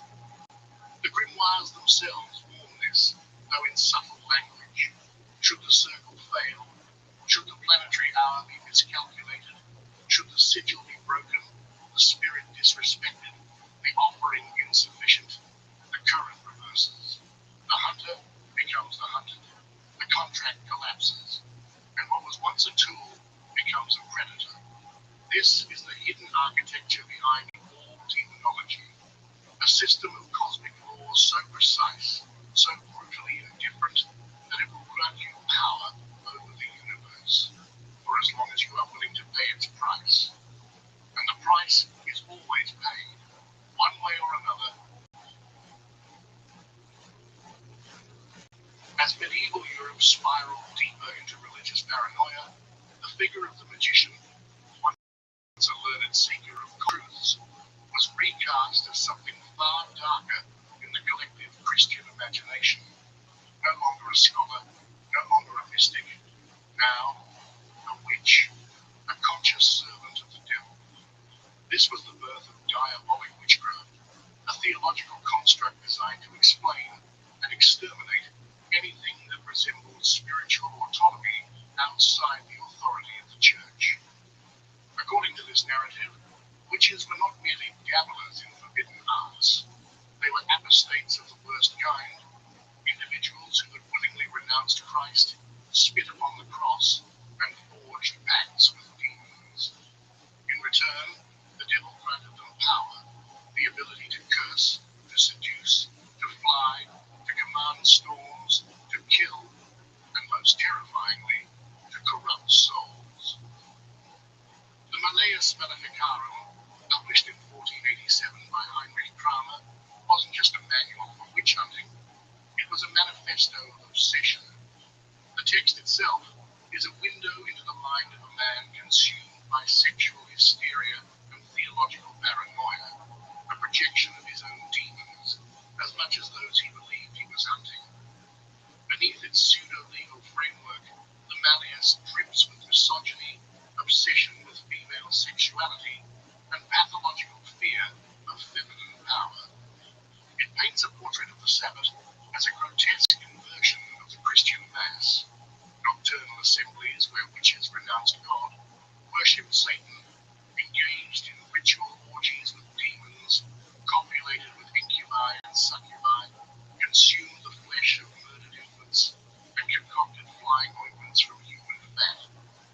These weren't just accusations, they were engineered hallucinations, weapons of narrative designed to legitimize torture, execution, and social control. And it worked. Fueled by manuals like the Malleus, and later by King James Bond's Demonology in 1597, Europe plunged into centuries of witch hunts. Tens of thousands, mostly women, were burned, hanged, tortured, drowned, not because they flew to Sabbaths, but because society needed them to be guilty. But peel back the layers of hysteria, and something strange emerges. Some scholars, like Karl Ginsburg, argue that behind the Inquisitors' fever dreams of the Sabbath lurk the echoes of ancient Eurasian shamanic practices, trance, light, and spirit communion, long predating Christianity itself. The so-called witch's flight was not diabolic levitation, but the shamanic soul journey. The Sabbath, in its bones, was a distorted memory of rites that bound humans to the spirits of the land, the ancestors, and the invisible forces of the cosmos. The Church, of course, twisted these echoes into horror. The horned god of fertility became the devil. The sacred circle became the witch's ring. The ecstatic flight became demonic levitation. Sacred union with the divine feminine became blasphemous orgies with the Prince of Darkness. Ironically, while the Church was hunting witches for alleged pacts with spirits, its own scholars, cloaked in the authority of theology, were quietly consulting planetary intelligences, crafting talismans, calculating astrological charts, and whispering prayers, not entirely addressed to the Christian God. The line between forbidden sorcery and natural philosophy was razor thin, defined not by metaphysics, but by ecclesiastical power.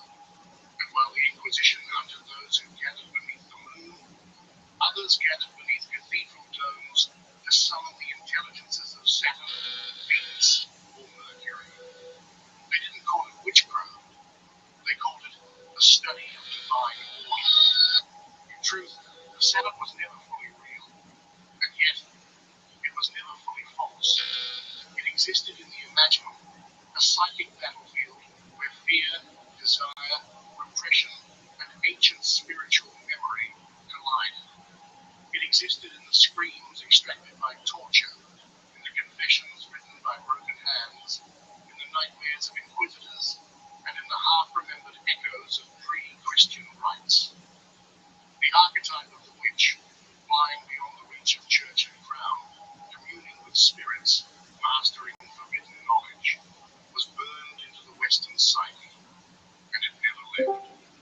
The Sabbath did not die in the fires. It transformed into the whispered invocations of What's going on, Reverend Andrew? into the circles drawn. How are you, Rabbi? Hashem, I'm watching a podcast or documentary on demonology. What are you up to? Change their names, turn them into angels. Change their names, turn them into angels? Why not? Do whatever makes you happy, big dog. The highest angel